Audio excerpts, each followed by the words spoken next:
Oh. Hello, I'm the Nostalgia Critic. I remember it's a home. Well, ever since last week, in the comments made by the director of My Pet Monster, I've been doing a little thinking. Asking myself some questions. Like, what the fuck am I doing with my life? Is this really where I want to be? This pathetic loser? So I do what I always do when I get really depressed. I watch old nostalgic TV. Don't mess with Sergeant Slaughter. He's as strong as they come. Ah, Sergeant Slaughter, you represent a simpler time, when your last name could also represent illegal war crimes, or when your biggest problem was not collecting the latest action set. Fight the good fight, Sergeant Slaughter. The heroes in a half show are making a surprise! Teenage Mutant Ninja Turtle pies! Oh, Teenage Mutant Ninja Turtle pies. I remember when the line fresh from the sewer actually sounded appetizing. Fresh from the sewers to you! God, is this the only thing to bring me pleasure? Just pure pathetic nostalgia? I'm a wreck! Aw, there, critic. It's not so bad. It is so bad! Get out of here! Fine. I'm a dinosaur. Fucking commercials. What is it about them that draws me to them? They're so conniving and yet so inviting. It's like they're in their own little world, a world that wants to be nice to you but scam you at the exact same time. Something about them strangely gives me comfort. I could actually watch these ads all day. Actually, it's not a bad idea. Maybe I need to take a break from nostalgic movies and nostalgic TV shows and take a look at the stuff in between.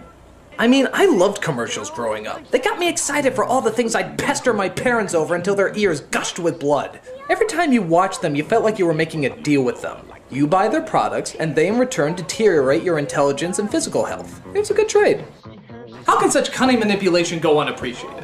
You know what? Fuck it. I'm gonna take this whole episode, I'm just gonna watch commercials. Yeah, this is a tribute to all the plastic, sugar-coated nonsense that we loved growing up. This is a segment I like to call After These Messages. After these messages. After these messages. After these messages. After these messages. We'll be right back. I'm not gonna go in any order or tie them together with any theme, it's just gonna be commercials. So, let's get started. Look, it's Jeff Armstrong. He's eating Apple Jacks. Apple Jacks. You remember these commercials, right? It always starts off with a group of kids eating the cereal, and some snooty know-it-all always asks why they like eating it if it doesn't taste like apples. Which is a good point. Why the hell doesn't it taste like apples? It's like if Cocoa Puffs tasted like Oat Bran. It's kind of false advertising. It's Jeff Armstrong. He's eating Apple Jacks. He's cool. We'll see.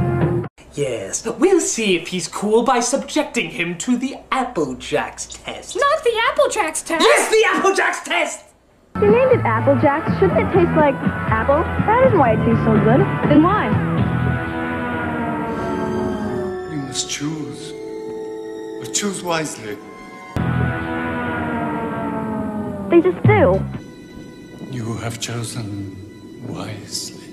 Kellogg's Apple Jack cereal is part of this complete breakfast. And then they all end with the kids taking a picture together. But my absolute favorite is the caption at the bottom. Apple Jacks 94. Somebody actually looked at this picture and called it Apple Jacks 94. As if to say, yeah, I remember that summer.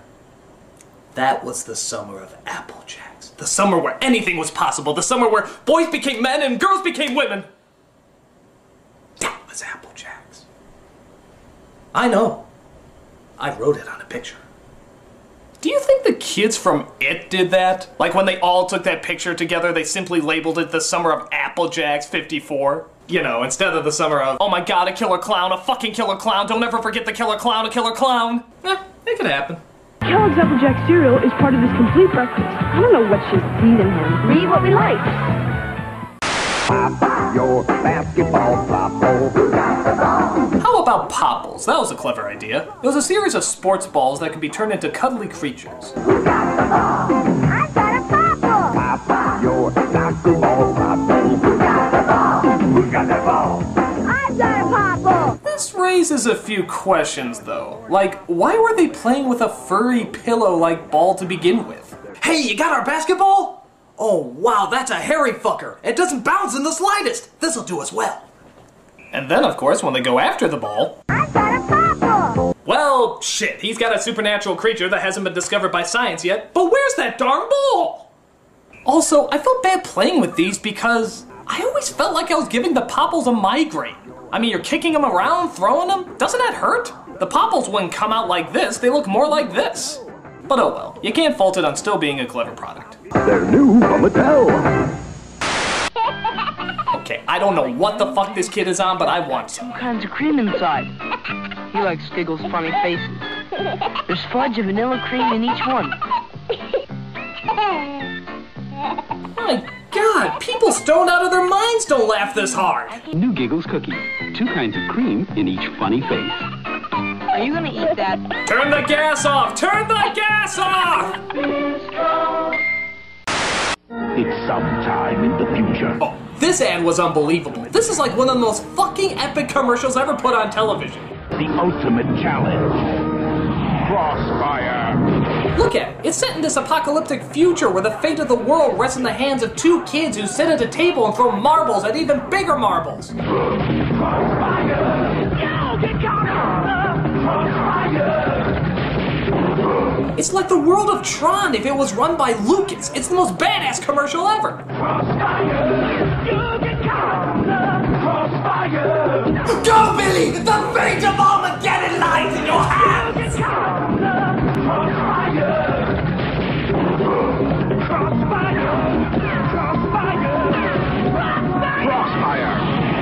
You'll get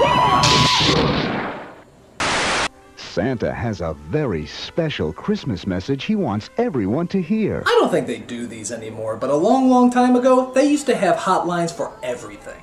Call 1-900-909-4300. $2 first minute, 45 cents each additional. Look at that. Just $2 for the first minute and only 45 cents every additional minute. It's pretty fucking costly for the 1980s. And Santa needs your help to spread the Christmas cheer. Be a Santa's helper. Yeah, I always remember you call him up and some jerk-off would talk as slowly as possible so he could make sure that he eats up your time and your fucking money. What a dickcock. Get your parents' permission to call Santa's special phone number now. Actually, this sort of takes on a different meaning nowadays, doesn't it? When you make a call that costs money, there's usually a different idea behind it. And the idea of Santa being a part of that is pretty freaking creepy. You've reached Santa's hotline. Have you been a naughty little boy? I bet you have. What are you wearing, naughty little boy? I have a candy cane in my pants for you. Get naked.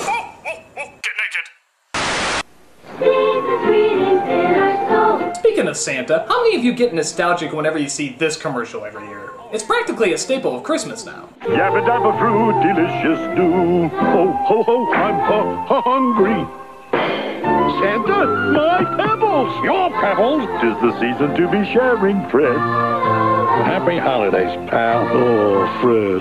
Hey, Fred, how can we celebrate Christmas if Jesus isn't born yet? Just eat your fucking cereal. Nintendo, it's for breakfast now! Get this, when Nintendo was all the rage, they actually made a Nintendo cereal. Yeah, it wasn't a Mario cereal or a Zelda cereal, it was just Nintendo in general. What a weird idea. It's kind of like making internet the cereal, isn't it? Though it would probably be the first cereal where you have to be over 18 to eat it. And it wasn't just called Nintendo cereal, it was called the Nintendo Cereal System. What the hell does that mean? Do you really have to put the word system at the end? Are we really gonna confuse this Nintendo for another Nintendo? Nintendo Cereal System is a super part of this nutritious breakfast. No, you meant Nintendo the Entertainment System. I thought you meant Nintendo the animatronic horse that only eats toothpaste and circus midgets. He's very big in Sweden. It was kind of cool because it was technically 2 cereals in one. That means there were 2 bags in each box. But I remember it was kind of a pain. Once you open the bag, you can't really close it. So if you open both of them and poured it out, you'll get double the cereal all over the place. Maybe that's why it didn't last so long, because half of it was on the floor instead of the bowl. Well, if it had Nintendo on it, you know we were gonna love it anyway. 2 cereals in one! Wow! Skeletor's trying to take over Castle Grayskull. taco. Just like today, fast food joints handed out toys with their kids' meals. And sometimes you get a cup like these He-Man ones here at Burger King. They always told epic stories, or at least as much as they could, being on a cup. But here's my favorite part of this commercial. The kids get the cups, and what do? Use them as swords. Man, those must be some pretty ghetto kids. I mean, was a stick really too expensive to use as a sword, so you have to use these? Were these your birthday gifts right after they took you to your party at the dollar store? Hardcore, kids. Really hardcore. Aren't you hungry for Burger King now? Come on, guys, there's work to do. Let's move. I don't know what this kid's problem is, but he cracks me up. Listen to him. He's taking fun time just a little too friggin' seriously. Calm down, kid. You're building sandcastles and Lincoln logs. You're not a contracted construction worker.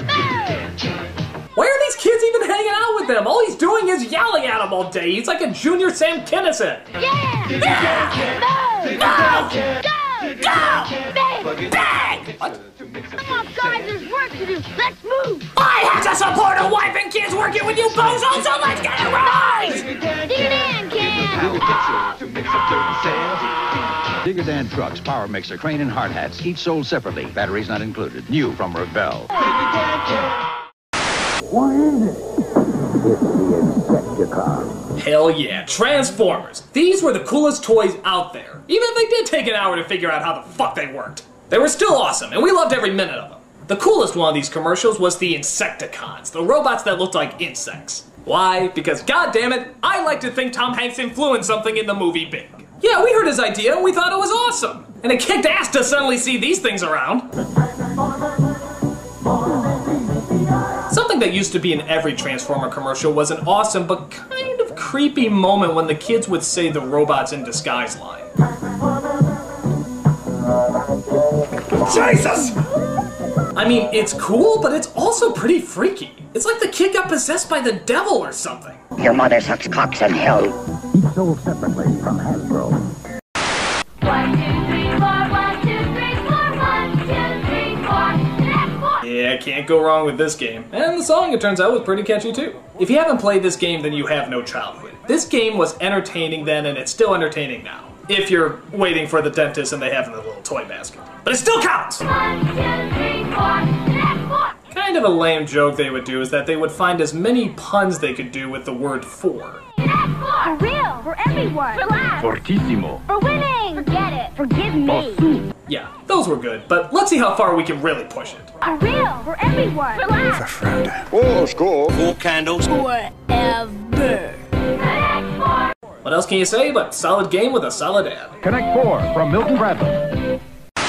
Chia. Behold, the most boring thing in the entire friggin' world! I was fascinated by kids who had Chia Pet. You know how they say something is so boring that they'd rather watch grass grow? Well, now they made a toy out of it. They made a toy out of watching grass grow. That's how bored apparently we got. And just look at this incredible selection they have. Chia teddy bears, puppies, kittens, rams, bulls. There's even a chia tree. Tree? They actually put a tree in there? It's already a fucking tree. It does nothing except grow. That's all a tree does. Chia. Chia Pet, the pottery that grows. If you liked it, good for you, but don't be surprised if you have a sudden fascination with chia paint drying. And for the love of God, don't invite your friends over to watch it. You will be pitied. Chia. Bullshit. This is the Micro Machine Man presenting... Oh, this guy is awesome. He started off as the FedEx man and moved on to a toy called Micro Machines, which sadly I don't think exist anymore. Cruiser, mini, micro machine, vehicles, planes, and boats to the police station, the marina, the mini motorcycle repair shop, the gas station, the construction office, work, the real working drawbridge, highway, passenger ramp, and garage doors. This guy is an advertiser's dream come true. He gets out all the information you need in seconds, literally seconds. The dramatically detailed, terrifically trimmed replica of the real thing that holds 25 micro machines with fabulous, fantastic features, 2 totally terrific elevators, real working hoist, runway, and 2 cargo arms. Every time he came on TV, you felt like you were doing ecstasy. Everything just seemed so fast, and everything else moved in slow-mo after he was done. Penny's playsets fit together to form a perfectly precise Micro Machine world. Billy, it's mother. Come to dinner. The Micro Machine Man here, aircraft carrier there, you can't have that, but you can have this. Thank God this guy doesn't do audio books. folks. To be or not to be, that is the question. Whether 'tis nobler in the mind to suffer the slings and arrows of outrageous fortune, or to take arms against a sea of troubles and by opposing end them, to die, to sleep, no more, and by a sleep to say we end the heartache and the thousand natural shock. That flesh is hair too, 'tis a consummation. Devoutly to be wished, to die, to sleep, perchance to dream, aye, there's the rub. For in that sleep of death what dreams may come, when we...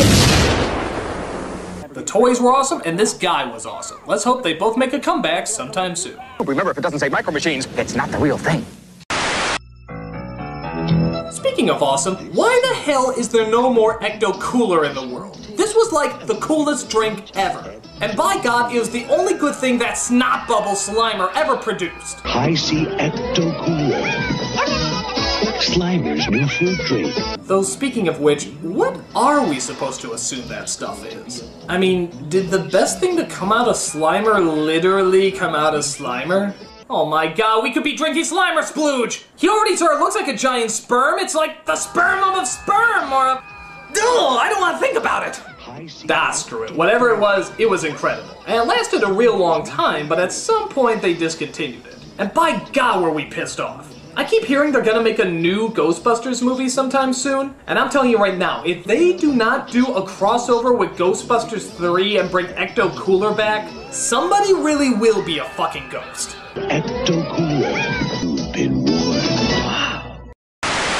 Here's Wet Banana. You can dash and splash on Wet Banana like Billy. Yes, be like Billy and take a ride on the Wet Banana. You can dip and flip like Ricky. Yes, dipping and sliding is a very good thing to do with your Wet Banana. Slippery wet fun for the whole gang. A very special kind of gang, but yes, slippery wet fun is guaranteed. Could that be Mom on Wet Banana? It is! Mom! Get off my Wet Banana! What would Dad say? Regular Wet Banana 25 feet long, and the new Wet Banana Super Slide 30 feet long. My, that's a fucking big banana. Each sold separately. From Cokie. Caution, may hurt some women. Down at Fraggle Rock. Down at Fraggle Rock. I love Fraggle Rock. Then why'd you turn it off? Chris, why don't you read something? But the Fraggles are really fun. Ah yes, the TV that actually encourages you to read. That's something you don't see very often. I'm so confident you won't stop watching me that I'm just giving you books! Ha ha ha ha ha ha! You can't read your addiction of me. I won't die until the internet's invented. I got 10 more years, suckers! Ha ha ha ha ha ha ha ha! Magic Potty Baby. Oh God, not one of these. Quit while you're ahead commercial. You might be able to sell it if you stop now. Help you with your training pants, you make me so proud. Your potty... Oh, nasty! I mean, go! It's fun to help Magic Potty Baby learn to use her potty. No, it's not. It's fucking gross. God, and they say boys can be disgusting. Ugh. Magic Potty Baby, I'm so glad. Don't kiss it. You don't know where it's been. Potty Baby and her magic potty. No water, no mess. Just pray that thing doesn't have to go number 2. Hello, I'm the Nostalgia Critic. I remember it so you don't have to. Well, I got my recliner, I got my I Donut Donuts t-shirt on. That can only mean one thing. More commercials! Yeah, I guess it is a weird idea to review commercials, but like I said before, they live in their own little world, and they're so much fun to watch and laugh at. The 80s and 90s gave our childhood some really silly products and even sillier ways of advertising them to us. And guess what? We're gonna look at them again today. So, welcome to part 2 of a look back at nostalgia commercials and a segment I like to call We'll Be Right Back. After these messages. After these messages. After these messages. After these messages. We'll be right back. Where is the cool card? Oh, figures that we start on a girl's commercial. Fucking girly ass, they just keep us from our lust of plastic weapons! You put it together. Dolls and fashion sold separately. Yes, you can do everything with it. Drive through glitter, pick up dangerous hitchhikers, pose it against that curious, gigantic city backdrop that you have for some reason. It's a girl's dream come true. Actually, the funny thing I realize about this is that if that car was a little smaller, it'd be a boy's toy. Now, how weird is that? You think we'd be all about things being bigger and stronger, but no, we like them teeny tiny. Have you ever noticed that? Girls got the huge convertibles, we got micro machines. Girls get the giant detailed dolls, we get the little G.I. Joe action figures. I mean, at what point did we look at TV and say, ha! Fuck that giant pussy convertible! This is a man's car! You put it together. Dolls and fashion sold separately. We're into Barbie. Wow. What was up with that girl's reaction? It's like she forgot she was supposed to be impressed with the product. Barbie. Wow. She just sounds so entranced too, doesn't she? It's like off-screen the product suddenly turned to an incredible superhero or something. Dolls and fashion sold separately. I'm Batman. Wow. What else can you say, bud? Barbie. We're into Barbie. Wow. Wow. I am He-Man. Call She-Ra and me at 1-900. Great, another 900 number. Again, as if these didn't already have a sexual slant by today's standards, you honestly have to put He-Man in your ads now? Now you're just turning the sexual undertones into sexual overtones. Fabulous stories about what I may or may not be wearing will be revealed to you when you hold aloft your mighty phone and say, I got parents' permission! I have permission! We'll also tell you how to get an action figure or this colorful poster. Part of your $2.35 2-minute call will go to local science museums. Yes, part of your money will go to the science museums. We haven't figured out yet how to make change for a penny, but we'll figure out some percentage. I have the power! It's not easy when you're new in town. Loser. He's new, so we hate him. Except when you have something that makes huge bubbles. Amazing bubbles. Holy shit, that kid has bubbles! Bubble thing makes people curious. I was so wrong to judge you, Billy. I was so wrong. How can anything make bubbles as big, as giant, as monstrous as Bubble Thing makes them? Hey, Joey! I just got a Nintendo Entertainment System. You want to play? Fuck that shit, man! This kid has bubbles! Nobody seems to be able to resist the kind of bubbles Bubble Thing makes. It's like my cruel, abusive family doesn't exist anymore. Thank you, Billy. You changed my life forever! Fucking bubbles. And what do they call this incredible invention that brings people together? Bubble Thing. Wow, was the marketing guy away from work that day? That's like the most unimaginative name I've ever heard for a product. It's like calling Transformers changey things, or G.I. Joe's Army and stuff, or Hot Wheels. Way to make us remember the product, guys. Bubble Thing makes colossal bubbles and it's new from Whammo. Fucking bubbles! Hey, what you gonna do today, Marty? I'm gonna call 976. Oh, Jesus, how many of these call numbers were there? This one doesn't even look like it's trying. They're gonna tell me a great story every day. I'm gonna ask my parents if it's okay if I call 976-7777. No, me first. Me first. How much you want to bet this was just a local pedophile who got on public access and wanted to hear children's voices? In fact, who do you think is on the other end anyway? That's a nice muscly throwing arm you got there. You know, if you get sweaty and want to take your shirt off, that'd be just fine. Oh, you are sick, man. You are sick! Don't you mouth off to me or I'm gonna slap you right in your penis. $2 per call plus possible toll. Ask your parents' permission before calling. Sega challenges you with Afterburner. Oh, hell yeah. Afterburner was awesome. Accessories sold separately. Get ready. Afterburner gives you the real dogfight excitement of the arcade version. You know, the only weird thing about this commercial is the fantasies this kid has. I mean, they're a little confused, aren't they? Wow! I'm playing a video game that makes me think I'm in a cockpit. Playing a video game! Yeah. Like barrel rolls, nosedives, supersonic speed, and radar lock-on. Yeah, now if only you can convince Hulk Hogan that it doesn't have fucking aliens in it. Give it up, Dragos. Give it up. It's Afterburner! Let's take it home. Afterburner, only on the Sega system. Sega, the challenge will always be there. But the system will not. Hey girls, looking for something more needlessly complicated than jump rope? Excuse me. Are you that little bitch that always needs to show off to make yourself feel loved? The kind whose mother will threaten the coach's family if you don't get a perfect score? This unnecessary addition to overachieving physical perfection is for you! Yeah! Now, to be fair, maybe I'm being too harsh. I mean, physical fitness is important as long as you're not just doing it to show off. Dipstick, when you just want to show off. Scum!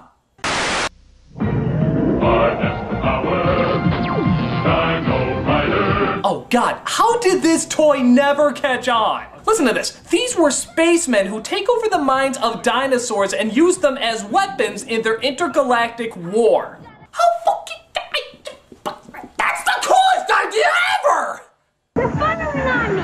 Look out for the trap! The hidden rockets blast the evil Rulon. We'll meet again, Quest Star! They had a TV show too, but that never went anywhere. Why? I mean, seriously, it's like the best combination of everything boys like. Just throw in cowboys, ninjas, pirates, and the annoying of girls for making us feel confusing emotions, and it'd be perfect. Hiding gunner, over here, Frog Breath. Hidden rockets shoot the brain box off. He's free, he's free. Oh well, all I gotta say is as long as Jeff Goldblum has nothing to do with them, these dinosaurs are awesome. Tyrannosaurus Rex with figures, battle gear, and motorized walking action. Dino Riders! That's famous there. Hey kids, it's me, the Spring Bunny. Call me today and... Oh, come on! It's a fucking rabbit! That counts as a reason to call a number because you show a fucking rabbit on screen? There's a new story every day, so call today. I mean, how lazy can these get? Hello, kids. I'm a table. Would you like to hear an exciting table adventure? 'Cause, you know, tables go on a lot of fucking adventures. So, if you'd like to hear about me, a table, dial this number. Table away! We can't wait to share our warm weather fun and discoveries with you. Remember, get your parents' permission before you dial. Preferably while they're asleep. Hey, Fred, it's the same old shtick again. Rockstone! Barney! Okay, I'm sorry, I gotta address something with these commercials. Here you got Barney, who's going to these extreme lengths to get Fred cereal. Why doesn't he just go to the fucking store? I mean, my god. It's incredible the lengths he'll go to. I mean, his face is on the fucking box! You'd think he'd be able to get a few free ones every once in a while. Barney! And for that matter, why does Fred keep feeding into his habit? Why doesn't he just crack and tell him what he really needs to do? Barney! Uh-oh, this rock's got to roll. Okay, Barney, before I chase you around in some comedic routine, I just want to ask you to do one thing. Look at yourself. Just really look at yourself. I mean, my god, Barney, my god. You're a pathetic wreck. I mean, that stage alone, how much did that cost you? 100, maybe thousands of dollars? And you keep doing this every week. Week after week, you blow your money away when you could be spending time with your family. This is why you're defaulting on your mortgage, Pawn. This is why Betty has to strip. Here's, $20. That's good for a couple boxes. Go to the store, get a few, enjoy yourself. You have a problem, Bon. You have a real serious problem. And it needs to be addressed. I mean, seriously, Bon, what is it about my cereal that sets it apart from other cereals? 'Cause it came from your wife's box. Okay, Bon, you're going down. Cocoa Pebbles cereal, part of the nutritious breakfast. Yabba dabba delicious. Oh, indeed, your wife's box. You can smush 'em, you can mush 'em. Maybe it's me, but this commercial seems ungodly cruel. You can smush 'em, you can mush 'em, you can push 'em. Oh, God! Oh, that hurts! Oh, God, oh, just that! Smushies with a friend. No, please, I'm claustrophobic. Oh! Smush. Oh! Sick, twisted bit! You can stop. Oh! Everybody. You girls are Satanists! Ah! Mushy sold separately from Fisher Price. Mr. Turtle. Here's a classic. It has a great setup and a great punchline. It's a wonderful commercial. Ask Mr. Owl. Mr. Owl, how many licks does it take to get to the Tootsie Roll center of a Tootsie Pop? Let's find out. 1, 2, 3. But you see, I don't think that's the real question here. I think the real question is, why the hell is this boy naked? Nobody addresses this? Even the turtle, when he first comes out, is like, what the fuck? Put on some clothes, boy. I can see your junk. Mr. Owl, how many licks does it take to get to... The other scene I like is when the owl opens his eyes. I don't know, am I the only one that finds that a little creepy? Mr. Owl. Let's find out. Well, it's still a classic commercial. I always look forward to watching it whenever it's on. How many licks does it take to get to the Tootsie Roll center of a Tootsie Pop? The world may never know. It's a signal, it's a sign you got. Oh yeah, this is part of those McDonald's commercials that try to advertise to the teen demographic. I guess they were trying to make this a household symbol.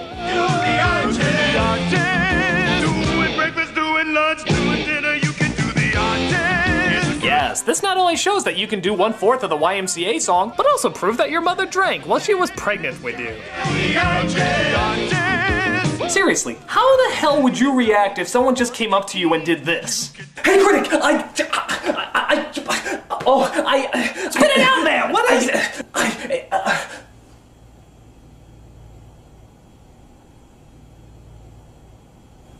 Get out of my house!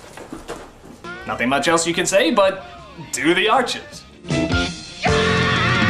Let's do lunch. Monkey! Down with Zelda from the very start. Really? We're giving Zelda, a mythical story about a faraway land, a rap song? Been through with an overhead view, cause a man's gotta do what a man's gotta do. Oh boy, this guy and Kazam should do a duet together. Strong I stand, I'm the man with the plan, cause the power's in my head and the power's in my hand. Cause I am Kazam. Ooh, man. I'm more than I seem, you all are looking at your dream. In your coffee, I'm the cream. So I stay on track, collect the facts, never cut the slack, and I always watch my back. One snap of my fingers, get a scoop of Ben and Jerry. Living so rich, better watch my arterials. Down with Zelda.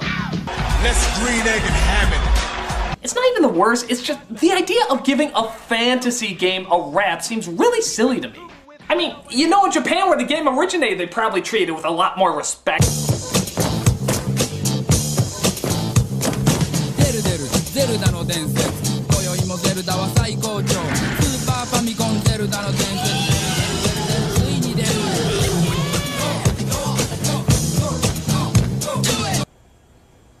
Well, excuse me, princess. It's the Great Escape game. Okay, yeah, you know how they always say that TV and movies are rotting your brain, there's just too much violence? Why don't you go play a board game or something? Yeah, alright, take a look at this board game. Make 'em, take 'em to the back daddy. Smash 'em, smash 'em, now to his study. A little, and now you're a little out of shape. That's the way you do it when you play the Great Escape. The Great Escape game. Race through the crazy jam castle without getting sliced. Or small for moves. It's fun. I'm almost done. Maybe you wanna know too late. That's the way you do it when you play the Great Escape. Grape Escape, because killing things that are smaller than you gives you power!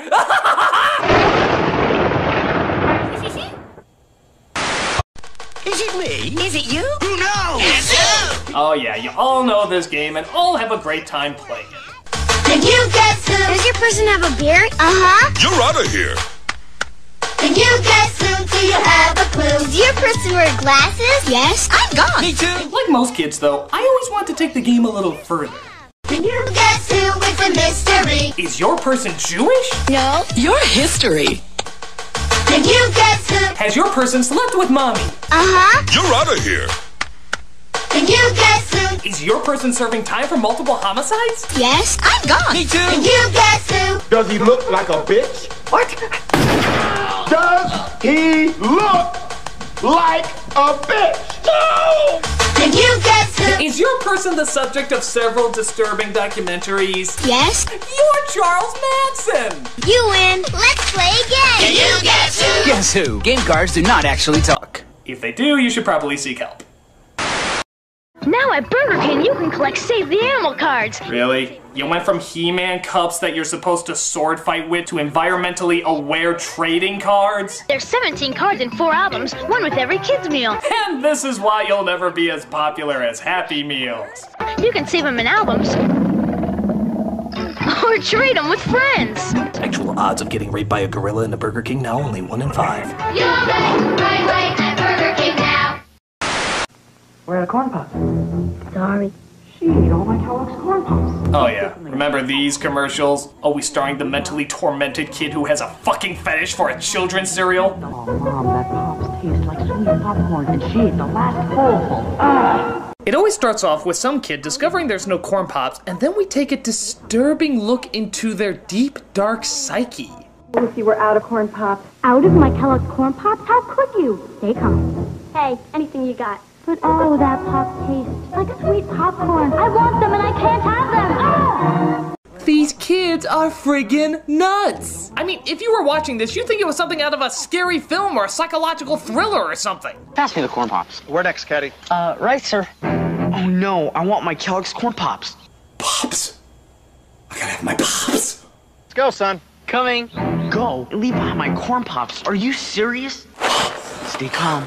Oh, like sweet popcorn, there's never enough. And now I have to lug this bag on an empty tank and shag balls for this divot head who thinks I'm his son while they get the pops and somebody get me out of this!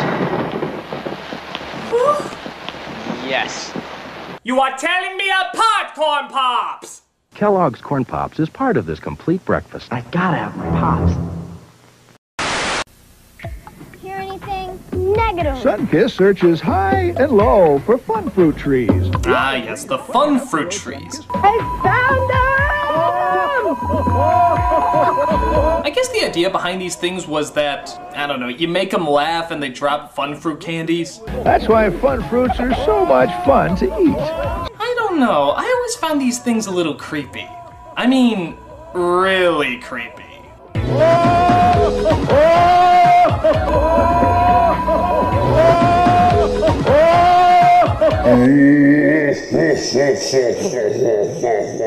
You are telling me about fun fruit trees! They just seem unnatural. Every time they appear, I keep thinking they're gonna do something out of an Evil Dead movie.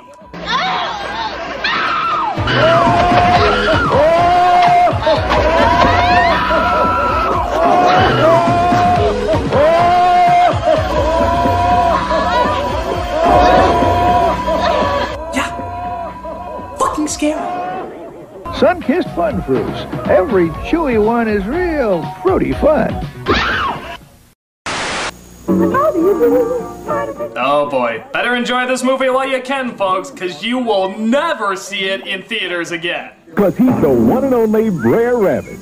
Back again on the big screen in Walt Disney's happiest classic, Song of the South. Did we mention that even though we're just showing the animated scenes, they're only about as long as this commercial? That's right, the rest is live action, and dealing with incredibly slow-moving racial relations. Doesn't that sound like fun, kids? Walt Disney's Song of the South, rated G, now playing at a theater near you. Warning, this Academy Award-winning movie Disney will soon be ashamed of. It may or may not be racially insensitive, honestly it's sort of hard to tell, but Disney's not gonna take that chance anyway. See the film that millions of people around the world are calling okay! Mom, your grandma. Twin. Yeah, they just arrived. Introducing Cabbage Patch Kids Twins. It doesn't happen very often. Alright, this is an ad for Cabbage Patch Kids Twins. Emma Blue is the chubby one. That's Diana Marie. How is my Diana Marie? That's Emma Lou. No, I thought this one was Emmy. Grown up. Yeah, it's innocent enough, but look at how this ad begins. Mom, your grandma. Twin. Yeah, they just arrived. Now what if, for the sake of argument, she didn't know that was a joke? If your husband called up and said that your daughter is pregnant, would you react so pleasantly? Mom, your grandma. Twin. Yeah, they just arrived. What? What? Baby, who touched you? Who got you knocked up? Congratulations, Frank. We just heard. Frank, tell me what's happening. Have you called the authorities? This is Emma Lou and this is Diana Marie. Frank, did you try to hang up on me? It's still on the hook. Give me some answers, damn it! It was Uncle Bill, wasn't it? I knew his checkered past would ruin this family. Oh, God, my little baby girl's been deflowered. Cabbage Patch Kids Twins. They arrived together with special adoption papers. I don't want to live. I don't want to live. I I got a wazoo, I'm gonna snuggle. Name's Hippopotamus. Remember the Wuzzles? These toys were so popular they got their own Disney TV show. And who can blame them? It's a pretty clever idea. These were toys that combined two kinds of animals, like half hippo and half rabbit. Nothing really wrong with these except for one lyric that drives me nuts. I got a wazoo, I'm gonna snuggle. Name's Hippopotamus. Cuddly as can be, 'cause she's part hippo and part bunny. Alright, that was okay. I got a wazoo, I'm gonna snuggle. Name's Bumblebee. Cute as he can be, 'cause he's part lion and part bumblebee. Yeah, that was good too. I got a wazoo, I'm gonna snuggle. Name's Elaroo. Funny, yes sirree, 'cause he's part elephant, part kangaroo. Oh, Roo! Cheater! Cheater, cheater, cheater! Really? They couldn't come up with something to rhyme with Roo? That's gotta be one of the easiest words to rhyme. I got a wuzzle, I'm gonna snuggle, so much he can do. See? How is that hard? It's incredibly easy. Or how about, I got a wuzzle, I'm gonna snuggle. We don't care about rhyming. Buy our shit. Oh well, it's still a clever idea either way. Wuzzles come with their own storybook sold separately from Hasbro Softies. And the weather for today will be... Oh god, this boy is fucking nuts. Not thunderstorm, not hailstorm, not desert storm, nor barrel storm. What the hell is this kid? It's like he's in the lair of a Batman villain. The rapid-firing, semi-automatic rotating turret. That means 6 arrows. No waiting. Yes.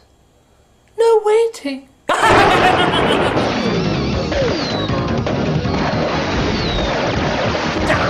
Everybody die! And that's what I call service. Nerf will leave none alive. Hey, if you don't have the Nerf arrow storm, you're just a target. Jesus Christ, kid! I thought this was just a game! Don't you get it? It's Nerf or nothing. And by nothing we mean death! It's Nerf or nothing. Aliens! Alright, aliens, now we're talking. It's the alien flying queen and her gruesome gorillas. Send in the ultimate space marine, ATAX. Wait. The ultimate space marine is named ATAX? It sounds like discount tampons you get at the dollar store. ATAX, disguised in his big bad bug suit. He sneaks in. Oh really? An alien disguise suit. Why didn't they think of that before? Alright, Marines, here's the plan. We are going to dress up in alien costumes, get a bunch of garbage bags and the world's biggest dildos, and we are gonna sneak into the alien's nest. They don't have any eyes, so they'll never be able to spot us. Any questions? Yes, Hudson. How do I get out of this chicken shit outfit? Shut up! Send in Hicks and the heavily armored evac fighter. Send in the Marines. Blast them. Yeah. And bottle them. Ah, yes, and bottling. Yes, of course, alien costumes and bottling. This is the future of our military, folks. If this is how it's gonna look, I think Hudson said it best. Game over, man. It's game over. Bye-bye bug, each sold separately. Aliens!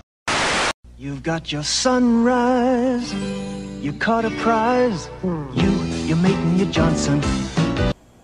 What? You caught a prize. You're making your Johnson. What? Party nights, summer whites. Your friends, and your Johnson. Johnson? Saturday nights, distant lights. Your girl, and your Johnson. Whoa, hey, keep it clean! It's disturbing commercials. Get any creepier than that? Rooster tails, water trails. Your kids, and your Johnson. I'm gonna slap you right in your penis. Shut up! You and your Johnson, a way of life for over 50 years.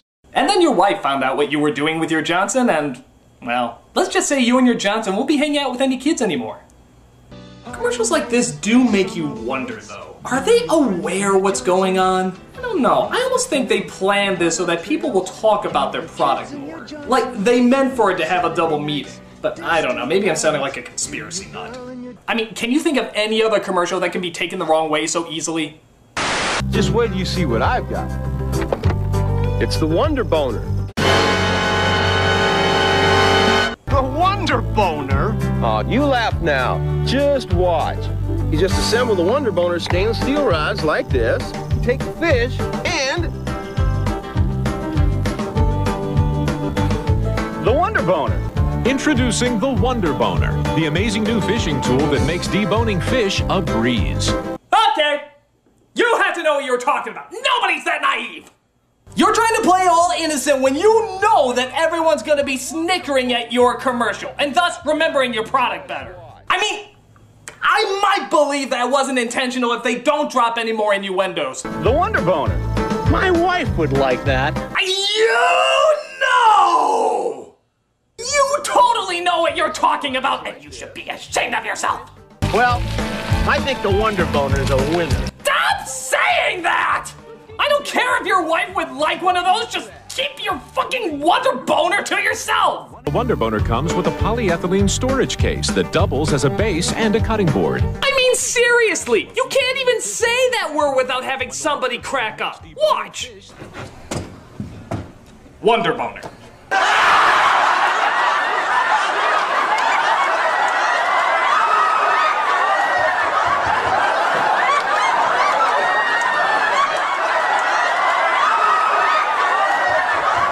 You see? So, Dave, when did you get the Wonder Boner? It's funny you should ask. No! Got to something else! Order your Wonder Boner now.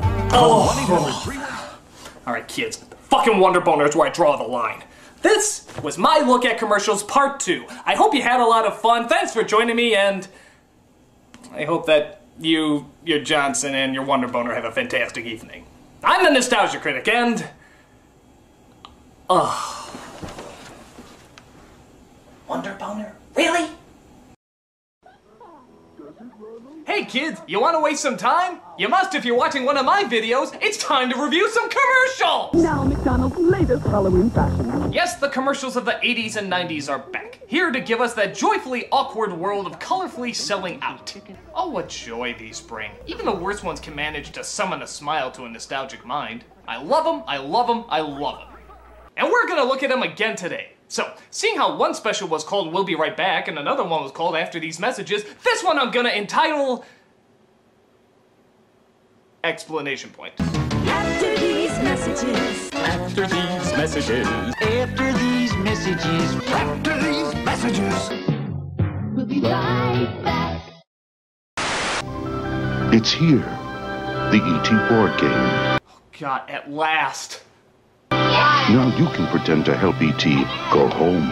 You're safe, E.T. And sometimes you can fly. Wow. Really? We're including flying in a board game now? You know, moving from square to square doesn't technically count as flying. Move 2 spaces. Woo! I'm flying! Oh my god, I'm flying! E.T. phone home. Sometimes you can fly. Wow, indeed, easily impressed little boy. Danger! Sometimes you can hide. Up to the spaceship. The one that helps E.T. the most wins. And the loser has to play the video game. Even though I see no reason to make a board game on E.T., this commercial does manage to capture the magic and drawn-out boredom of the original. E.T. board game from Parker Brothers. Also sold separately, the E.T. card game. Oh yeah, I love to see E.T. in a card game. No, he didn't. Some assembly required. What's happening in the Cabbage Patch? Oh great, more from the world's ugliest pincushions. I see she's having breakfast. Yup, she's very hungry. Uh-oh, she's crying real tears. Well no shit, you're squeezing her hand, you sadist! Mommy will kiss those tears away. Wow. Whoa, okay, I guess her shockwave kiss solved everything. Sonic boom! Wow, you made her stop crying. I'm for Mommy. I guess I never got that about girls' toys. Why would you want a baby to cry all the time? I mean, laughing or giggling, okay, that I understand, but crying? That's a royal pain. This is just what I've wanted to do ever since I was a little girl. And I guess, as is the way of things, you give birth and raise a little girl so you can immediately prepare her from childhood to start doing the same thing. Hey, if I raised a kid who didn't blink and looked like a deflated potato, I don't think I'd win Parent of the Year. Each purchase separately, batteries not included. Morning is your time. I love this commercial because you literally have no idea what it's advertising until they just say it. That spark of light. In everything you do. All you know is that whatever it is, it gives you a great lust for life. In everything you do. Grape nuts. Oh, grape nuts, of course! Because when I think of appreciating all the miracles that life has to offer, I think of a cereal that tastes like cardboard and feels like shitting needles. Post Grape Nut cereal. You know when you've got it good. Yes, clearly this is a woman who has it good. She's on vacation in a log cabin all by herself, no friends, no family, sipping the last drop of the most boring cereal the world has ever created. Clearly this is the closest thing to nuts that she's ever gonna get to touch. Yes, you know when you've got it good. What are you doing, Inspector 12? Comparing our new Hanes waistband with Fruit of the Loom, trainee. Because this is who you trust with your underwear, right guys? A bunch of aging old lesbians who like to snap your band like it's a prostitute's bra strap. Now pull Fruit of the Loom's band. It's sweeter. Of course. Seriously, I'm all for women in the work world, but there isn't one guy in there. It feels a little odd. Here, pull it. Men know our Comfort Weave waistband fits better. For one thing, it's stronger. Wow, is it? I mean, how would you like it if nothing but men were looking at women's underwear all day? Hey, Tom, get over here and feel this bra. What? You gotta feel this bra. Come on, feel this bra, man. Right. It feels really nice. Yeah, isn't that nice? Isn't that nice? Oh, That's a yeah. pretty good bra. It's a good bra. Yeah, I like this bra. Really nice bra. Soft and spelt. Very nice. Very soft. Very pink. Very pink, yeah. Like flowers. Yeah, pretty flower. Like a petunia, you know? I think petunia. I'd say it's more like a buttercup. No, more like a D cup, yeah. Man, I could touch this thing for hours. Hours? Plenty of hours. Lots of hours. Hours. Well, I guess if the Hanes fits, wear it. Hanes wins the battle of the bands. That's why we put our name on it, kid. Hanes fits better than Fruit of the Loom. We need to get laid. Yeah. It's new Kool-Aid coolers with 20% juice. Wait a minute, what? It's new Kool-Aid coolers with 20% juice. This is juice that's 20% juice. Well, what the hell's in the rest of it? With 20% juice. That's right, kids, 20% juice. It also includes 50% corn syrup, 20% yellow number 5, and 10% God, we don't know what, but the FDA was asleep. Drink it while it's still unidentifiable. Kool-Aid coolers make it cooler. Rock it, roll it. They're just so happy about it, too. Is it really worth celebrating that 1/5 of your product is actually what you say it is? It's a little disturbing. It's like advertising Pepsi, now with 20% soda and 80% rusty nails. Or Quaker Oats, now with 20% oats and 80% Donald Rumsfeld.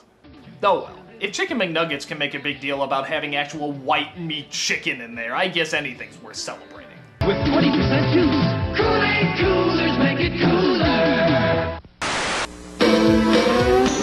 I know a boy, his name is Zach. Ah yes, Zach, our favorite Lego maniac. Zach, the Lego maniac. Zach, he's a Lego maniac. Jack, he's a Lego maniac. Or was it Jack? Zach, he's a Lego maniac. Wait a minute, is it Jack or Zach? Here it's spelled Zach, but in this commercial you definitely hear a J. His name is Jack, he's new in town, and lunchtime is when he gets down. Zach. In fact, is that even the same kid? My God, it's like they just produced these children in the same factory that made child singers. He sent his cosmic fleet to Mars. He's out there cruising with the stars. His mind is lost in outer space. A Legoland basket case. So obviously there was a ton of commercials based on this legendary Lego maniac, but it does make me wonder what this iconic toy god among children went on to do. I mean, where do you think he is right now? His grandma's house is where he stays. It's been 10 years since he's been laid. At 35, his world's a wreck, collecting unemployment checks. He's still obsessed with Lego C. It gets much talk in therapy. He checks his list off every day of bullies he will blow away. Zach, he's a psychomaniac. Zach, he's...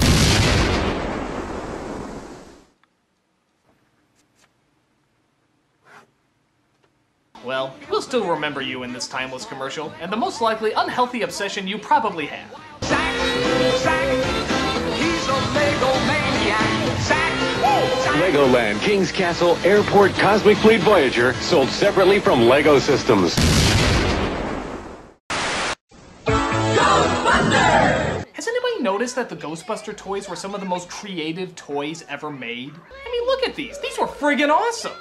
See anything weird? It's Tombstone Taco. Tom, a friendly garbage man. Hey, you! It's terror trash. And as you'd imagine, they were advertised well too. But I have to admit, there's one part that just rubs me the wrong way. Get 'em, boys. Ghosts! Funny guy, watch him scream. Am I the only one disturbed that that's possible anal rape?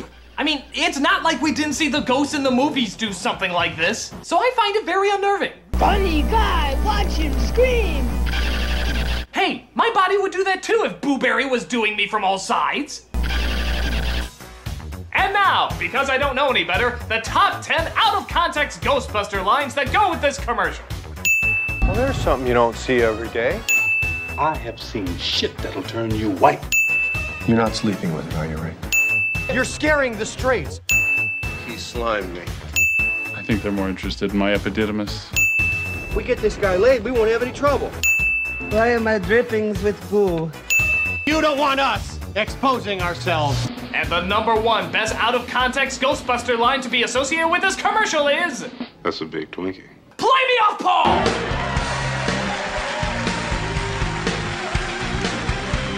So despite the fact that this scene is a little risque, the Ghostbuster toys were some of the best toys out there, and the commercials always showed it. All of it. This is what you do with your spare time. Light bright, turn on the magic of colored light. Yep, I think every kid at some point had a light bright. I don't know what it is, maybe it's the jingle, maybe it's just a cool idea, but everybody remembers this toy. Make a sign to say goodnight. And of course, every single kid in the entire world did the exact same thing. You made dirty pictures with it.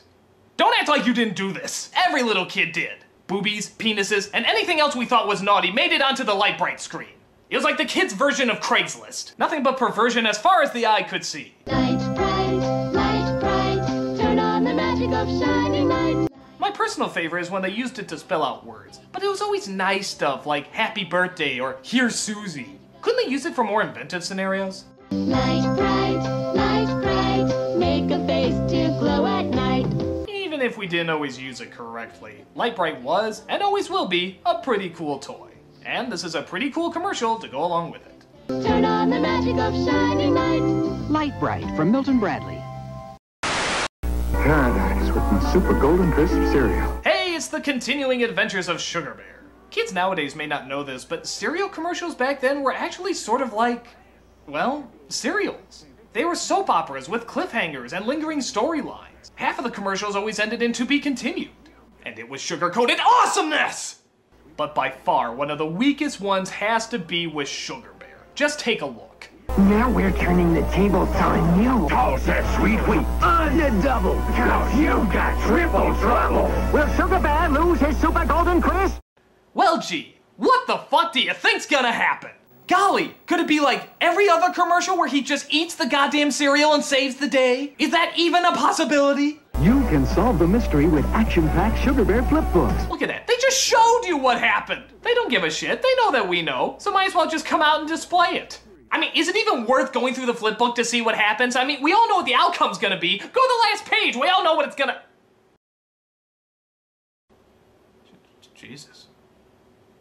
I don't care. I still love Sugar Bear, and I look forward to him kicking some more ass with his laid-back attitude. But, Jesus. Pop-Tarts commercials were always the staple of the 80s and 90s, with its retro fashion and retro music. And of course, that confusing as hell tagline.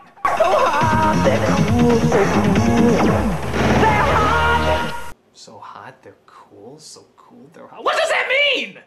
How can something be so hot it's cold, or so cold it's hot? It's like saying they're so great they suck, so it's great. I never got it.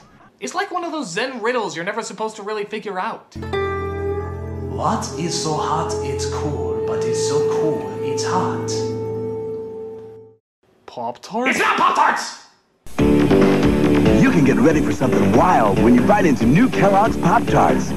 Explosive radiation! God, those things aren't fucking around. That nearly took her head off. Look at that. I think bits of her brain just flew out there. Lindsay, why are you late for class? Pop-Tarts! For a taste that's better than ever. Introducing Leatherhead! Alright, now we're talking. Teenage Mutant Ninja Turtle toys. Always a favorite. Leatherhead, these are your targets, the friends of the Ninja Turtles. Yusaki Yojimbo. Wait a minute, what was his name? Yusaki Yojimbo. Yusaki Yojimbo? That sounds a little perverted.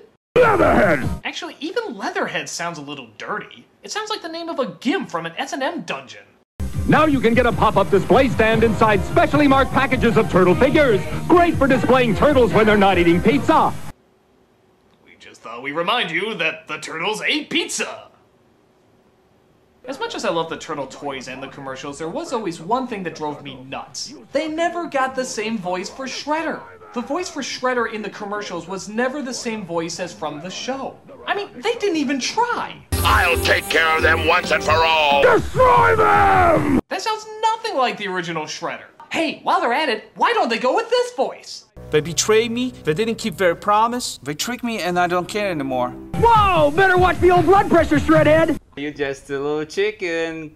Chip, chip, chip, chip, chip, chip, chip. How is your sex life? Great for displaying turtles when they're not eating pizza. From Playmates. Bitch.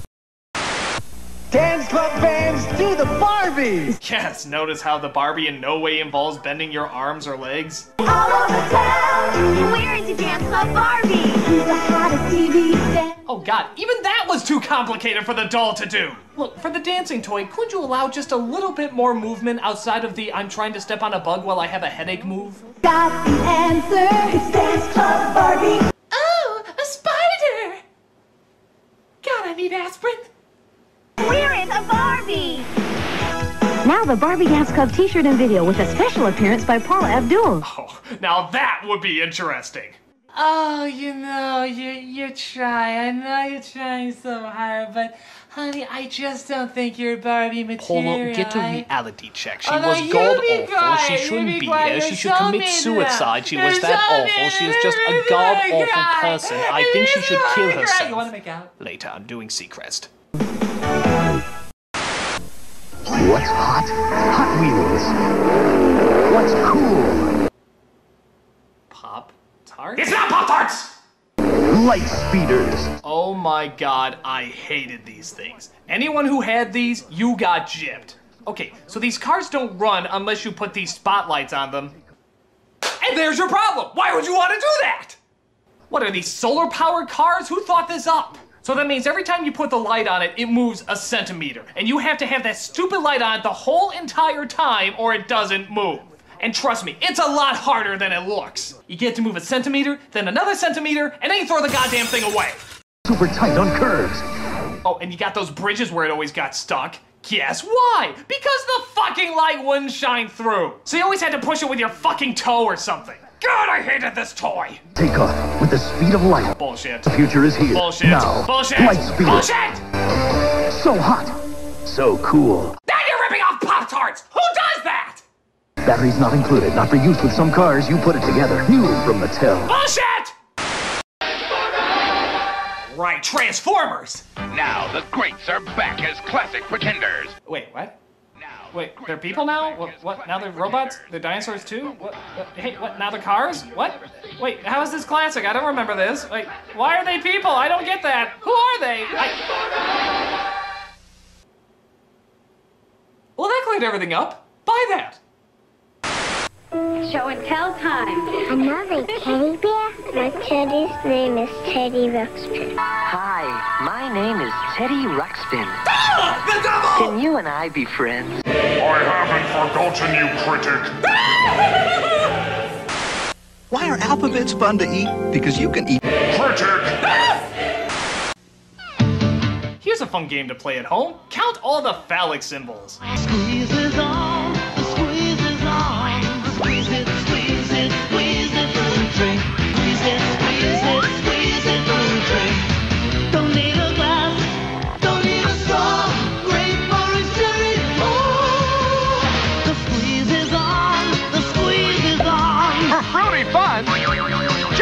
Squeeze it! No comment. Squeeze it! I'm a skateboarder. I'm a New Pretender Transformers are here. Oh, these things again. Okay, let's see if they explain it any better. The power of Pretender Transformers. And look, there are evil Decepticon pretenders too. Pretender Transformers. Nope. Finally, we have found a cure for diabetes. What? I can't wait for the day I make that announcement. Cunties! For over 16 years... No, I'm sorry. You lost me. You totally lost me at that fake out. I don't care what you're promoting. In fact, you know what? I'm going to give 5 people diabetes right now. Yeah, it's the Critic. Inject them. Oh, just a little side project I got going. Good God, I might be horrible. Introducing Slim Suit. Just put it on to take weight off. Okay, folks, get ready for the dumbest thing you have ever seen. Who'd ever think I could lose weight while watching TV? Do you believe we're losing weight just by talking on the phone? No, I can't. In fact, I'm going to call lying on that. Just put it on to take weight off. It's that easy. No kidding! The Slim Suit can help you lose weight by doing absolutely nothing. What, does it take off like an ounce of weight a week or something? 6 hours ago, I was absolutely panicked because this dress was too tight. So I knew to wear my slim suit, and now my dress fits perfectly. Really? 6 hours of wearing the Slim Suit can make you go down an entire dress size. That's incredible. I bet all you other idiots out there were trying to exercise or eat right. Loser, though. And with amazing Slim Suit, one size fits all. Yeah, especially for people trying to lose weight like this guy. Most. One size will fit most. Yes, everyone can look great in Slim Suit. Okay, now that's definitely a lie. Look at this girl. You know she's got a date to the prom. It's simple. The more active you are, the more Slim Suit works for you. Oh, no shit! The more you exercise, the more Slim Suit will help you lose weight. Yeah, it's pretty subtle that way. It's almost as if you don't need it at all. It's the shape-up plan you don't have to hassle with. Just put it on to take it off. Take it easy or take it to the max. Professionals also recommend these magic beans, mixed with a placebo brought to you by the Tooth Fairy. When you're in Oz. For everyday wear or every night, you can actually wake up weighing less. No harmful pills or starvation diets. And all you had to do was sacrifice your fucking common sense. Because of the incredible demand for Slim Suit, supplies are limited. Yeah, we only made 5 of these because we thought only 5 people would be dumb enough to buy them. You proved us wrong, America. So order now to put Slim Suit on to take weight off. Your Slim Suit comes complete with the Pounds Off program at no extra charge. Wait. What program? You said all we had to do was sit on our asses. What, is there a time scale to sitting on our asses? Slim Suit works. I lose weight every time I wear it. Thanks to Slim Suit, I actually lost weight while sleeping. It truly is the work of an artist. Perhaps a con artist, if you will. Well, folks, I don't think I'm gonna top this bit of insanity, so might as well just call it quits here. Thanks for joining me on my commercial special, and remember, I'm the Nostalgia Critic. I remember it. Zach, he's a psychomaniac. Zach, he's a psychomaniac. Bitch. Chips Ahoy! There's new sprinkled Chips Ahoy! Yep, it's that time again to tour down the often forgotten but fondly remembered avenue of nostalgic commercials. Why do so many of them stay with us? What is it about their world of pandering and advertising that makes us so fond of them? Whatever it is, we're gonna review them and partake in their corniness once more. So, seeing how the first one I called "We'll Be Right Back" and the second one "After These Messages" and the third one "Explanation Point," this one I'm gonna call the fourth one. After these messages. After these messages. After these messages. After these messages. We'll be right back. Dinosaurs, come on! Capture the dinosaurs. Those stomping dinosaurs. It's the dinosaur hunt. Chef Boyardee. Ah, good old Chef Boyardee. Causing children around the world to grow up and shout, "I can't believe I used to put this in my body." Dinosaurs from Chef Boyardee. Tasty, wholesome pasta that's a dinosaur hunt. tasty, wholesome pasta. I can think of 3 things wrong with that sentence.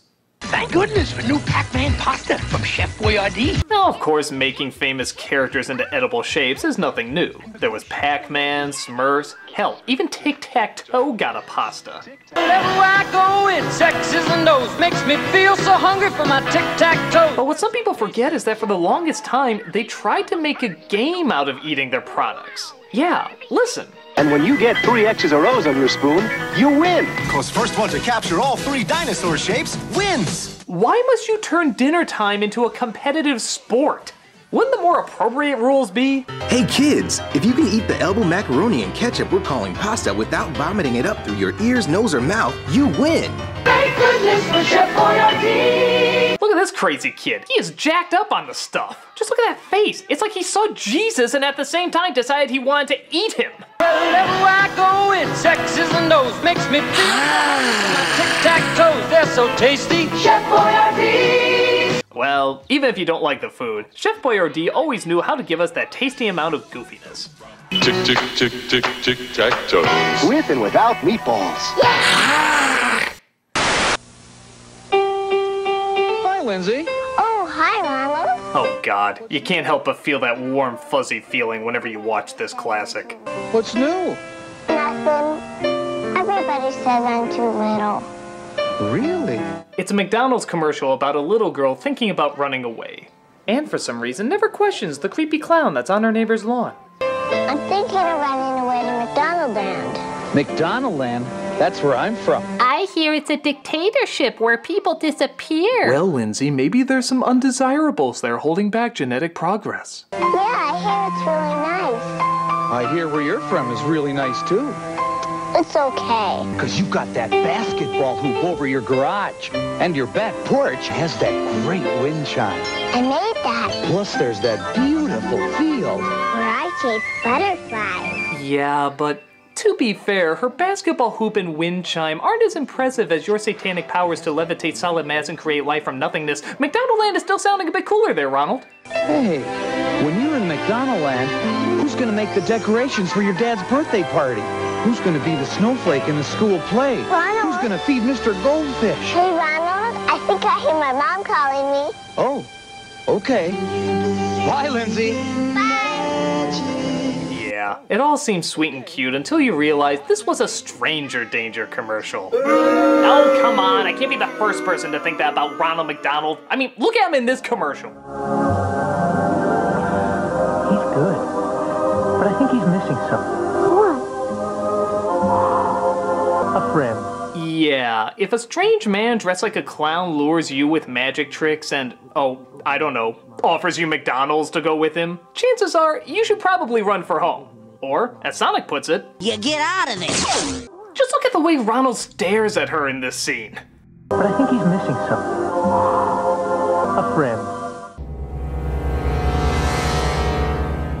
If someone went up to your kid and smiled like this, I'd pull her the fuck away from him. Oh well, as much as I make fun of them, I still love both these commercials around Christmas time. McDonald's wishes you a holiday season spent with the people who make you smile. Brought to you by a company set to sabotage your arteries for the rest of your life. Bye, Lindsay.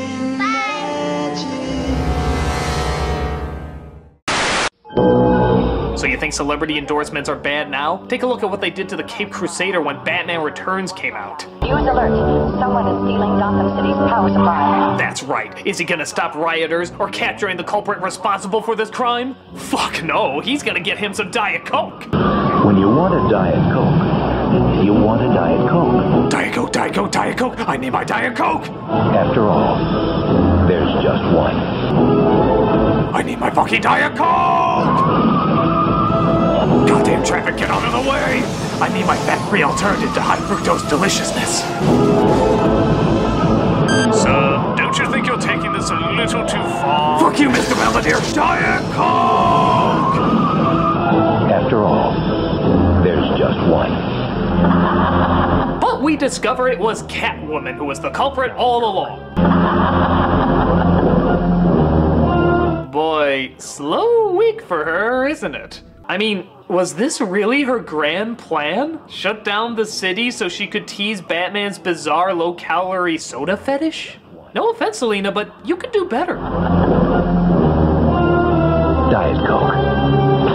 Just for the taste. No, that's the last reason anybody drinks it. The first reason is, well, now honestly, because Batman drinks it. He loves it so much, he would literally let the city die just to get the last one. That's probably the best endorsement you could give a product. So I guess it works. Diet Coke. Just for the taste. Diet Coke! I don't want to grow up. I'm a Toys R Us kid. Another classic collection of commercials we can't forget, along with that wonderful jingle that we can't forget. I don't want to grow up. I'm a Toys R Us kid.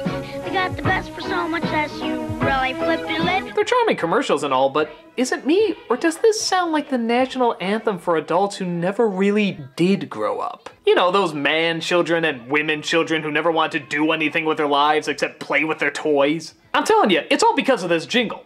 Don't believe me? The sequel commercial that came out years later proves it. I don't want to grow up. I'm a Toys R Us kid. They got a million. Look at that! They're in the exact same location! I don't want to grow up. I'm a Toys R Us kid. They got the best for so much less. You'll really flip your lid. It's like no time has passed. They never left their parents' place. This is their life. From bikes to trains to video games. It's the biggest toy store there is. In fact, the more I think about it, they're probably there even to this day. Reggie! Go away, Mom! Reggie, when are you gonna get a job? I told you, Mom, I'm a Toys R Us kid! You keep saying that, what does it mean? You couldn't possibly understand, Mom! I'm never gonna have any grandchildren. They just complicate the plan, Mom! The Toys R Us plan! I'm going to watch old home movies of you and see where I went wrong. Toys R Us kid, Mom! Toys R Us kid! The only other problem I ever had with these commercials is that half the toys were never at Toys R Us. You ever notice that? I don't know if it was a copyright thing or what, but half of these products they were advertising were never at the store. Like, imagine you were a Ninja Turtle nut, like I was. Look at these fucking things! Holy shit! I want the life-size dancing Ninja Turtles, please! What? Don't have it? Well, okay, I'll take that gigantic teddy bear that he's bouncing around on. What? Well, how about that game where you bomb the battleship? Fuck you! Look through the store! There has to be a game where you can bomb a battleship! God, this place is an insult to Joffrey the giraffe! It's not real? I don't wanna grow up! Critic! When are you gonna get a job? Shut up, Mom! More gays, more toys. Oh boy, I wanna be a Toys R Us kid. Fucking liars! Chocolatey cereal with chocolatey marshmallow bats. Believe it or not, there was actually a period of time when Count Chocula was a live action character. And would you like to see what he looks like? If you crave chocolate too, chocolate can satisfy the chocolate monster in you. What the hell is that? It's like a silly putty combo of the Nesquik Rabbit and Fat Weird Al Yankovic. And okay, that chin seriously needs to be censored. I swear, I'm looking at Forrest Whitaker's testicles right now, and that should not be under the mouth of any cereal mascot. Something happens to Mickey at daylight. Chocolate. The chocolate monster in him comes out for a bite. I don't even know what the commercial's about. It's a monster that wakes up, but when he's fed Count Chocula, he turns back into a kid. Who cares? You can't take your eyes off that image of Robin Williams' face coming out of a Muppet's butt. If you crave chocolate... Yeah! Turn it away! Turn it away! Burn it with acid! Satisfies a chocolate monster in no time flat. The monstrously good part of a complete breakfast. Count Chocula can satisfy the chocolate monster in you. You stay the fuck away from my chocolate monster. You know, you're doing a great job. Oh yeah. I don't know how many people remember this one, but for a while, everybody was quoting it. It starts off with a woman working at her job when her boss obviously starts hitting on her. But you're not using all your assets. With a body like that, you can go places. Sexual harassment makes you feel like less of a person. Ask for the Stop Sexual Harassment booklet at your public library. Be a little more sexy. Hey, we're talking about your job here. No, we're talking about sexual harassment here, and I don't have to take it. Boom! my early 90s perm just schooled your ass! I don't know what it is, there's just something about how direct she is and how almost robotic she says it. No, we're talking about sexual harassment here. And I don't have to take it. The funny thing is, sometimes I wonder if this would still work if the roles were reversed. Like, if it was the woman hitting on the man. My guess in all honesty would be no. For one, kind of obviously this happens more to women than it does to men, but two, men just aren't smart enough to recognize when they're being hit on. We're kind of dumb that way. If a woman is not interested, that's the one we go for. But if a woman is interested, we're blindly naive to it for some reason. If a female boss is hitting on a male worker, he's not gonna catch on to it anytime soon. Dorothy has escaped the castle! Spread out! Find her! Find her! Except for you. You come here. Yes, my lady. It's been a long day, hasn't it, OEO henchman number 5? Yes, my lady. And you'd do anything for me, wouldn't you? Yes, my lady. Unless someone half your age were to kill you, in which case I would swear an allegiance to her blindly.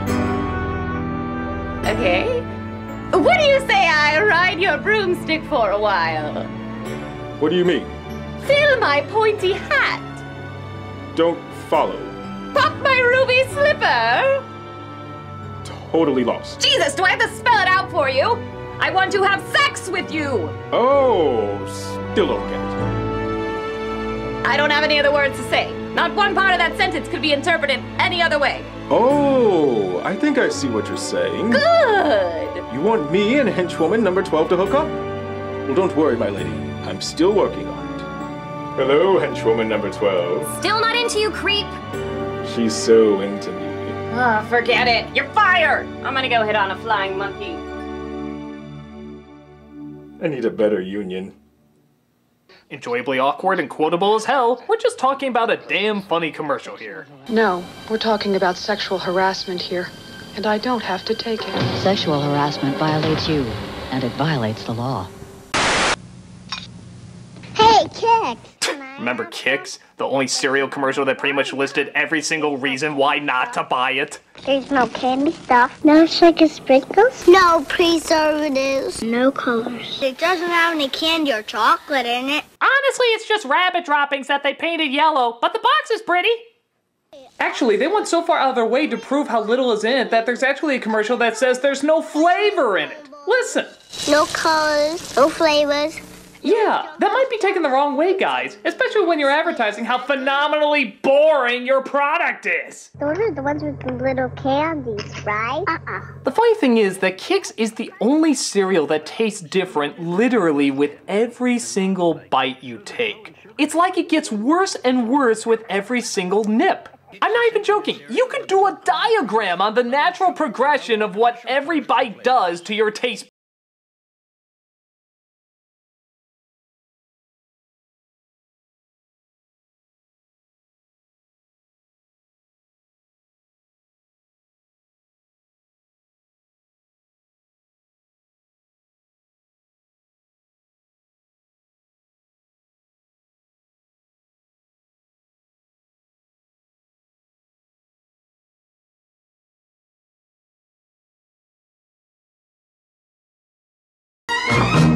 Now kids can get a classic little golden book, free from Kix, with one proof of purchase plus shipping. Okay, did anyone ever actually send in the proof of purchase? I mean, did that ever happen in the history of mankind? I don't know if cereals still do this, but when they were too cheap to put the toy in the box, they had you pay for a stamp and envelope as well as shipping and handling, and have the toy delivered to you a few days later. Do kids really have the attention span for that? Yay! I can get a toy!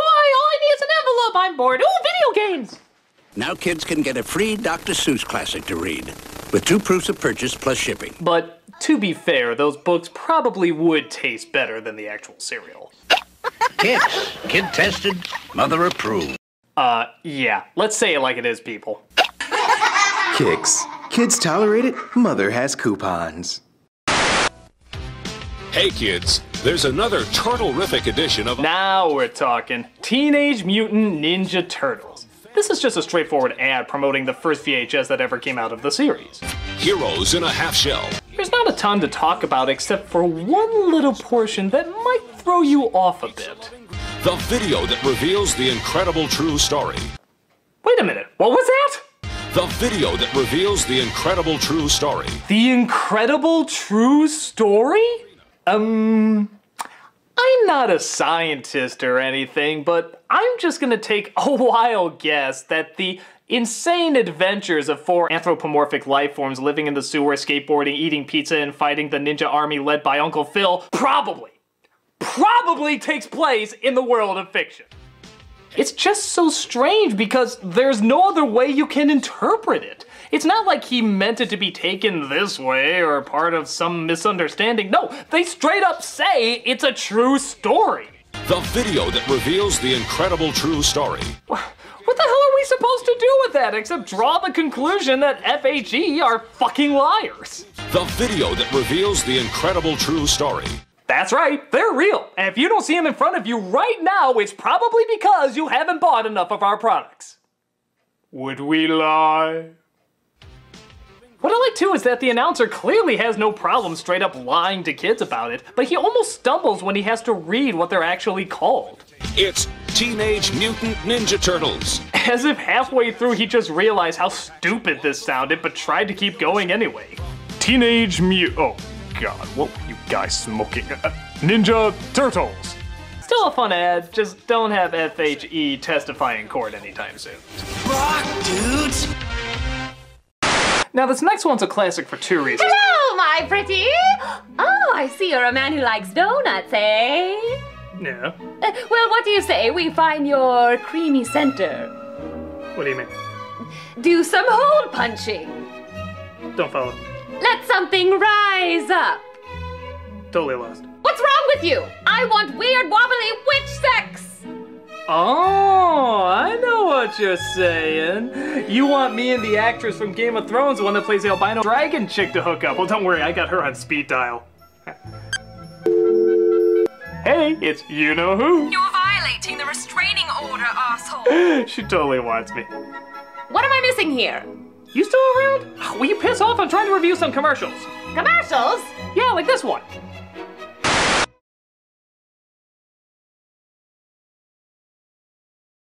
And this is what happens when a man and a woman love each other very, very much.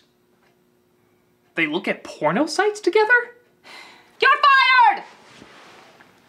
I don't even know you! With Take Care of Me Twins. Speaking of where babies come from, we got possibly one of the most brutally honest baby doll commercials ever. They're called the Take Care of Me Twins. Even that title sounds a little angry, doesn't it? Like a bitter nickname or something. Oh, am I needed by the Take Care of Me Twins? This commercial seems determined to show every stressful, terrible part about raising a child.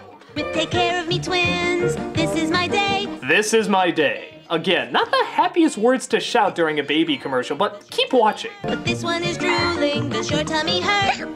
Oh, excuse me, did you just drool on my shirt? I'm rushing around, taking care of these two. With new little twins, there's so much to do. Uh-oh, is that a runny nose I see? Thanks very much, was that one for me? This is like the most passive-aggressive ad I've ever seen. Like saying, oh yeah, you want a baby? You want a fucking baby? Kiss your social life goodbye because this is your day. This is your entire goddamn day. Just drooling, sneezing, feeding, changing, running around. Thanks very much, was that one for me? Just look at the smile she gives. That's the smile of, I'm about to kill these little bastards if someone doesn't take them away from me. Take care of me, twins, keep me on the run. But caring for twins is so much more fun. And oh boy, what a rushed happy ending, huh? Hell, hell, hell, hell, hell, but it's really good. Bye. Take Care of Me Twins make 4 baby sounds. I don't think I've ever seen a toy that advertised more why not to buy it.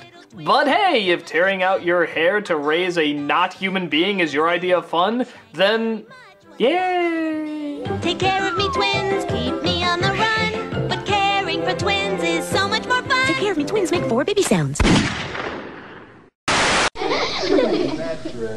Now you cannot fit 2 of me in this dress. Ah, yet another series of classics. The setup is that we see what happens to a scrawny-looking kid if they keep growing up while drinking their milk. What girl's gonna go for me with a body like this? Hang in there, Tom. I'm you 2 years from now, because you're drinking milk and working out. And I've got big news for you, big brother. I'm drinking milk. And in the next few years, it's going to give me a lot of what I need for strong bones, beautiful skin, and a healthy body. Looking closer at these, have you ever realized how phenomenally shallow they are? I mean, all of them are totally based on looks alone. In fact, one of them even flat out says it. But I'll bet you're hoping for a hunk. And when all my work is done, will you love me just for my body? I can live with that. Milk. It does a body good. Milk. Because personality should come. Never. As long as they show looks are everything, I guess milk is the ultimate ace in the hole. My body. The only difference between me and the guys is this dress. Hey, you can see we turned out just fine. Who's that? That's Jeffrey Geyser. Yeah, he beats me with a shovel, but you could skate on those abs. If you're still the same little creep in a big body. I won't even acknowledge you're my brother. The truth is, if we really could go into the future based on what these selfish little douchebags are like, they probably wouldn't like what they see. You may think I'm a shrimp now, big brother, but I'm drinking milk. Which means I'll grow long hair, beautiful skin, and become totally self-absorbed, meaning I won't need to think for myself. And instead marry a wealthy millionaire who only wants me for my body. And then I'll feel this emptiness inside that only the miracle of cocaine can cure. But that's not enough, so then I'll turn to heroin for an even greater high. And then I won't know what's real anymore, and I'll wonder where my life went wrong. And then I'll be so jacked up on highballs that I'll try to kill myself in my maid's closet. But then I'll discover rehab and realize it was all part of God's plan. But then I'll relapse and fall right down the slippery slope again. Oh, Jesus, brother, help me! And then I'll die cold and alone with my only friend, the glass of milk that started it all. Milk? What the fuck? Hey, this is my spot!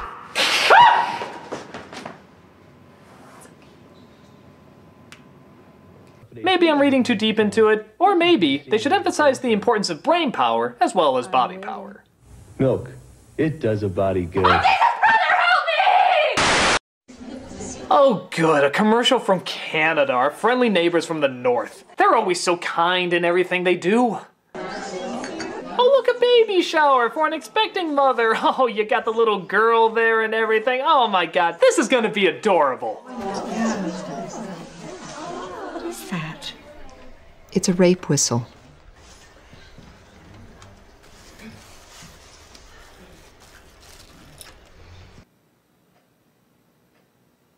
What the fuck, Canada? I mean, talk about an uncomfortable blow to your nads. Is this how you do all your serious commercials? Start off with something innocent and lighthearted and then smash it down into cruel, cruel reality? I mean, it's like starting off an ad like this. You know, a hard day's work doesn't call for water out of the cooler. What do you got there? I got me a nice bottle of mountain water. Cool, refreshing, big on taste, but also big on satisfaction. What do you got there? I got pancreatic cancer.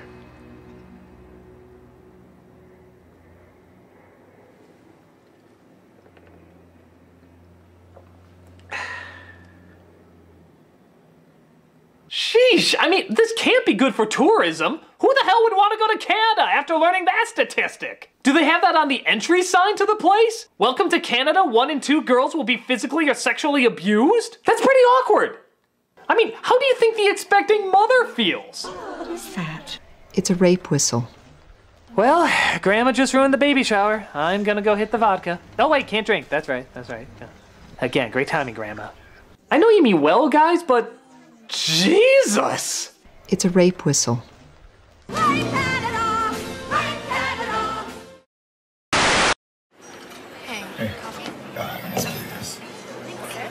Everyone rise for the greatest commercial ever. I know it's current, but trust me when I say it is destined to become a nostalgic commercial classic. It starts off with a guy just going into a Denny's to get some pancakes. What follows is a moment of pure and absolute beauty. Red, white, and blue pancakes, huh? What do they taste like? America,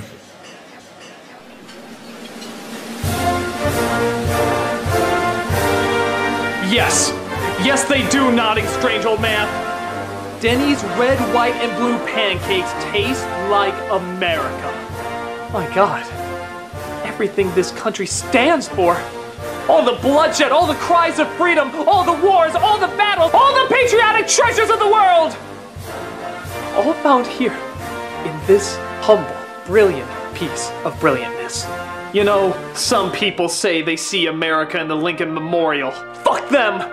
Some say they see it in the Constitution of the United States. Fuck them too! Some say they see it in our Purple Mountain's majesty, in the glimmering eye of the honest worker, or in our stars when they see that our flag is still there. Fucking pussy pansies! It's in the red, white, and blue pancakes from Denny's! I mean, just look at this man when he walks in. He is lost and unsure of himself. He is afraid to venture where he has never ventured before. Red, white, and blue pancakes, huh?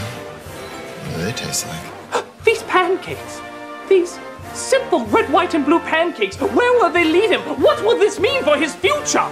But then, you can see the old man thinking long and hard about it. Do I tell him? Do I let him in on the secret of this nation's greatest landmark? Yes, he is ready. America.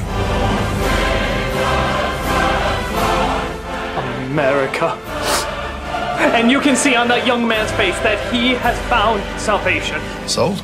He once was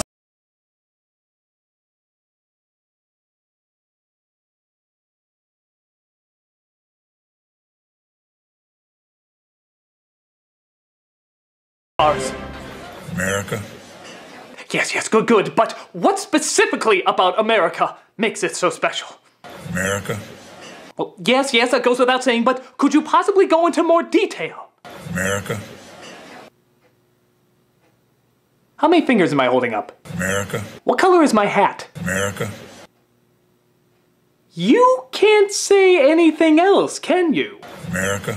And this young man and I have clearly been reading too deeply into your uncontrollable mental illness. America?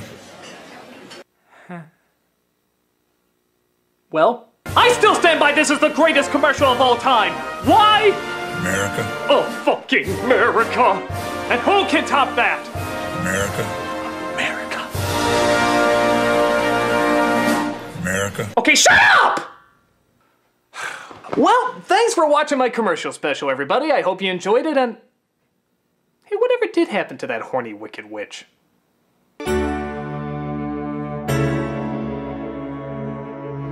It's hot in here, and I like you very much, lover boy. Whoa, I mean the candles, the music, the sexy dress. What's going on here? Don't you like me? I'm your girl. What are you doing this for? I want you. What do you mean? I want your body. Don't follow. I want to have sex with you. Totally lost. Listen here, you bizarre man who has a picture of a spoon on his wall for some reason. I want your balls! Oh, now I get it.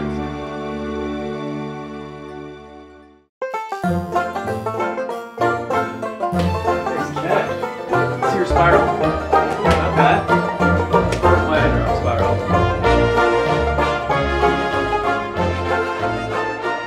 Hey, this is sexual harassment, and I don't need to take it. What just happened? There is nothing wrong with your computer. Do not attempt to adjust your monitor. We are controlling the video. If we wish to annoy you, we'll add obnoxious pop-up ads. If we wish to infuriate you, we will load the video even slower so that all you can see is the annoying circle. If we wish to confuse you, we will satirize a show that was popular in the 60s, but you'll still kinda get because you saw it on that Simpsons Halloween special. For the next half hour, sit quietly, and we will control all that you see and hear. You are about to experience the awe and mystery of nostalgic commercials. Mousetrap, I guarantee it's the craziest trap you'll ever see. They're back, and they're ready to sell you their shit. Nostalgic Saturday morning commercials are practically a lost art, in that there's no more Saturday morning cartoons to play them with. Thanks, non-stop kidsploitation media! But nevertheless, there was still a strange, otherworldly feel to the ads of the 80s and 90s, and even some more recent ones too. So today, we're gonna take a look at their bright, colorful, sugar-coated, brain cell-killing awesomeness in all its glory. Because commercials are reviewable too. What makes them memorable, what makes them laughable, and what makes them memorably laughable. So, seeing how I called the first one after these messages, the second one will be right back, the third one explanation point, and the fourth one, this one I'm calling... The Quickening. After these messages. After these messages. After these messages. After these messages. We'll be right back. Hey now kids, come get around. Yeah, you all know this one. Go ahead and sing along. Skip it, do run, do jump, do hop, hop. Skip it, skipping and a screaming and a bop, to bop. This is the classic ad for a toy that was pretty much just jump rope for a disposable income. But the very best thing of all, there's a counter on this ball. Wow, that is the best thing of all. Remember when you had to count? Remember the fucking terrible days when you actually had to count?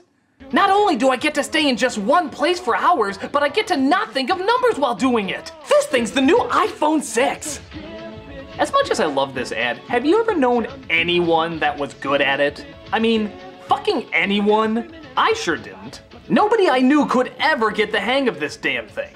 If they really want to get it right, they would have advertised it like this. Hey kids, see the new toy in town. To get you more acquainted with the ground, it's Trip It, smashing faces into asphalts. Trip it, sue the toy brand, it's their fault. Cause the very best thing of all, the phone number's on the ball.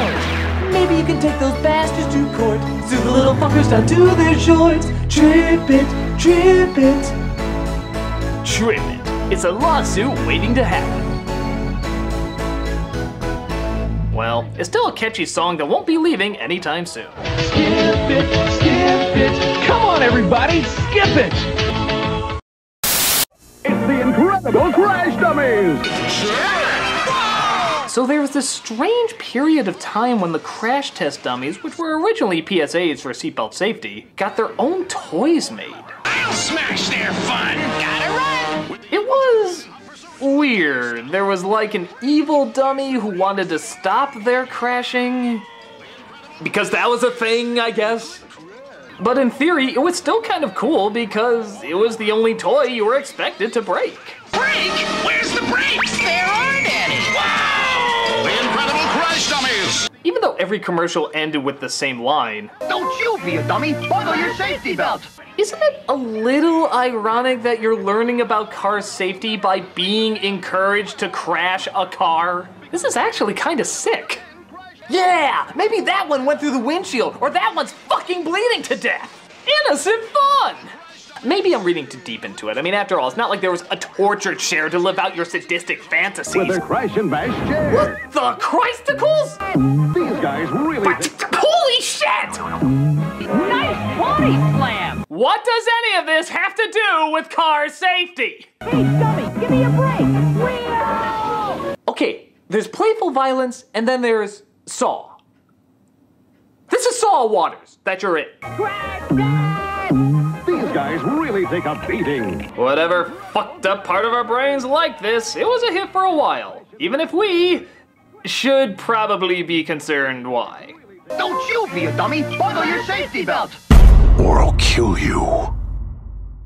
3, 2, 1. Hey there, sports dude. Yeah! I'm the melting ass animatronics from Ninja Turtles 3. Basketball, slam dunk and dunk. God, how did they go from Jim Henson puppetry to a dead-eyed corpse with fishing line pulled lips like Mr. Ed? In football, TD Toss and Leo's making sure the foot aren't having a ball. Actually, the funny thing is, you can tell this is when they were running out of ideas for stuff to put the Ninja Turtles on. In the early 90s, they were literally on everything. No, I mean fucking everything. Light and lively, six-pack, low-fat yogurt. Excellent. So it's pretty obvious this is when we were getting to the point where they had very few options left. Friends, are you in the market for a new car? Mike's Cowabunga Surf Buggy! Welcome back to the International Turtle Game. There I was, on safari in deepest Africa. Yeehaw, dudes! I just love the Old West. It's kind of like saying, remember when Batman took a baseball? Or Wonder Woman took a bowling? Okay, those were actually real things, but it still feels wrong. It's Crazy Clown and Mike. Chief Leo, leader of the Turtle Tribe, Bandito, Busted Mike. It's Rap the Magnificent. Hey, the rabbit pops up. But wait, there's more. There's Ninja Turtles accounting. Ninja Turtle toll booth operator. And last but not least, pregnant Ninja Turtles. Like Prager's Bunga. Things weren't going too well, okay? We swear, it's all part of the original source material. Practically nothing has changed. It's not just an attempt to have you buy it as a gift or something. Audacious birthday turtles, just what I've always wanted. Teenage Mutant Ninja Turtles. Teenage Mutant Ninja Turtles. Enjoy our fumes. All yours for no money down, no installments, you just pay for it. Teenage Mutant Ninja Turtles. We're out of ideas. Oh my god, this may be the greatest bumper for anything ever. Okay, so you're about to watch something on HBO. What do you usually see before it starts? Fucking riveting. You wanna see what they had back in the 80s? What whimsical whimsy of wonderment is this?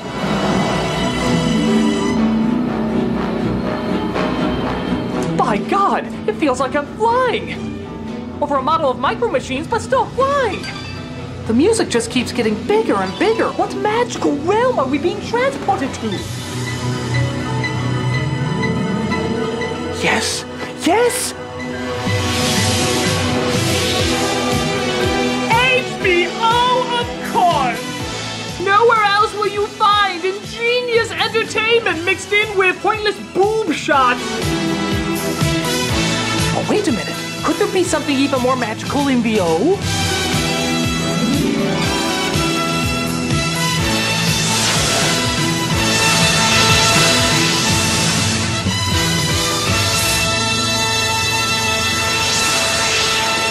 Fucking amazing. I mean, fucking amazing. What would you rather watch before seeing anything? This? We're incredible like yes, or flying like fucking Peter Pan through a Godzilla model of wonder. HBO, you gotta bring this back. I don't care if you have to throw in Tyrion Lannister or something, just for God's sakes, bring this back. Even if the movie you're showing is goddamn Jack and Jill, it'll be a little bit better with that intro.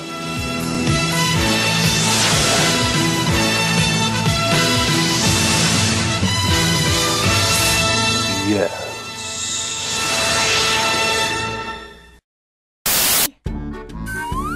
Diaper surprise! Huh? Lala Loopsy diaper surprise. Feed your babies water. Press her tummy, now look inside. Diaper surprise! I don't think that's how that works. Look, a magic charm! Was this like the missing line that Rocky's coach used to say?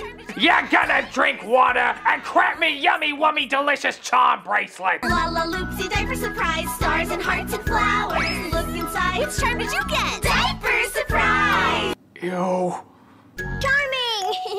Listen, girls in wigs, I just think you're kind of giving kids the wrong idea. I mean, what if a parent is like, uh-oh, somebody needs their diaper changed. No, let me! I've been waiting for this for so long! Kill me? Lala Loopsy diaper No, just no. Press her tummy, now look inside. Diaper surprise! Just no! I'm Polly Pocket. Want to see what's new? Polly Pocket, wasn't this ingenious? It's a tiny girl who lives in a world that's also a compact. Good Jesus, that's like the ultimate combination of girl toys. It's dolls, doll houses, and makeup all rolled into one. It's the ultimate trifecta.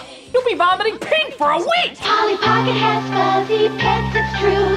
Nothing really wrong with these now that I'm looking back at them growing up, but being a boy back then, I of course hated watching these commercials. I mean, they're just so girly. What do you even do? You open up this little world, walk through it, and then close it up to carry it around? Bore friggin' ing. Now boys, we of course had a lot better shit, like Mighty Max, Mighty Max! Hell yeah, this was completely different and so much better. You open up this little world, walk through it, and then close it up to carry it around. 1,000,000 times more advanced than Polly Pissing Pocket. Just look at how into it this kid is getting. He's a little fucking psycho. Me want brain. Whoa! Watch out for that first step. It's not over, Mighty Max. Will Max get fried? His fate is in your hands. Now where's that butterfly whose wings I was going to pull off? Each sold separately, Mighty Max figure included, from Mattel. But hell, that wasn't the end of it. We had other super masculine toys back then, like... Hell yeah, here we go. It's the Creepy Crawler's oven. Oh well, if it's just an oven, I don't know. The Creepy Crawler's super oven. Whoa! Yes, before everything was extreme, everything was super. But they meant totally different things, and don't you forget it. And now you can make your own Mighty Morphin Power Rangers. Cool. To be fair, they look less like Power Rangers and more like skinless human beings who got whiteout spilled on them. But it captured their non-existent personalities pretty good. It makes super-sized bugs super fast. That's why they call it the Super Oven. Yeah, now that's how you do a boy's toy. There isn't any girl's toy out there that's even remotely close. Announcing the new Easy Bake Oven and Snack Center, making even more treats for you. Well, our version was better. We couldn't eat ours and live.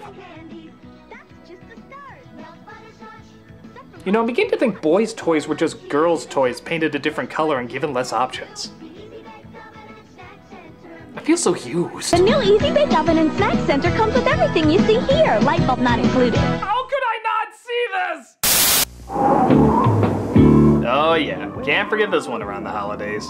A little snowman comes in and gets warmed up to a bowl of Campbell's soup, only to reveal it was actually a little boy the whole time. Nothing melts away the cold like a delicious hot bowl of Campbell's soup. A cute concept and all, but my biggest question is, who the fuck left their kid outside so long that he would become a snowman? That's just horrible parenting. In any other world, I don't think this would fly over so smoothly. Alright, kiddo. I think that's enough playing outside. Time to come on in. Need a little help there? Okay. Oh, well, you were having a lot of fun out there, weren't you? Indeed, but now it's time to stop playing with your toys. So, alright, no, come on, honey, come on, honey, come on. Oh, somebody's growing up. Okay, well, why don't I make you a bowl of your favorite Campbell soup? I'll take that as a yes. There you go, honey, a bowl of your favorite... Oh, Christ.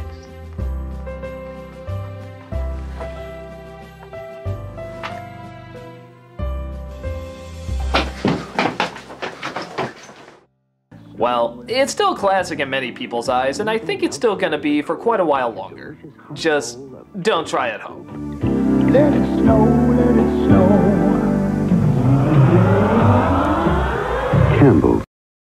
Those are good and all, but every once in a while you come across a commercial that's so ridiculous and so stupid you swear they're not even trying. Like this one.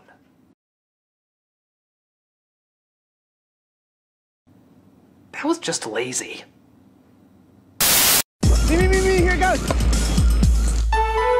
Here you go. Everyone's seen this classic before. Hey, what's your drink? Alright, we got soda, OJ, purple stuff. Sunny D, yeah. Of course, it was always Sunny D. Which is good, seeing how the mother always buys a fucking wad ton of them. How many varying sizes of that shit do you need? We got soda, OJ, purple stuff, and 2 kinds of Sunny D. 2 kinds? Alright. The weird thing about it is not that in every commercial they always pick the Sunny D. That's kind of a no-brainer. The weird thing is that in every single commercial they push aside the exact same drinks in precisely the exact same order. Alright, we got soda, OJ, purple stuff. Want some soda, OJ, purple stuff? We got soda, OJ, purple stuff. We got soda, OJ, purple stuff. We got soda, OJ, some purple stuff. We got OJ, cola, some purple stuff. What the hell is this?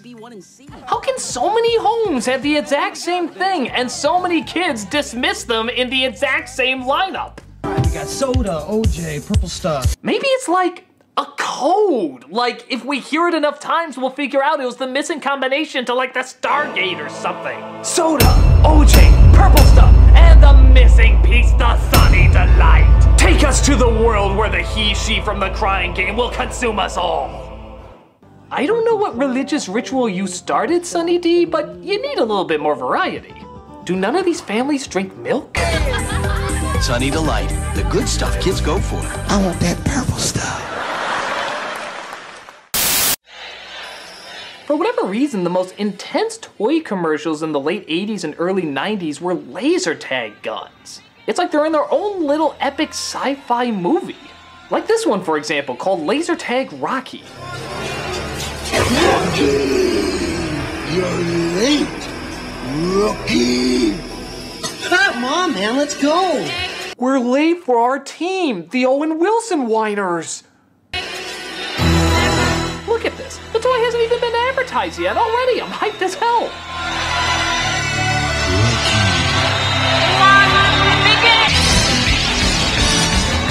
Jesus Christ! Where the hell was this laser tag being played?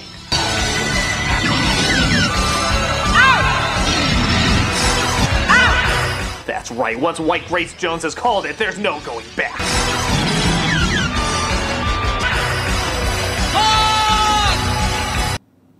What the hell was that? I just got that joke you told me 10 minutes ago! Ha!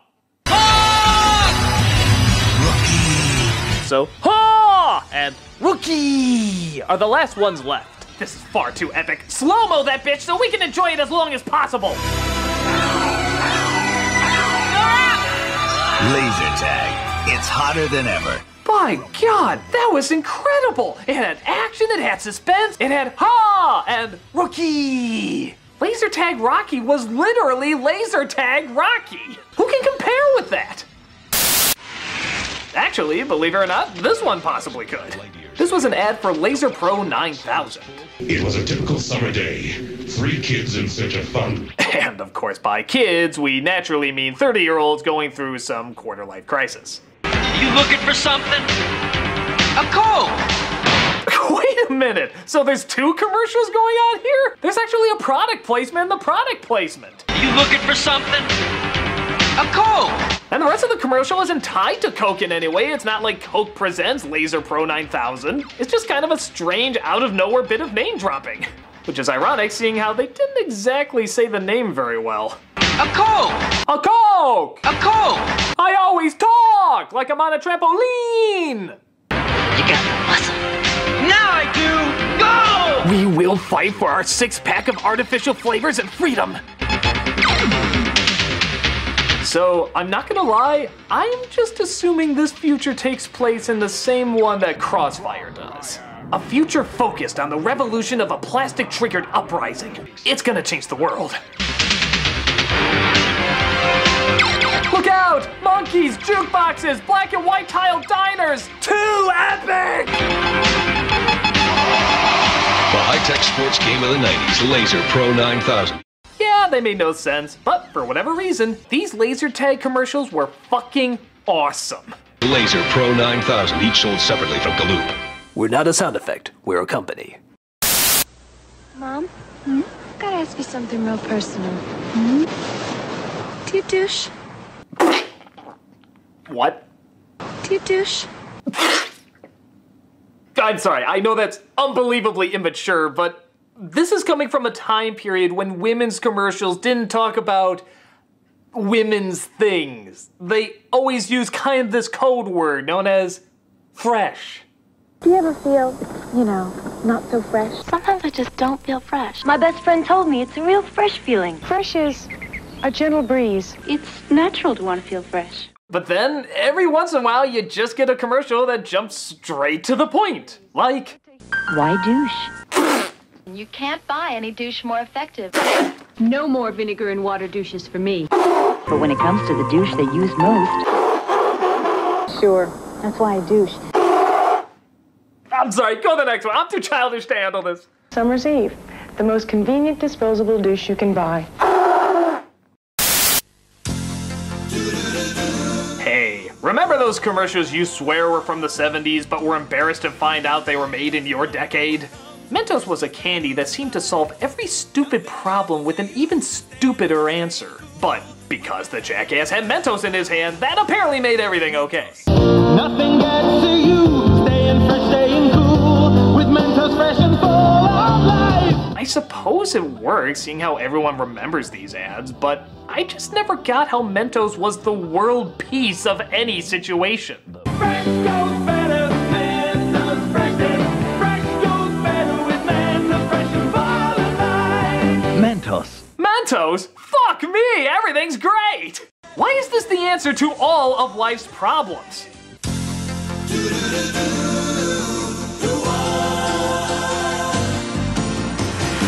It doesn't matter what comes, fresh goes better in life, with Mentos fresh and full of life. Nothing gets to you, staying fresh, staying cool, with Mentos fresh and full of life.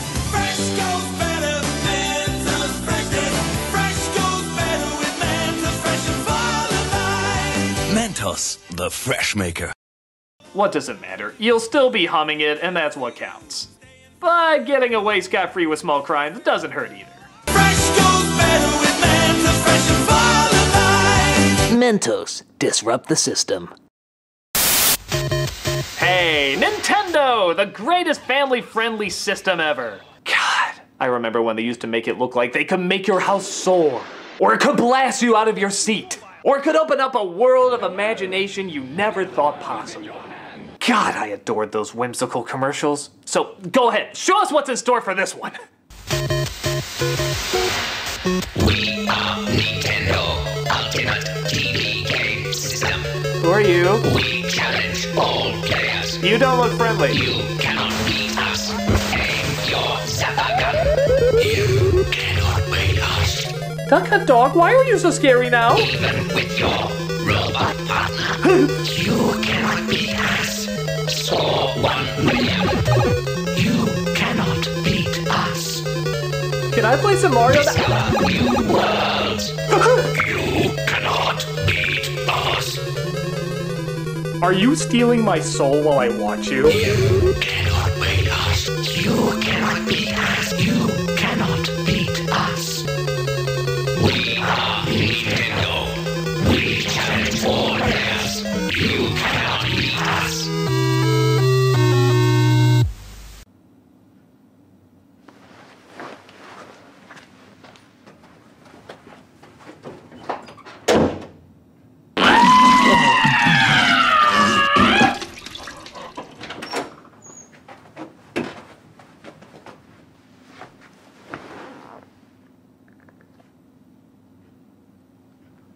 We are Nintendo. We challenge all players. You cannot beat us.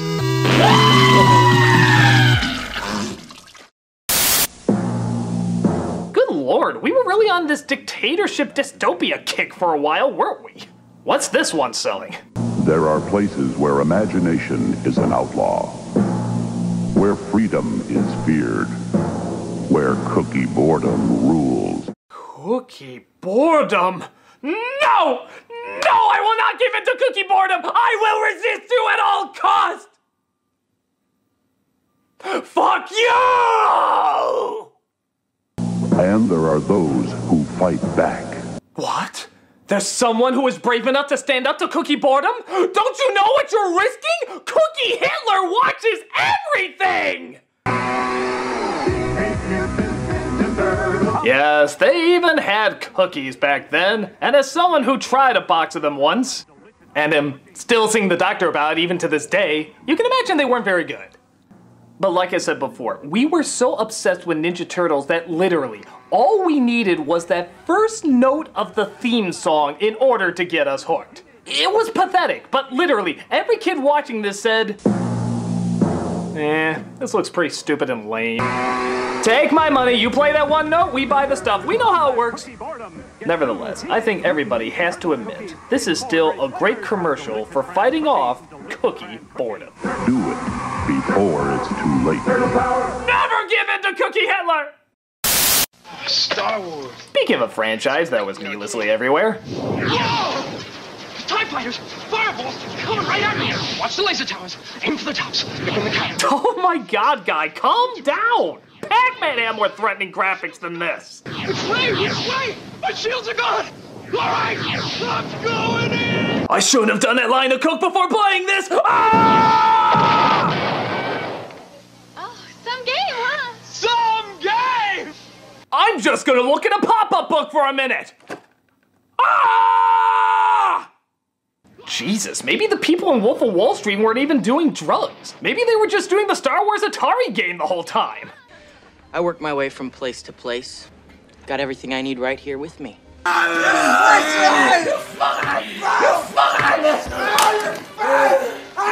Star Wars, it's that good?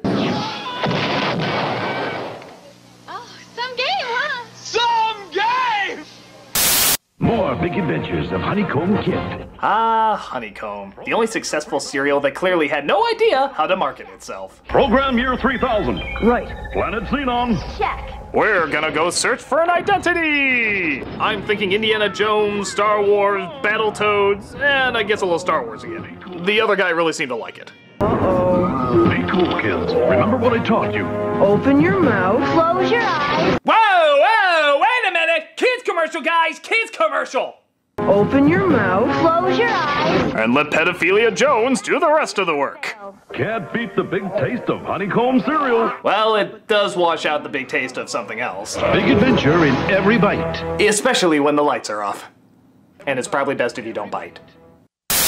A message from Concerned Children's Advertisers. Oh, thank God, another Canadian commercial. They'll calm us down from all this open your mouth and close your eyes controversy. Why do you think your mommy or daddy are always telling you, don't put that in your mouth? God damn it, Canada. Don't you put it in your mouth. Don't you put it in your mouth. Don't you stuff it in your face. Don't stuff it in your face. Though it might look good to eat. Though it might look good to eat. And it might look good to taste. And it might look good to taste. You could get sick. Ick. Real quick. Ick. Really?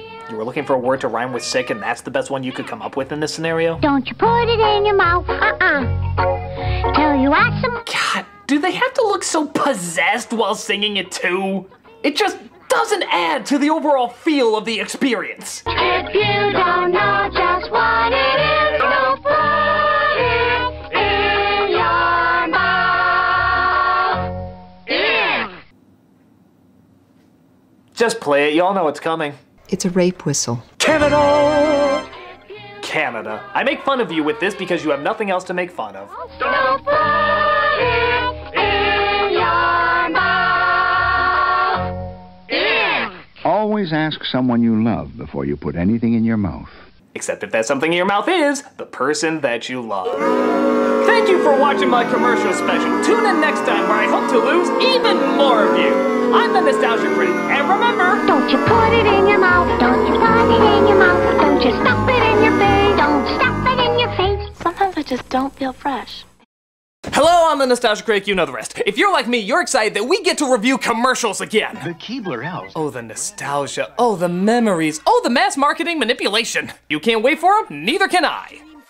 Seeing how we called the other episodes after these messages, we'll be right back. Explanation point, the fourth one, and the quickening. This one I'm entitling... Let's just get to it. Commercials! After these messages. After these messages. After these messages. After these messages. We'll be right back. Hey kids, remember when Chuck E. Cheese made Showbiz Pizza disappear? Under mysterious circumstances. Well, this is how they used to advertise on TV. The most advanced video game you can play is awaiting your discovery at Showbiz Pizza Place. Actually, maybe the reason they ran out of business is because they put fog machines on top of their video games for some reason. Come on, I can't see the princess cleavage! It also doesn't help that each game was given one giant dark room to itself. It's about as cost-effective as Willy Wonka shrinking down his giant chocolate bars. But who gives a shit? He's playing Dragon's Lair! The most gorgeous robbery of your money ever. We lost so many quarters to this thing because we had to keep reminding ourselves we weren't watching a movie. Oh, I hope Dirk's reunited with his Russian mouse family. I mean, damn it, I'm playing a game! Why didn't this ever become a movie? Wouldn't that have made sense? Wouldn't you want it explained where that flashing yellow light came from? Or the dragon's ability to learn bubble trapping technology? Fucking bubbles! Or how The dragon keeps it around his neck. Daphne made your testicles drop so fast? Why didn't they ever make this a movie? With Don Bluth and his people.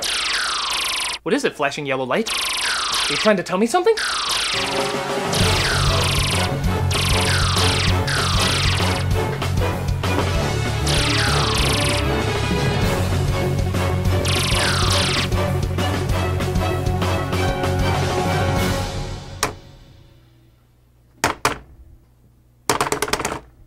Why was I following a yellow light?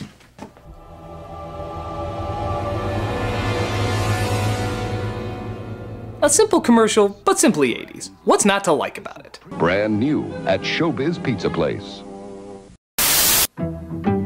You can have lots of high-tech fun with Tiger's Talkboy tape recorder. Ah, the only good thing to come out of Home Alone 2, outside of an even gayer Tim Curry. Have a lovely day.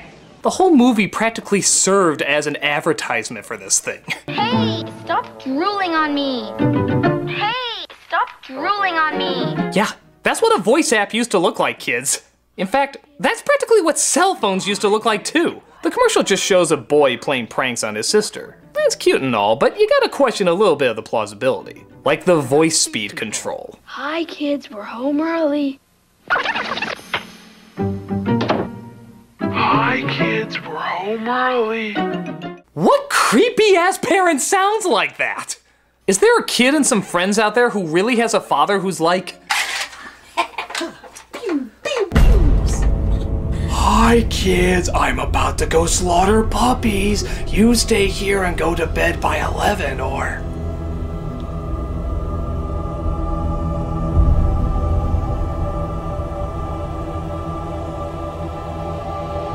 I'll eat your heart.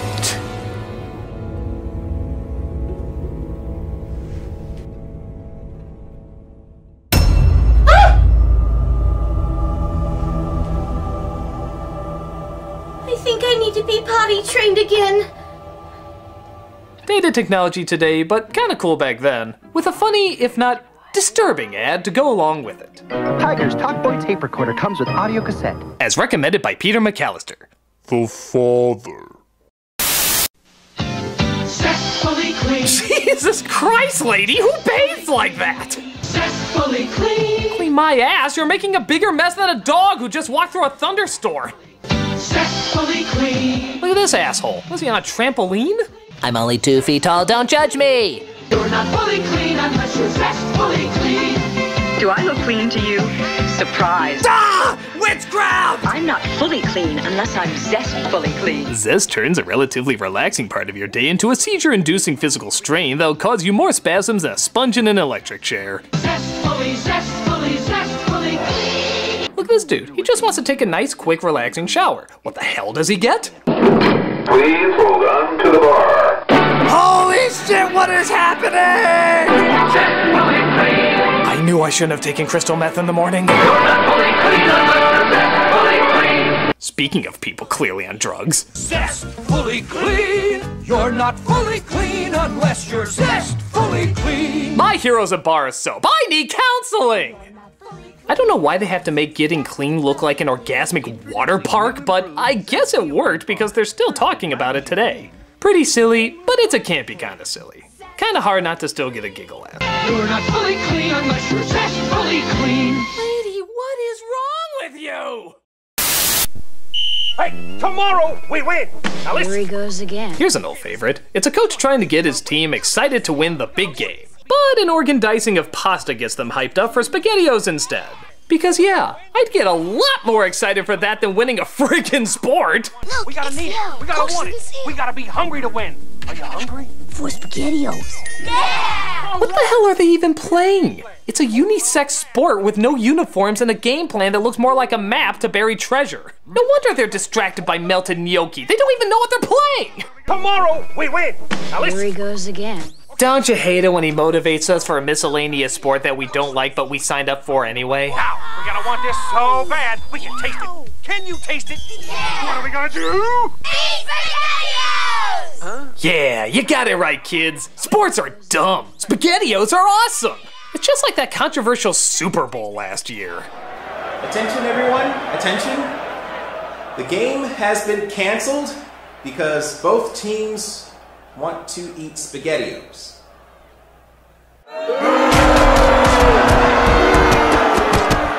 A weird ad for a gross product, but one that'll still stay fresh in our memories. It's gotta be. Uh-oh! SpaghettiOs! Now there's a new Barbie I can sleep with! Well, that was just said. Snuggle tonight, bedtime Barbie. I'll hold you tight, bedtime Barbie. Your whole body's soft. Okay, I'm just gonna let you figure things out, little girl. There's no rush, just... You might want to check out some of these cartoons. Close your eyes, sleepy head. Night-night, snuggle tonight. Okay, you just kissed her nipple. I'm okay with being curious, but sleeping in pink potato sacks is not consent. I'll hold you tight, bedtime Barbie. Oh look, she sleeps the same way zestfully clean people bathe. Though I guess you'd want to move around too if you slept in a nightgown that even the Duggars would call too conservative. Let's get ready for bed. I'll hold you tight, bedtime Barbie. Bedtime Barbie doll has a soft body. Okay, I don't want to enforce any gender stereotypes or anything like that, but what if this was a boys commercial? Like, the exact same lines and everything, just you switched out the genders to male. Would we really look at this the exact same way? Now there's a new Barbie I can sleep with. Yeah. Snuggle tonight, bedtime Barbie. I'll hold you tight, bedtime Barbie. Her whole body's soft. Let's get ready for bed. Snuggle tonight, bedtime Barbie. I'll hold you tight, bedtime Barbie. Bedtime Barbie doll has a soft body. Now with an adult version for dad. Okay, that part I added on, but you get the idea. What can one say but, naivete, thy name is Bedtime Barbie. I'll hold you tight, bedtime Barbie. Bedtime Barbie doll has a soft body. Want to come to my place and learn our new song? Oh, of course. McDonald's is one of the kings of children's marketing, using the only clown who's a surprisingly slower killer than Pennywise. It's all about hot food, cool food, happy food, fun food, big folks. These ads always had brilliant slogans and catchphrases that would change up every year or two. But sometimes they were said so fast that you'd swear they sound a little bit like something else. Like, listen to this and tell me if one of these words sounds just the tiniest bit like something else. You know the one. McDonald's, for food, folks, and fun. What? We're on our way to McDonald's, for food, folks, and fun. Did they just add orgies to the dollar menu? It's food, folks, and fun. Is the secret sauce lubricant now? For food, folks, and Stop saying that! We're looking for food, folks, and fun. I'm very uncomfortable right now. You were that clown in Eyes Wide Shut, weren't you? Is nobody hearing this? Don't touch those kids! This might be how they did McDonald's at Caligula's home, but not on Saturday mornings. This is way too unsettling. I gotta find something more pure and innocent. Hi, I'm Jared the Subway Guy. Not that. Cosby here. Not that. Pudding Pops. Candy. Ah, here we go. Weight. I'm losing weight deliciously with the aid of AIDS. AIDS helps put me in control. AIDS may taste like a candy, but AIDS contains one of the most effective appetite suppressants you can buy. AIDS helped me lose the weight and has nothing in it that could make me nervous. I think a lot of people would disagree with you on that. Question: why take diet pills when you can enjoy AIDS? I can safely say there are some reasons. AIDS helps you curb your appetite. You eat less because you want less, so you lose weight naturally. Among a few other side effects. AIDS helps you stay the way you want to be. Why not try AIDS? Okay, dude, this came out in the mid-'80s. Were none of you reading a paper? So why don't you let AIDS help you lose weight? Let the AIDS plan teach you how to take off weight and help keep it off. Try peanut butter AIDS. Peanut butter AIDS. Excuse me, your ignorance has caused me to retreat into the uncomfortable corner.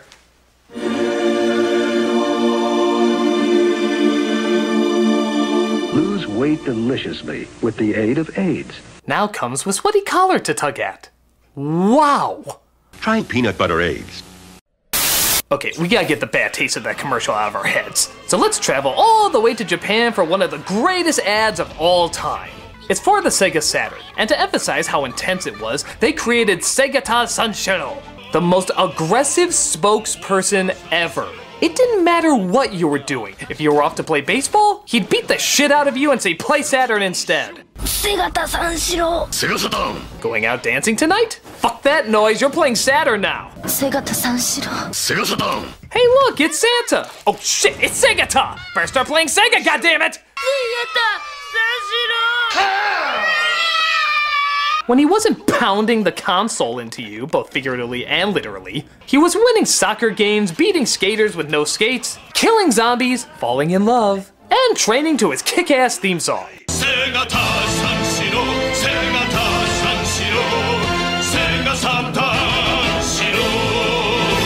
This guy is amazing. He's like Chuck Norris, fully realized. You know, like if you have Chuck Norris and took out the homophobe stuff, you'd have Segata. He's like a myth they talk about in stories. If that myth had a physical form and could punch you. He was one of the most phenomenal things to ever hit television. Sadly though, every myth has to die. Yep, they actually killed off Segata in the only way Segata could die. Stopping a nuclear warhead from destroying Sega by jumping off a building, propelling it back with his own feet, and launching it into space. It was pretty emotional.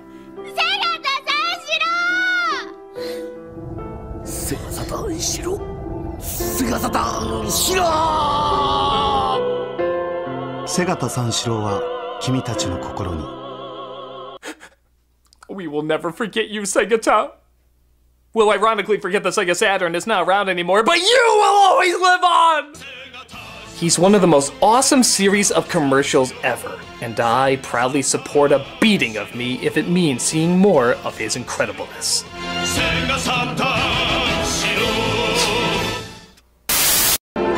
One of the year's most enchanting stories is about to bloom. Oh God. You ever look at an ad for a movie and say, shit, I'm gonna have to look at this for a few months? Now, Don Bluth, the director of An American Tail. The director who gave us some of the greatest anime movies of all time says, you know what, maybe Barney was onto something. A troll in Central Park. Now, you too can enjoy the wonder and enchantment of a friendship that grows and blossoms. God, I'm just waiting for Dirk the Daring to slice his head off, or the T-Rex from Land Before Time to devour him, or the owl from Secret of Nim to peck his little face out. Don Bluth up this Don Bluth film! And I know what you're thinking. Aren't I being a little too hard on an animation legend? Well, if he has a problem with it, he can tell me himself.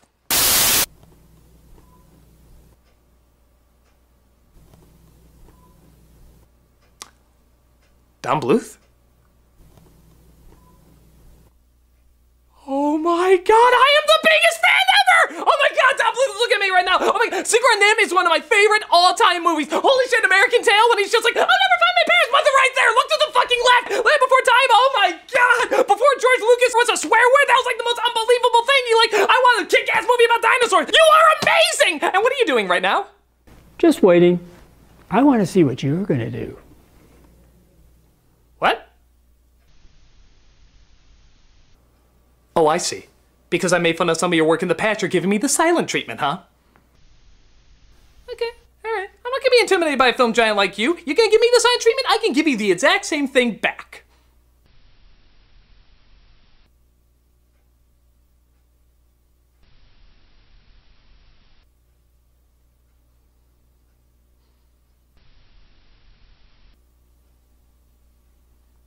Knock, knock. Oh, come on, it's the law. You have to say who's there. Knock, knock, who's there? You go who? You go, bye-bye!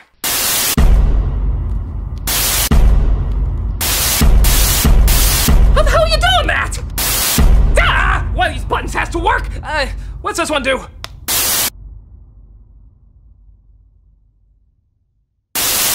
Ah! Suck my cockadoodle, you weirdo!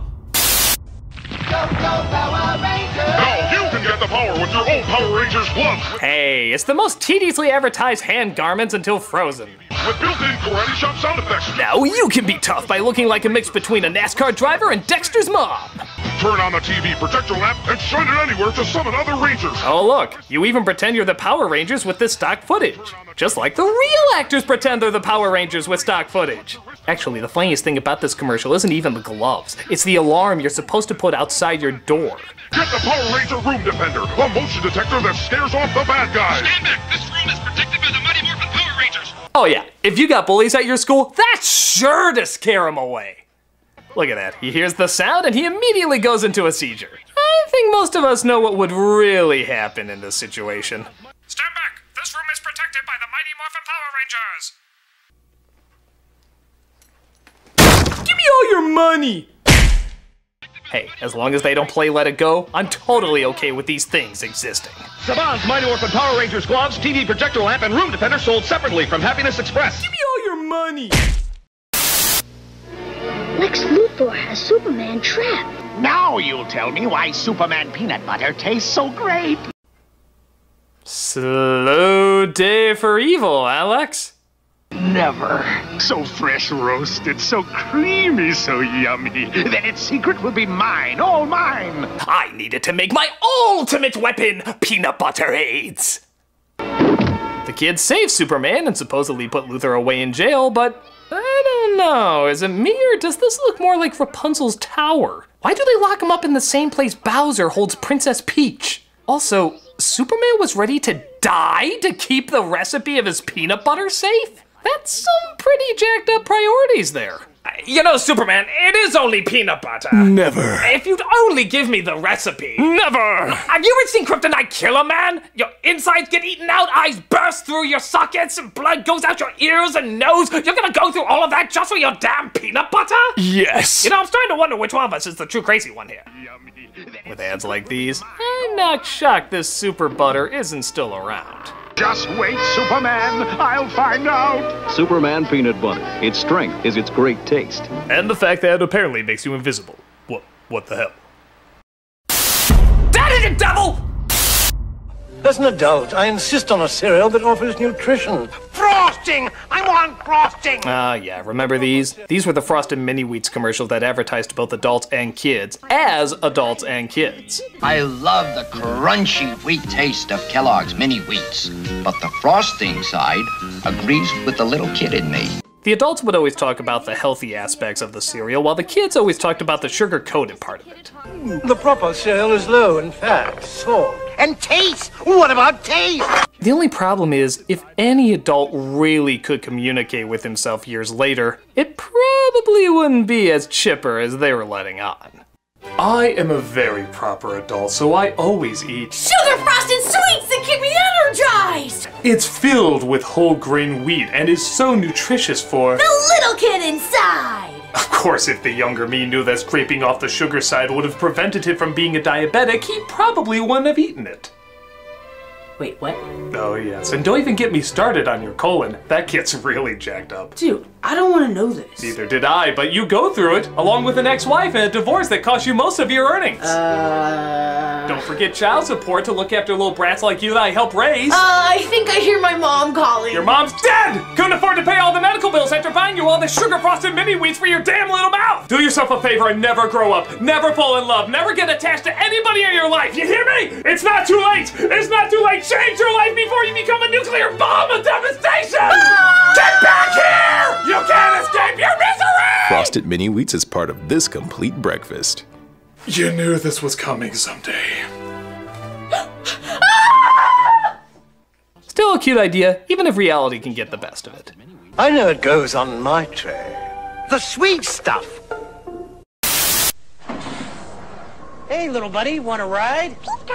I was in college when Pokemon came out, so I was not the right age for it. And if you're a little kid and grew up with it, great, I'm glad you have fun. But for all the adults who had to endure this was a pain in the ass to put up with.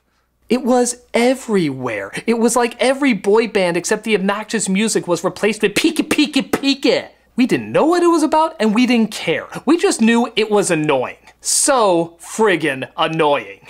So pardon me if I'm not very excited to watch another commercial on it.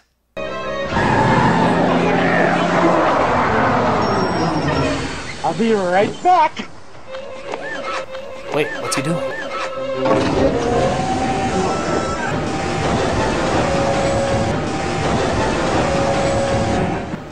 Is it true? Are they finally gonna die? Yes! Squash them! Kill them all! Turn them into Pokemash! Pokemash! Gotcha. My God, that was beautiful. I don't know who you are, fish-eyed lens fat man, but you are my new personal hero. God bless you. Where can you catch all 150 Pokemon? Gotcha. On your Game Boy, that's where. Ah! Bullshit! Fucking cop-out! How do you get a Game Boy from a bus? You know what? Screw it. Through the power of emotional denial, I will rewrite this ending in my head the way I want it. Where can you catch all 150 Pokemon?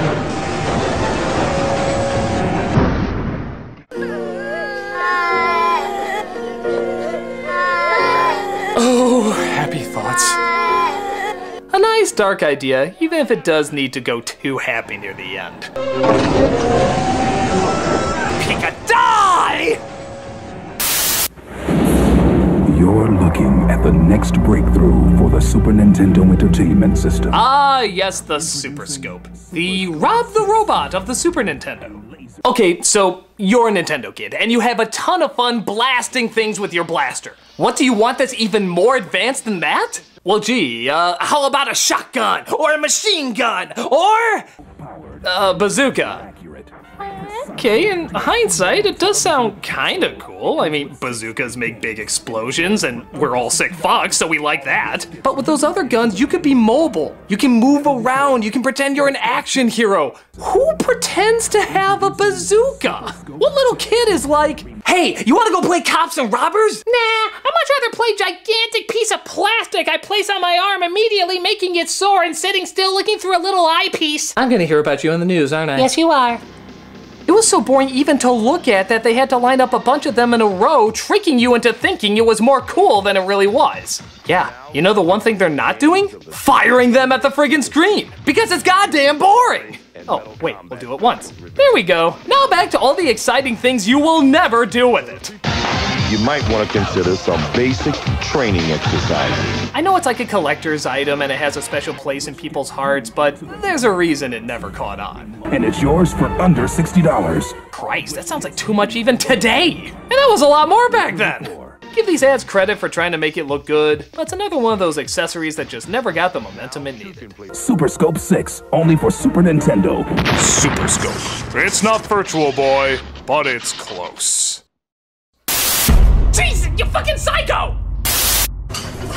Here's a little PSA from Canada. Nuh-uh. Nope, I've learned my lesson. Canada is fucked up. They may look all cute and innocent, but then they're sneaking in rape whistles and putting dicks in your mouth and God knows what else. Well, I'm not falling for it this time. I'm the sous chef here. With any luck, I should be head chef by next year. Oh, well that sounds kind of nice. I've got this amazing fiance. Oh, well that sounds sweet. A nice couple finally found love. Who I won't be marrying this weekend. Oh, what, you had to change the date or something? God, that's always so hard when that happens. Because I'm about to be in a terrible accident. Huh? But really, I should have cleaned up the grease over there. And they should never put the deep fryer so close. Oh, God! Oh, God! Canada, you're sick! You're sick, Canada! What the hell's wrong with you? She was gonna be married, and then you fucked up with her face! You're sick! You're sick, Canada! No, I don't care what you're advertising, because you're sick! You're sick, Canada! I am never visiting you, because you're scary! You're a scary place, Canada! Put it on your flag! You're scary! We're keeping Michael J. Fox! You keep whatever the hell we gave you! Which is probably nothing. Because you're sick!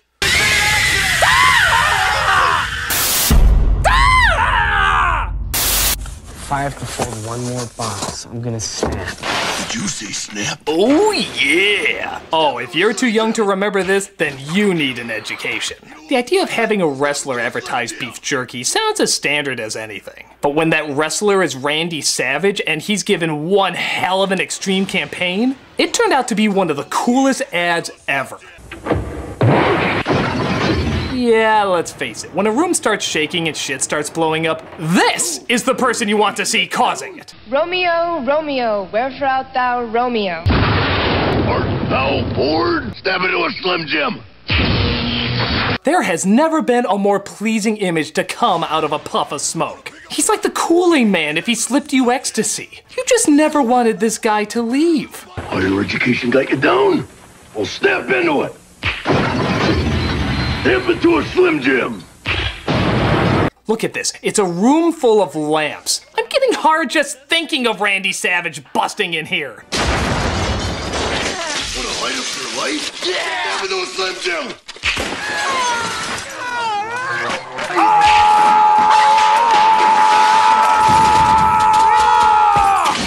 Need a little excitement? Step into a Slim Jim. Oh my God, is there a way to mate with Slim Jims? Don't answer that, internet. Turn to the spice! That's Mr. Savage. How about the funky chicken? Is that a waltz? Oh, yeah!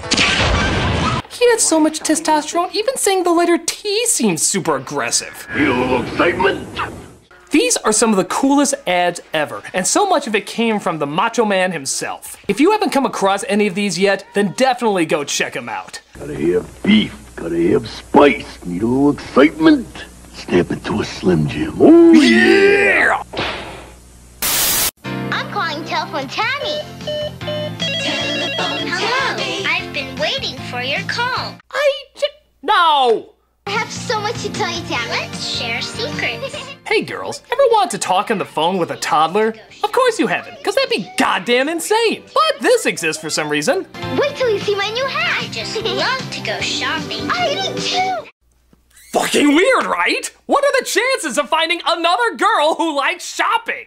We're like soulmates, 2-year-old who seems uncomfortably well-spoken. That's great. Can I talk to Tammy? Do you like pizza? She said so much. Does she? Because it sounds like mostly useless shit to me. It's like they're trying to combine traditional girl stuff to a point where it makes no sense. Like, hey, you like horses and dresses? Here's a dress made out of horses. You like babies and cooking? Here's how to cook babies. You like dancing and tea parties? Read Pride and Prejudice. It's an engaging read of challenging social class. Why did these things come together? I don't know. It doesn't seem to still be around, so I guess it didn't work. Some combinations are clever. This one is just odd. I love you.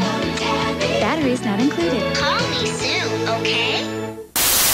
Okay, I'm done! I'm sorry! I'm sorry about all the things I've said about you! Just for God's sake, stop giving me that death glare! I'll do anything you want! Anything at all! Just for God's sake, stop looking at me with those horrible Don Bluethy eyes! What do you want from me?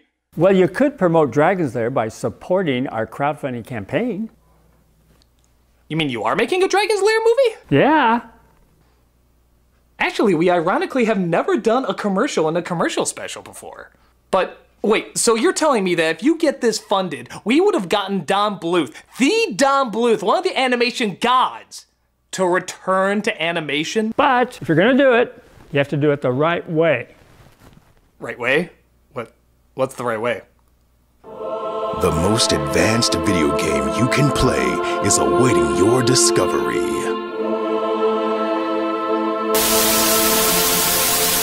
Hey! Want to see this on the big screen? Uh-huh. We'll make Dragon's Lair a movie! Dragon Slayer? You mean that awesome arcade game we were just playing? No talking while I'm talking! Yeah! Ready for some excitement? Then make Dragon's Lair a movie!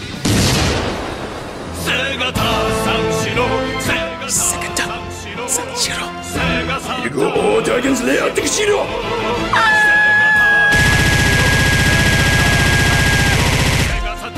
Blade! There's only room for one screaming psychopath around here!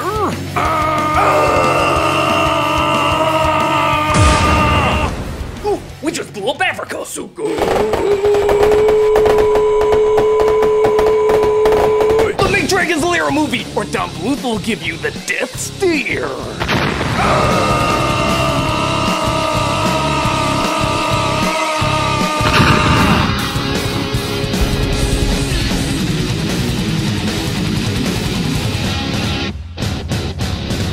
Yeah. Nostalgia Critic, reviewing commercials, like you give a shit. Commercials! After these messages. After these messages. After these messages. After these messages. We'll be right back. Uh-oh, what's the Green Goblin up to now? Oh no, he's forcing Spider-Man to play his own Atari game!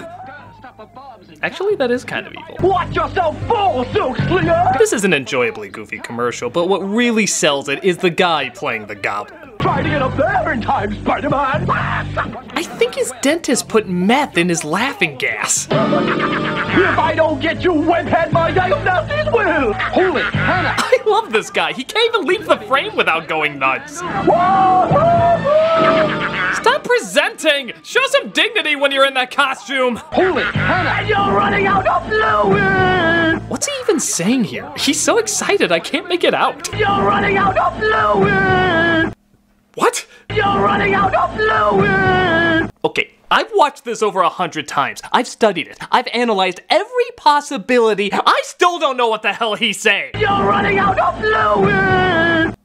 Here are my closest guesses. You're running out of fluid! You're running out of fluid! You're running out of fluid! You're running out of fluid! We laugh at this, but honestly, it's not too far off from what some of the movies have. If Goblin and Spider-Man can relax on a roof in those ridiculous outfits, playing an Atari game isn't too far off. I could crush you like a bug right now, but let's play video games instead. Seriously, you told her you hunch? Yeah, I thought it was a good pickup line for some reason. Oh, it's gotta be less awkward than how I cut a Thanksgiving turkey or crawl on the floor to a chair with a Spencer's mask on it. Yeah, let's hope nothing as ridiculous is in our near future. Outside of a song and dance number, how could it? Can I say, but web-slinging fun never looked so pixelated. Is this more action than even Spider-Man could handle? Spider-Man, a video game from Parker Brothers, the ones to beat. Here comes Federal Express. Whoa, stand back. The world's most exciting toys are here. Ready on the ground. This is the Federal Express Air Cargo playset. Yeah, I remember how jealous I was of the kids that had Federal Express playsets. Here I was watching the side of my painted house dry. I had no idea there's something even more boring. The door is opened, and a real conveyor system inside the plane moves the containers into the cargo bay. Hey, slow down. There's only so much excitement we can take. Now Federal Express takes off again with cargo for Phoenix. I have enough intensity with my pet rock, thank you very much. They're put in containers, loaded on trailers, and taken to the plane. Wow.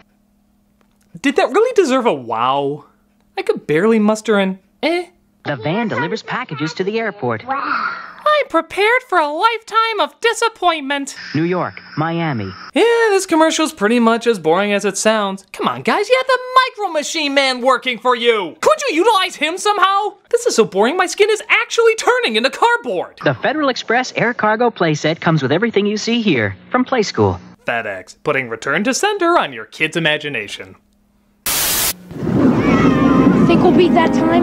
Sure we will, after this complete breakfast, including my Frosted Flakes. Ah, Tony the Tiger, you represent everything youthful and strong with the voice of an 80-year-old. Let's see if you're any good.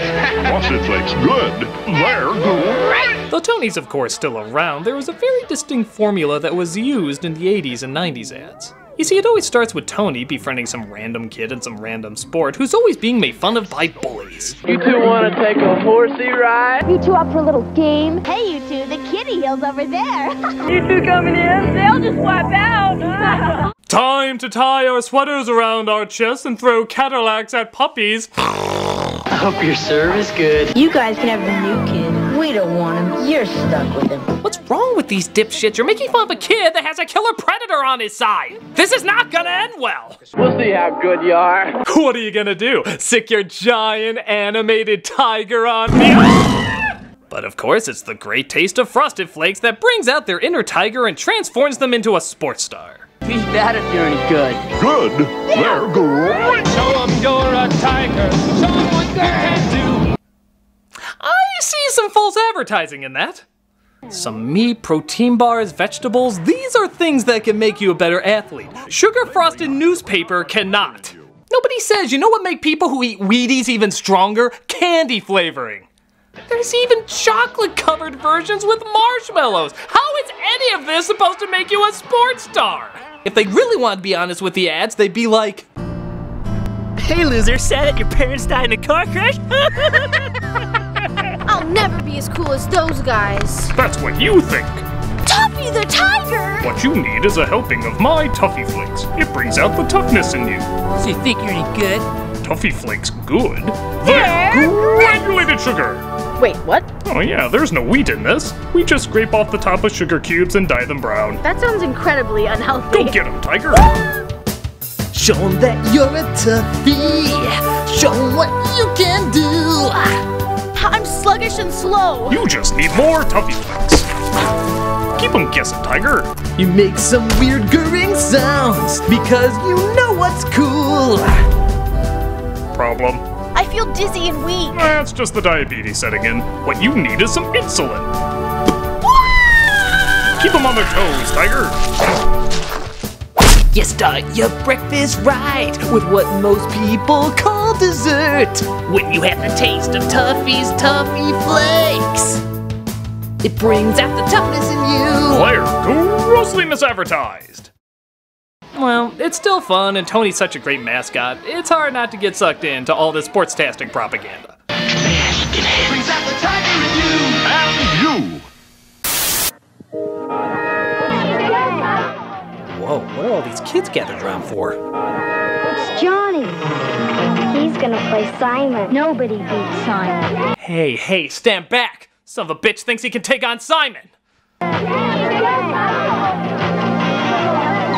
Wow, girl, I think that jacket just put you through early puberty. I will smell Johnny's jacket all through the night. Smells like SpaghettiOs and victory. I want you, Simon. I want to blow away this easily impressed group of 4th graders. Simon is the challenge you've been waiting for. And if you get very good at Simon, great rewards await you. Yes, if you take on the challenge of pushing beeping buttons, you get the great reward of them beeping without you pushing them. It takes coordination of hand and mind just to play the game. Thank you, Simon. I love how politely he thanks the machine before he soaks up the victory. Thank you, Simon. Ah! I want to thank you for a challenging game. It really did well to enhance my reflexes. Ah! Look at these kids. It's just Simon, guys. I mean, what do you think this is, Crossfire? You may be cool, Simon, but you're not Crossfire being played by Dante Bosco dressed as Firebender Zuko Cool. Crossfire! Check out the look he gives when the girl puts the jacket on him. He's just like, girl, you my bitch now. Simon says I own your ass. It ain't Crossfire, but as game commercials go, it's a close second. Simon is waiting for you from Milton Bradley. You my bitch now. One kid's meal. Please? Right away. So we all know McDonald's has Ronald McDonald, but for a while, Burger King had the Burger King Kids Club. It lasted for a good chunk of time until they realized the 90s wanted to die, and this was the last remaining thread of it. I mean, look at them. They're drenched in the 90s. It even has all the 90s token characters. The token geeky kid, the token Hispanic kid, the token black kid, the token wheelchair kid, and ooh, 2 token girls? The 90s aren't ready! Truth be told, it was kinda neat to have such a wide variety, but they never really had any characteristics like the McDonald's commercials. Ronald was confidently goofy, Grimace was a doofus, Hamburglar was a troublemaker. What are these kids' story? They kidnap kids through black magic? And don't forget to clean your room. It's not that bad. This'll take you away from your ethical obligations. All right. They take pictures of boys bathing? Okay, you and this girl need a talking to. Turn away people they don't like. Who belongs to the Burger King Kids Club? He does. He does. I don't think so. You're turning away dinosaurs? What's wrong with you? Your coolness would have gone up 1,000,000% if you had a T-Rex as a member. Definitely yes. Definitely not. For a crew that's trying to be so open and accepting, you sure are saying no to a lot of people. Definitely not. Screw bagpipe players! They can go to hell! No wonder your characters never sold that great. Hey guys, wanna go to the toy store? Nah. Burger King made toys boring. I don't know if they'll ever get a reaction from us again. Ah! Spoke too soon! A valiant attempt, but if they don't even mention their names in the commercials, all we're gonna see them as is the black kid, the Hispanic kid, and Cyclops. What do they call you? Wheels? Actually, yes. Awkward. The Burger King Kids Club. It's just for fun and just for you. This is the stupidest thing I've ever heard. bright ideas and an Oreo cookie. Always a classic jingle for a classic product. But while we all remember how to dunk and eat an Oreo cookie, what is up with these kids' reaction to them? I swear you could freeze any of these and it looks like the Oreos are opening up the dark dimension from Doctor Strange.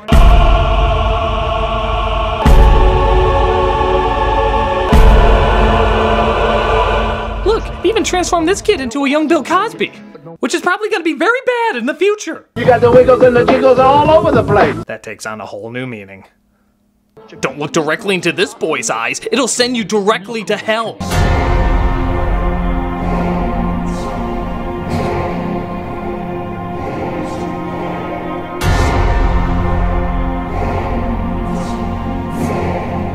I need Jesus.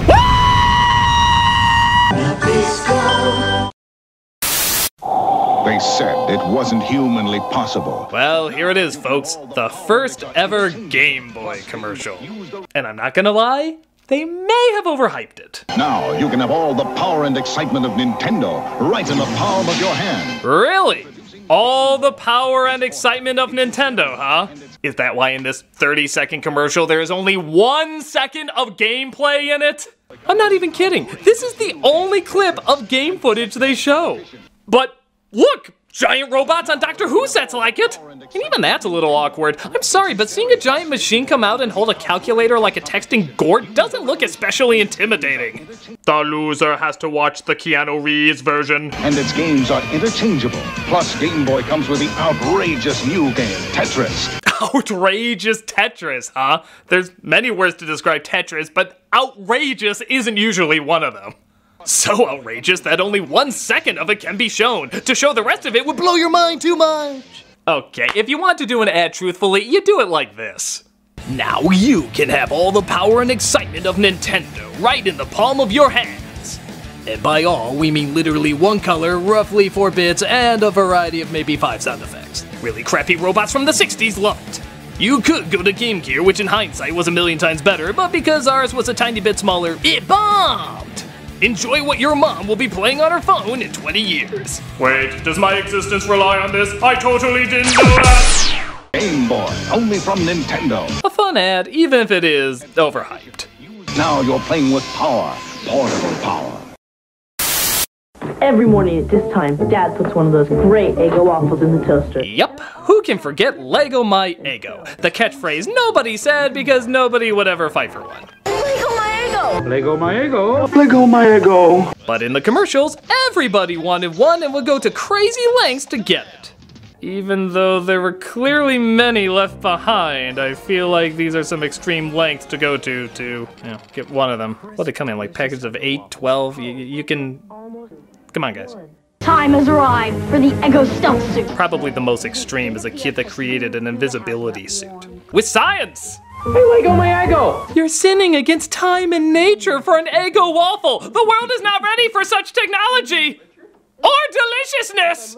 It's cute and all, but if these ideas were done today, I think they might have gone a different direction. My dad always tries to get my Eggo waffle in the morning before I do. But with my black arts magic, the advantage is mine.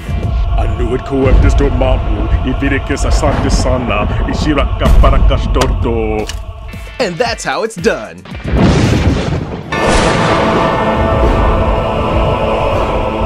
Oh no you don't, 11. This Eggo waffle is mine.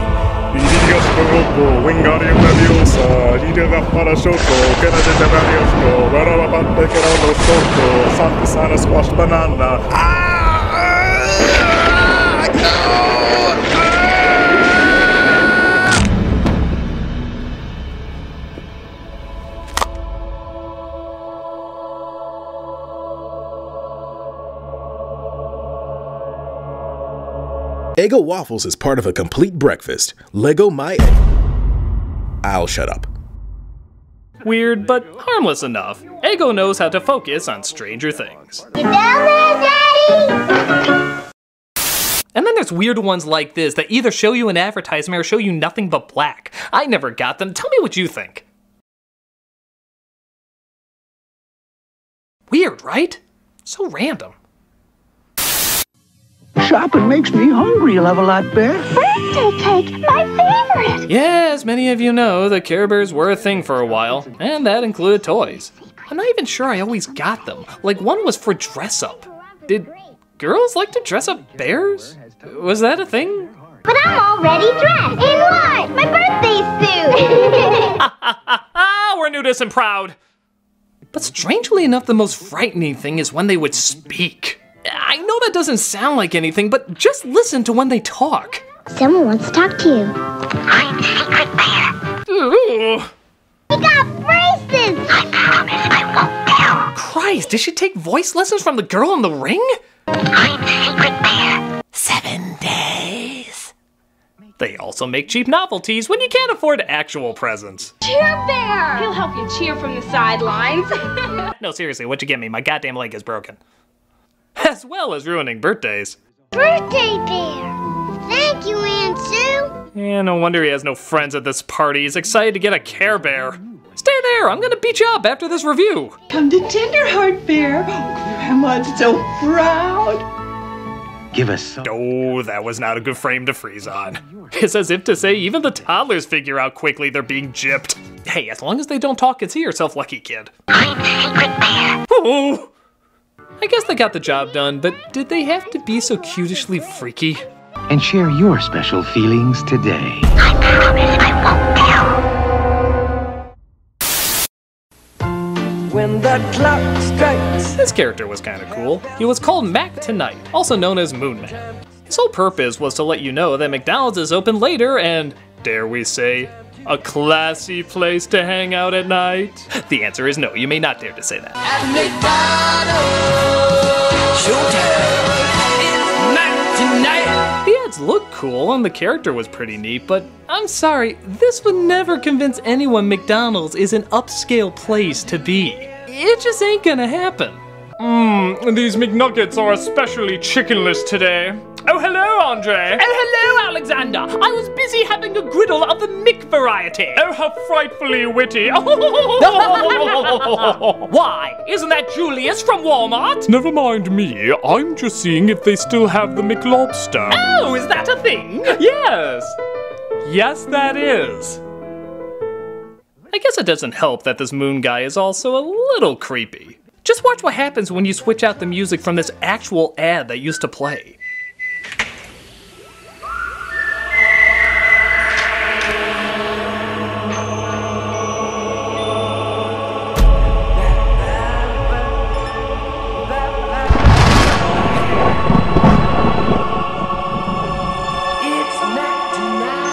I will stab your heart with my chin.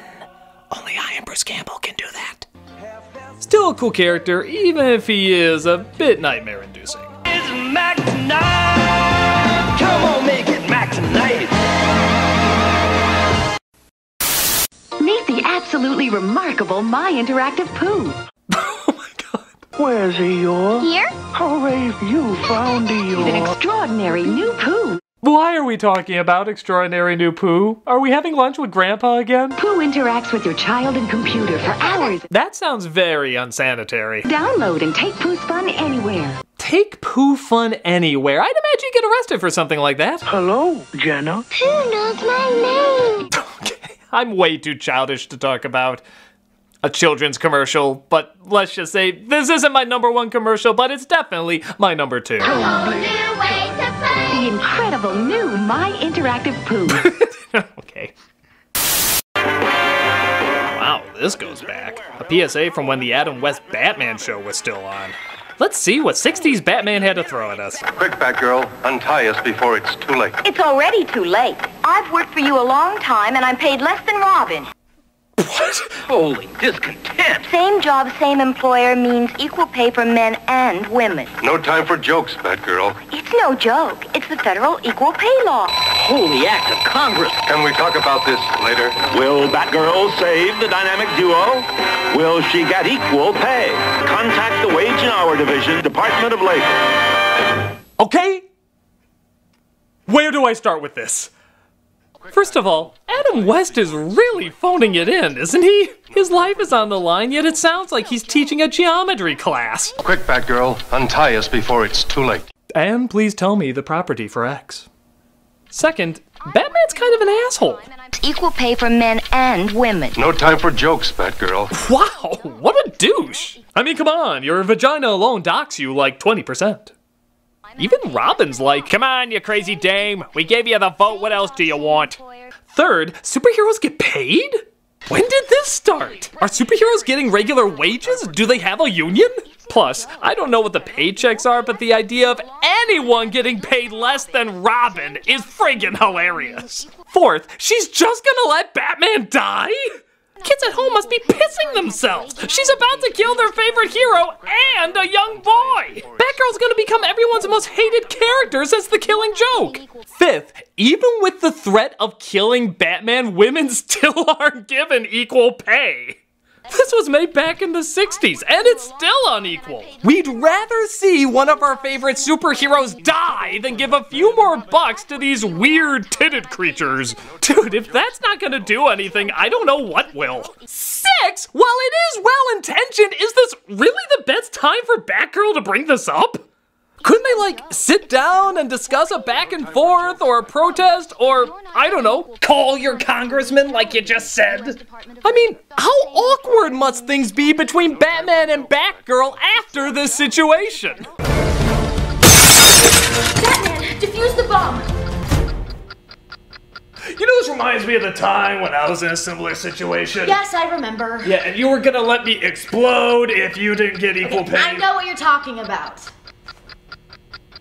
You know, world hunger is still a big issue. Batman, not now! No, I'm serious. I'm actually thinking maybe we should put your life on the line until we get world hunger solved. You know, you stay there and blow up. I'm gonna go get my PowerPoint presentation.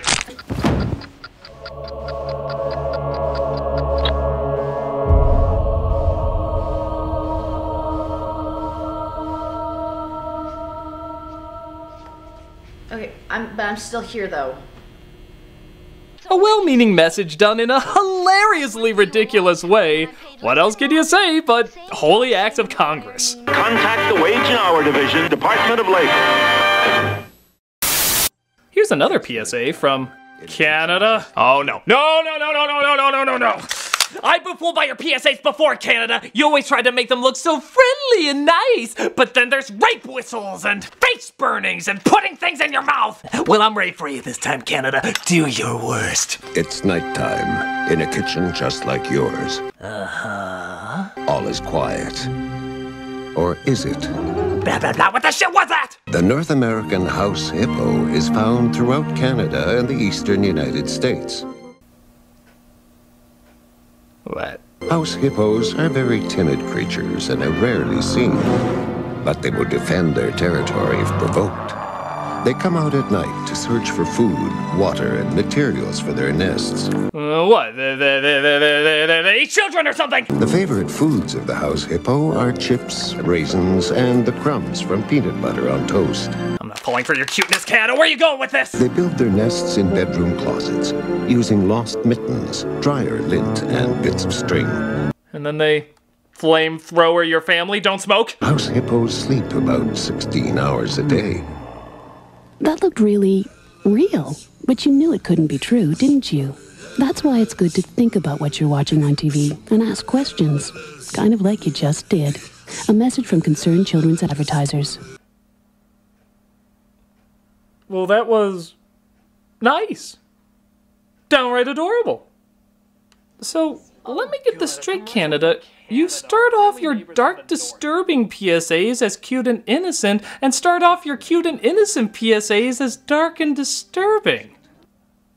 What are you, Canada?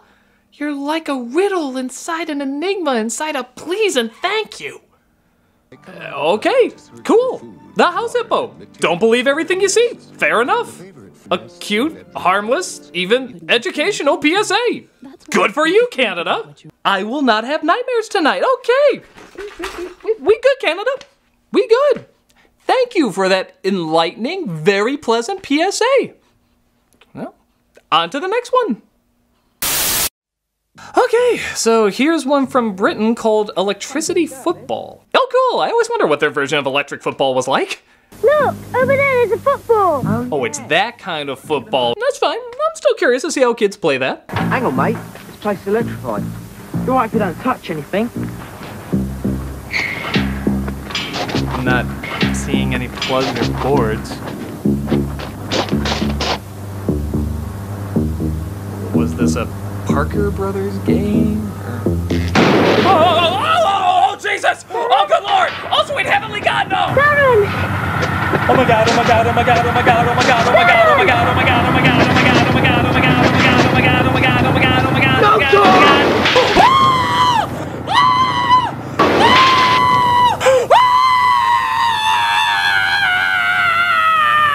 Stay safe. Stay out.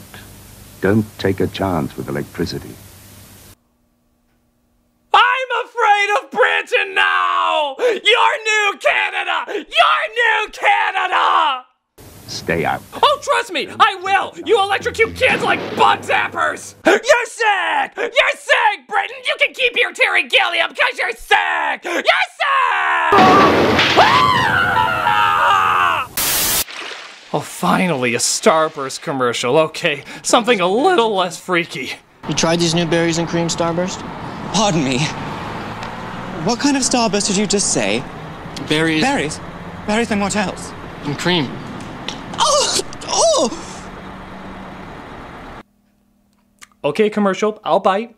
Where are you going with this? Berries and cream, berries and cream. I'm a little lad who loves berries and cream. Berries and cream, berries and cream. I'm a little lad who loves berries and cream. Give up. Just give up. Give up on everything. What are we doing? Is this really what we're paying people to give us now? We're denying good writers such wonderful paychecks so that piece of shit writers can give us this? This was a gift that only the rare exceptional talent could give us? And we said yes. Let's make this a hit. Let's reward the asshole who came up with this on his lunch break, stoned off his ass when he went in to pitch this commercial. And they said, Larry, you're stoned off your ass. And Larry said, yes, I am. And they said, well, 11 million people are stoned off their asses too, because 11 million people watched it on YouTube. And not only that, they shared it and came back for more. They said, I'm not talented enough to come up with something so ingenious. And you got more. There are remixes of this commercial. There's other variations of this commercial from different angles. Completely different, mind you. Look, there's a version where he says this. Are those new berries and cream Starburst? That completely changes the dynamic of everything it was trying to accomplish. Is this what it takes now? Is this what, if I wanted to sell this black couch, would I be like, black couch, I pooped a black couch, and that would sound like a bajillion black couch? Would black couches stocks just go through the roof if I played that ad? I say no to you, berries and cream. I say no. I've taken a lot of stupidity over the years, but this lunacy madness take I will not. This commercial is awful. It's just stupid and awful. I'm sick of insanity being rewarded. I'm sick of laziness being counted as clever. I want something to make sense. There's good reason for my glistening skin, and how my pores are so clean and clear. I eat little baby's ice cream. It keeps me young. It keeps me light on my feet. I spring from activity to activity. When you eat little baby's ice cream, you'll wink and nod with great enthusiasm. Ice cream is a feeling. Okay, yeah. I apologize, that version of me has expired. He simply had nothing more to give. He tried very, very hard to look inside himself to find something, anything, that he could offer. But in the end, you just took too much from him, world. You just took too much from him. He will be missed. A moment of silence, if you will. Me, on the other hand. What the hell?! This is the freakiest thing I have ever seen! This is for something called Little Baby's Ice Cream? It would scare the piss out of any little babies watching it! It's so terrifying, I'm not even convinced it's made for little babies. I think it's made out of little babies. Don't believe me? Watch it again and just take out the ice cream part. Tell me if it makes a little too much sense. I eat little babies. It keeps me young. It keeps me light on my feet. When you eat little babies, you'll wink and nod. This is a special time. Little babies is a feeling. Little Baby's Ice Cream is people! Well, if there's anything I've learned from this commercial special, it's that fear sells everything. So, without further ado, I have a black couch to sell, and I know the best way to do it. Black couch, I pooped a black couch, I pooped a black couch, I pooped a black couch. Creepy moon people with pointy heads and chins that'll kill you in your sleep by the couch. Oreo kids that eat your souls with black couches, black couches, black couches. I'm the Nostalgia Critic, and pleasant dreams.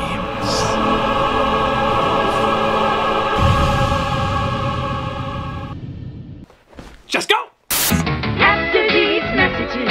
After these messages. After these messages. After these messages. We'll be right back. Me and you. Yeah, this one launches the nostalgic feels. It's the first commercial for Super Smash Bros. On Nintendo 64. Now it's a commonplace idea to see your favorite lovable characters beat the shit out of each other, but back then, seeing these cuddly cute balls skip was pretty shocking when it was followed by this. Good lord! Suddenly it's Joaquin Phoenix from Gladiator looking over an enchanted bloodbath. Something's gone wrong in the happy-go-lucky world of Nintendo. What I like is before you realize it's all going this direction, it just looks like Mario snapped at Yoshi. What the hell did he do? Did he have a flashback to when he was a baby and Yoshi failed to protect him?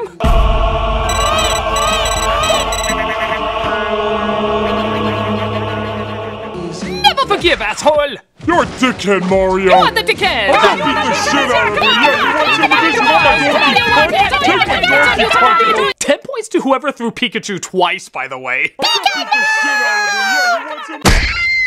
Why were they even skipping if they were just gonna fight? Is it like a Clockwork Orange where Mario knew he was gonna jack them up?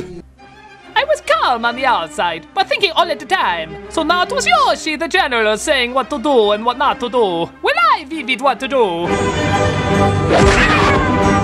Couldn't you just get revenge by dropping him off another cliff? We know the Yoshi species are like socks to you. Ultra violent as hell, but pretty funny too. This commercial hits hard in the laughs. Only on Nintendo 64. I was cured, all right. Where's the ring? Here's the ring. Ring pop. Hey kids, wanna eat your bling? Seek help and then seek a ring pop. Will you wear my ring? Ring pop. It's a lollipop without a stick. A ring of flavor you can lick. It's a catchy jingle on a typical setup, but it is one of those few commercials that had me constantly asking the question, what happened after? I know these are just playful scenarios to set up jokes, but what if they didn't cut away? How would the rest of these scenes play out? Will you wear my ring? Ring pop! Seriously, where's the ring though? Well, You kept a box behind your back saying, will you wear my ring? You do not screw with a girl when it comes to this! Well, I got some Tootsie Rolls if you're interested in any of those. Oh look, I can turn it around and wear it on the inside. Well, what does that have to do with... Oh! Where's the ring? Here's the ring. Ring pop! Okay, what the hell? You told me there was a ring, I thought I was fighting the school bully. I was pissing myself with fear when it was all just a pun for edible jewelry. Ring pop! Yeah, here's your pop. You wear a ring around your finger, ring pop. I love the way a ring looks. I love the way my ring tastes. Ring pop! My life as a toddler and tiara is scarring, but at least I have ring pop! Julie, are you getting candy on your walkway clothes? No, Mom! You better not, chubby thighs. Nevertheless, it's a cute commercial for a cute product. So now you can get off the stick and get a ring. Oh! Can I get some milk, please? She got the last one. Believe it or not, there was a time when the funniest commercials you could watch were milk commercials. Yeah, in the early 90s, milk sales were down, so the California Milk Processor Board hired renowned advertising agency Goodby Silverstein and Partners to make milk, well, kinda cool. But how do you do that? It's milk. I mean, this was their advertising campaign before. Milk does the body good. Clearly didn't have that big an effect. But with the catchphrase of only 2 words, got milk, suddenly milk was hilarious. Got milk? If Santa didn't get some with his cookies, he'd steal your friggin' tree. Think you've died and gone to heaven? Not when you have giant cookies and no cartons of milk to wash it down with. Wait a minute. Where am I? Got milk? The best ones often tricked you, so you didn't even know you were watching a milk commercial until the very end. One of them you think is an Oreo commercial, trying to find a name for the product. Wafericious, Twisto cookie, Chocolama. But when an advertiser wants to drink down his mouthful. What about you, Hurley? Oreo? But in that case, wasn't it good that he didn't have milk? Still better than this. Milk does the body good. Another is particularly cruel, making you think it's a Trix commercial. Tricks are for kids. Today. They're for rabbits.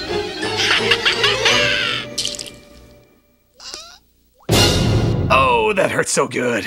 Next time, try a better costume than Kenny from Half-Baked. These ads were so popular, they were even being mentioned by... Got milk? CG Vagingerginas. But by far the best is the one that started it all. An obsessed fan of Alexander Hamilton. Still obsessed.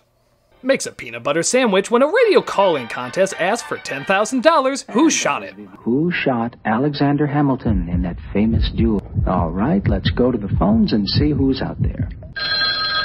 Hello, for $10,000. Who shot... Excuse me?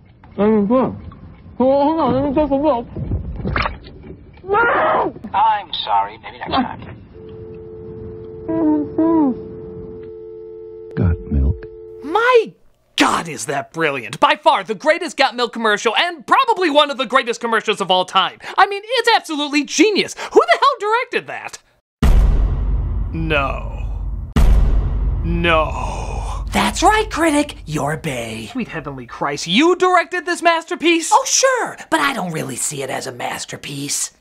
How can't you? It's one of the most famous commercials of all time. Yeah, but that was the old bae, the one that still put out quality and new things. Today's bae would just do the usual shit. In fact, in honor of its 24th anniversary... Very random number. I've reshot the commercial to reflect my current style. You didn't. I did. You broke what wasn't broken. I prefer blew up, but both work. Take a look.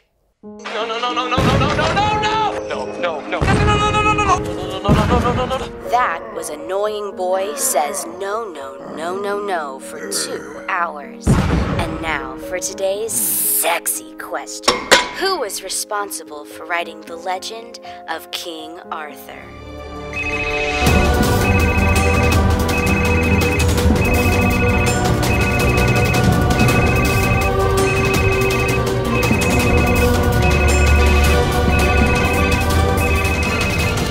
I know the answer. It was Transformers covering up a drunk Merlin. Oh, that's so correct. You win. Me. Now I'll shower in milk against a blazing sunset in slow-mo. Got milk? No, but you will. Give me a sec. I'm gonna drink a Bud Light. Bud Light is awesome. So? Not only did that make no sense, but you let a product placement get in the way of another product placement! Oh, you're too kind. I'm just gonna pretend in a parallel universe you're listening to me. I've been getting that a lot lately. Well, even though times change, great commercials always last. Got milk? Attention, attention, family thinks high toy prices are joke. Oh no! This was an ad for a department store called Zellers, and while it's cool to get Batman and Robin in there, the way they're represented is kind of odd. Attention, attention, family thinks high toy prices are joke. Okay, I don't know why the Batcave has an announcer, but he does not sound very excited to be Zed announcer. I would be ecstatic if Batman picked me for that job, you unenthusiastic dick. Drop your punchline, Joker! Whoa, I know the Joker's supposed to be excitable, but hummingbirds made out of jello don't move like that. Drop your punchline, Joker! Too late, Batman! I'm all cartilage! Listen, folks, only at Zellers are you protected by... And what's up with Batman's voice? It sounds more like his grandpa on 1920s radio. Drop your punchline, Joker! He's pulling a 22 skidoo! Only at Zellers are you protected by... The law of Toyland. Nobody beats Zellers prices on toys. Nobody. Yeah, that's great. Is this crime really Batman or Joker worthy? I feel like this was at the lower end of anarchy and chaos. Hot Wheels are just $1.77 each. Next, I'll tell them that Walmart's prices are suitable at best. Suitable! Their weird-ass Ren and Stimpy animation close out what was already a surreal Bat experience. You're protected at Zellers because the lowest price is the law. Oh, my imaginary spine I don't have! Odd to say the least, but still contains a lot of energy for a few yucks. Holy one-liner, Batman! What? It's Zellers. Robin ain't bringing his A material to this. Meet the Pretenders. Here's a cute idea. I think. Honestly, it's kind of weird. They're the Pretenders, cats that can't get adopted, so they disguise themselves as other animals. You know, because a toucan and a duck have a better chance of getting bought over a cat. Hey, we had to work with this dumbass pun. This is the best we could do with it. Brilliant, isn't it? Just your basic-ass doll you can get anywhere, but throw a 2-cent mask on him, and suddenly there's a gripping story. You're the best bunny ever. Purr? You're not a bunny. You're a cat. I was blacklisted during the McCarthy era. They'll only buy scripts from me if they think I'm a bunny. You're such a cute mouse. Hey, you're a cat. How dumb are you? A mouse? It's a cat! They eat mice! This was such a weak-ass idea, they had to downplay their toy appearance in Burger King meals. What do you think it could be? It might be linguine. Linguine. Yeah, Pretenders would be impressive if you thought you were getting linguine. Buffy Rainbow. Yeah. Were you dropped? Firefly. It's the Pretenders. 4 furry cats who pretend to be a dog, a duck, a mouse, and a bunny. Honestly, I prefer the linguine. Buffy Rainbow. What are you on? A little too complicated for my taste, but I guess it's adorable enough. Don't tell, okay? Don't worry, it'll be our secret. The Pretenders from Fisher-Price, each sold separately. Bucket of rainbows, what the hell? I am the Eliminator. You know, sweaty muscles in front of dry ice can sell idiots anything. Oh, trust me, I know. Check out this ad for an unimpressive toy called the Eliminator. I bring you 7 awesome solving weapons all in one. The Power Dagger. A plastic knife that doesn't cut. Hyped. The Power Sword. That is literally the same thing. The Laser Sword. I think your sister in college would get better use out of that than you. The Army Machine Gun. Yeah, I have one of those too. It's called a flashlight. It's a flashlight. The Bayonet Machine Gun. Again, a flashlight. The Cyber Gun. I think I'm putting together who this toy was intended for. Alone, they're incredible. Together, they're unstoppable. You didn't even name 7. 7 was complimenting yourself. Together, they're unstoppable. Alone, they're cheap Taiwan plastic. What other weak-ass weapons are on that thing? The whisk, the ice cream scoop, the electric toothbrush, and the thing the father tried to sell in Gremlins. Cool! A little funny for its cheesiness, but still a lame-ass toy. The Eliminator TS7. 7 awesome weapons with light and sound. Batteries not included. If you can't find it, it's because it's also your mom's dildo! Mr. Warburton, there's a Mr. the Frog here to see you. Mr. Warburton? Okay, I know the Muppets have had their ups and downs in the past, but what the hell are they doing here? Is it true you're bringing out a giant crumpet? Yes, but... Well, sir, you have given me a fantastic idea for a Muppet extravaganza. A giant crumpet. That's giving you the idea for a Muppet extravaganza. And he ain't kidding. Look at the size of this production. They're thick and super fluffy. Ooh, I know what that feels like. It's time to get them toasted. Most sensational. Don't get me wrong, it's impressive, funny, and the Muppets are great, but it's friggin' crumpets! So it rhymes with Muppet. Great. It's still just a goddamn British pastry. It really doesn't deserve this much attention. Imagine there was a product called Hump It Condoms. Would they be like, our show bombed and so now we're doing this, yay! Some of it even seems out of character, like there's a friggin' Muppet death on screen. Watch! They're bigger than my grandma. They taste so heavenly.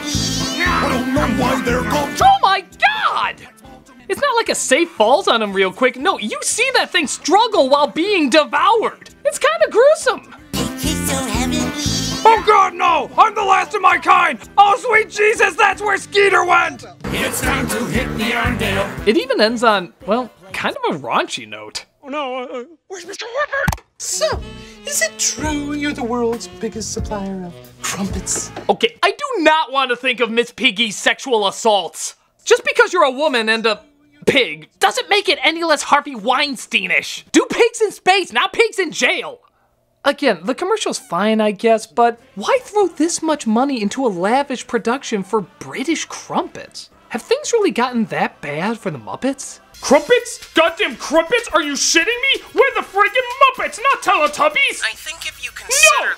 No! My grandfather was an old Jewish sock and he came to this country to uphold our the Frog name! You don't give me better deals, you're letting a generation of fabric down! Look, if you just think about it... Oh, I see. You want me to think about it. Well, think about this, Larry. My banjo rainbow connecting to what's left of your balls! No crumpets!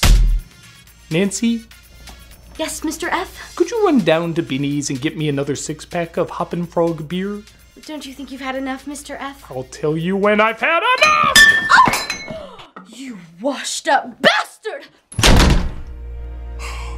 When did the rainbow fade? Wow, I got really depressing on that one, didn't I? Well, here's hopefully a more chipper commercial to make you feel better. You were still thinking about Kermit, weren't you? So was I. Okay, here's something more chipper. A delightful little doggy. Oh, aren't you the cutest little thing? Oh my god, you're the most adorable little guy. Oh, yes you are. You're so adorable, they're just kind of keeping the camera on you, aren't they? Yeah, just not really saying anything, not hearing any announcers. Guess they're just banking on your cuteness. Okay, I can go with that. You're the cutest little guy. You're the most adorable little thing in the world. Oh, yes, you are. Oh, yes, you are. Oh, Christ. Oh, shit. Holy, whoa, whoa. What the hell? What the hell? What? Please give us £1, or we'll have to pull the trigger. What in fluffy shit was that? Is this a terrorist hostage video for PetSmart? What was this even for? RSPCA? What? Let me look that up. An animal welfare charity in Britain. Oh, of course! When you're doing crumpets, you're all Muppets and dancing, but when you're doing PSAs, you're killing dogs! New Canada! Just listen to the wording they use in this. Please give us £1, or we'll have to pull the trigger. Are they trying to get across the message that if you give them the money, they'll be able to stop cruelty to animals? Was that what they were trying to get across? Well, you failed miserably. Yeah, it doesn't come across that way at all. They literally say, give us £1 or we'll pull the trigger. I would think this is a gritty reboot of Cats and Dogs directed by Christopher Nolan. They don't even say what RSPCA stands for. Well, in my mind, it stands for really shitty puppy crucifying assholes. This got such a negative backlash that they cut down the PSA and had a kid sing how much is that doggy in the window while answering how much a dog really does cost. Yeah, don't forget to include the funeral, you sick shits. In fact, that ironically contradicts the last one they did. Where this one says don't spend the cash if you can't afford it, the other one says give us the cash or you'll see Benji's brains. Okay, I'm done with this one. It's horrible, it doesn't get the point across, it's just disturbing. Please show me a different one to watch. Those lonely pound puppies really... Oh, don't show me that! No! Pound puppy, I'm so glad to find you. Put that lonely puppy pound behind you. Okay, come on. Maybe I won't think of the PSA. Pound puppies. Pound. Give us £1 or we'll pull the trigger. I'm sorry, you're cute, but I need time. It's the Mickey Mouse talking phone. Ah, the Mickey Mouse phone. I think a lot of kids have this. Mickey, come over for a potty. Kid, you are way too young to be into Mickey Mouse watching you potty. Also, you sound relatively disinterested in it. Mickey, come over for a potty. To be fair, it's better than this obviously confused kid. Hi, wrong number. Who says that to a character phone? That's like playing Mario Brothers and saying, this has nothing to do with plumbing. I can have a talk with Mickey Mouse from anywhere inside my house. That was Mickey Mouse, huh? Sounds more like a drunken old lady shouting obscenities. Don't laugh at her, it only makes her drink more. Okay, I sound nothing like Snow White, but I'm a woman. That should fool you at this age. I love you, Snow White. When I tell my favorite friend, Donald Duck's on the other end. That was one of the Martians from Mars Attacks. 3 out of 3 wrong, that's pretty impressive. Let's be honest, this project would be a lot more fun if they brought in even more interesting Disney characters. I think there's a good variety you can choose from. Hello, this is Bambi. My mother and I are... Hello, this is Judge Frollo. My sexual lust for gypsy girls half my age burns like hell's fire. Hello, we're the cast from Song of the South. Still a neat idea for a toy, just not advertised very well. Talk to 6 different Disney pals on the Mickey Mouse talking phone. Batteries not included from Hasbro Preschool. Hello, we the crows from Dumbo. Tiger puts arcade action in the palm of your hand. I think that's a lie. Games like Mega Man 2. Fight your way through 8 stages of play as you attempt to defeat the villainous Dr. Wily. Wow, what is this? One whole bit? Games like Double Dragon 2. Billy Lee returns as you use your incredible ninja acrobatics. Yeah, what acrobats are those? Extending one arm and one leg while your dick magically disappears? Action! Look at this. It's so lame they have to focus on the kids moving around because there's no excitement in the game itself. If you saw any kid moving like this while playing a Tiger game, you'd think he was having an epileptic episode. Defeat the ultimate villain, the Black Shadow Boss. The kid's so jacked up he gets excited about golf. Yeah, there's friggin' golf! But not just any golf, Lee Trevino's fighting golf. So you know they mean the real shit! Choose between 2 levels of difficulty as you select your own golf clubs, control the strength of your swing, and the direction of the ball. I'm already asleep hearing these exciting selections, and this kid's hopping all over the place. Video excitement in the palm of your hand. Yeah, that looks like a kid playing handheld golf over there. Also available, Batman, Afterburner, Super Sprint, and Simon's Quest. Piss on those games! This kid has Lee Trevino's fighting golf! And yes, your jealousy arouses me. As you complete 18 holes of championship golf. Dumb ad for a dumb product. Nothing much to it. Tiger LCD video games. Video excitement in the palm of your hand. Turn up the fun with ball sack. No, boy. Put the ball sack balloon in the sack. Blow it up now. Give it a whack. What? Turn up the fun with ball sack. Hit it. Hey, look. Ball sack sucked off a fire hydrant. That's too crazy for even me to make a joke about it.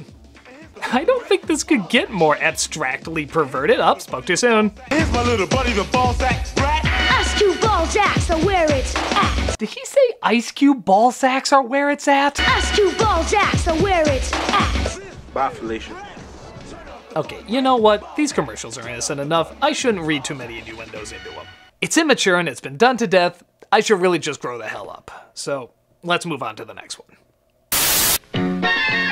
The name of the game is Ball Buster.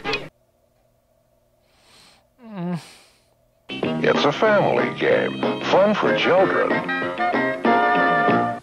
And for adults, it's exciting. Oh, come on.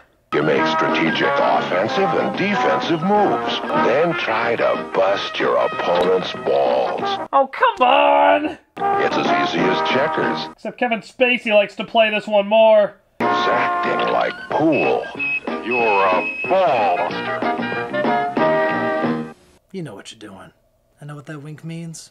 You know what you're doing. Ball buster. You know, it'd be easier to get through if the narrator didn't salivate every time he talked about it. Ball Buster. And for adults, it's exciting. Try to bust your opponent's balls. Oh, I think I can hear his tongue on that one. A great new game from Mego. You know what, though? I think I did okay. Yeah, every year there's always a commercial like this with heavy sexual innuendos, and you know what? I think I stayed pretty mature. I'm patting myself on the back this year. I'm patting myself on the back. I'm a bigger person than I thought. What do you call the new water and ooze blasting oozinator? Nope. Nope. Nope, nope, nope, nope, nope, no, no, no, no, no, no. Oh, yeah! Blech! Oh my God! Gross! Ew! Disgusting! And of course, awesome! The new oozinator blaster from Super Soaker. Nope. No. I am not saying a thing. I am not saying a thing. You hear me? Not a goddamn word. But you think way too highly of me if you think I'm not gonna re-edit this in a humorous way. Not saying a thing. Not saying a thing. Totally shut. Not saying a thing. You, your kids, and your Johnson. The Wonder Boner. My wife would like that. There. Not a word. Final verdict, Oozinator is a fine commercial. It just has the misfortune of coming across the wrong way. I mean, damn it! Oozinator blaster from Super Soaker. Oh, cut away, you green goblin dick! Oh my God, this Atari commercial is amazing. I really mean amazing. It's actually so good, it's hard to believe it's real. Hey! Yeah? You look like a real jerk. I already believe every commercial should start off that way. So what you doing? Well, Muffy, Buffy, Biff Jr. and I are going on our Sunday drive. Oh, no, you ain't. You're gonna play pole position! What? Whoa! What? Whoa! What? Whoa! What? Whoa! What? Whoa! What? Whoa!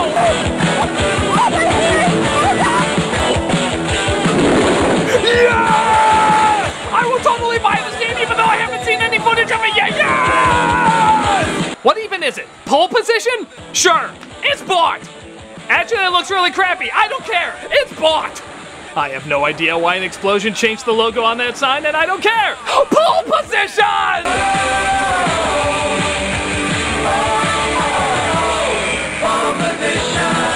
I went through pole position. Oh, what a day! What a lovely day! Pole position from Atari.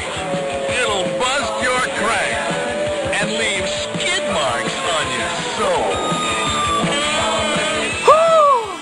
Oh my God, that was amazing. That was so amazing. It's like Suburban Commando if it was Suburban Commando. It's just phenomenal. The comedy, the energy, the over-the-top 80s of it all, it's pure perfection. And I think at the heart of it is that guy, that punk-ass narrator. He is just so aggressively random. He calls this dude a jerk and then he rewards him. And he's so hostile to this quiet, non-threatening family. I have no idea what this guy would do in everyday situations. All I can say is, I want to see this guy's style of madness in every commercial. Hey! You look like real jerks! So what you doing? Oh, well, we're going to a family reunion. Shut up! You're fighting dinosaurs now!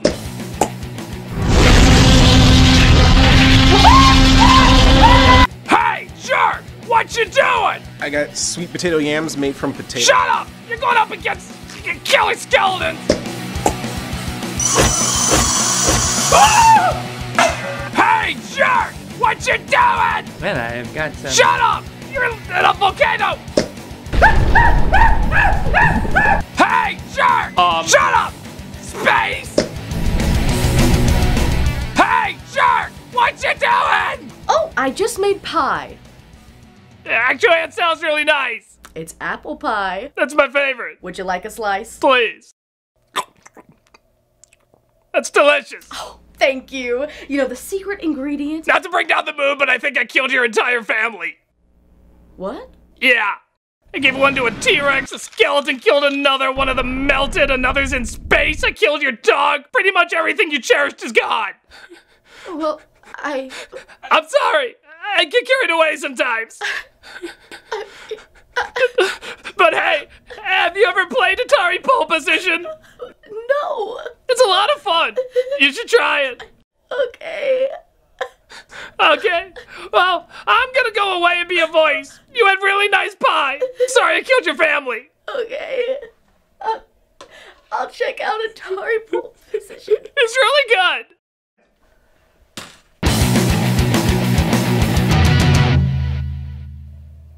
Wow. Again, I went really dark on that one. Really dark. I'm the Nostalgia Critic, and I don't know why I look forward to this every year. I think I'm sick. Really sick. Yeah. Do it! Do it! After these messages. After these messages. After these messages. After these messages. We'll be right back.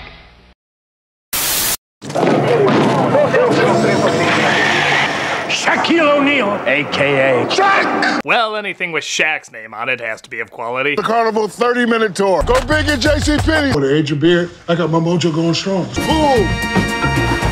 It's the award-winning Medea vodka with the world's only personal programmable LED display on the bottle. Nah, I guess you need some vodka after watching his movies, as well as some choice words written in lights. What will your Medea bottle say? Okay, so what do we have this time? This is your target!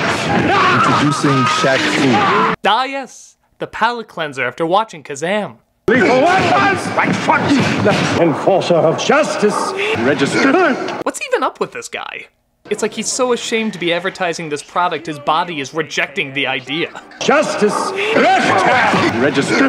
This is Shaq Fu! It's really good! I really recommend it! Oh god, I'm going to hell! No wonder the villains in this game lost. They couldn't even understand who they're going up against. Shaq! Lethal weapons! Size 22! Alright, be on the lookout for a guy size 22! Introducing Shaq Fu, Kung Fu Shaq style. What exactly is Kung Fu Shaq style? Is it throwing all the leftover copies of steel nobody bought while building a fort behind Pepsi cans in Allsport? Let me check the instruction book. Wow, lucky guess. This ad is every level of 90s, with its need to feel extreme! Wide-angle close-ups, black Wonder Woman, I think that was a thing. It's funny for the time period it came out. Size 22! It's corny, but it's a lot of fun! Kung Fu Shaq style. For Sega Genesis and Super NES.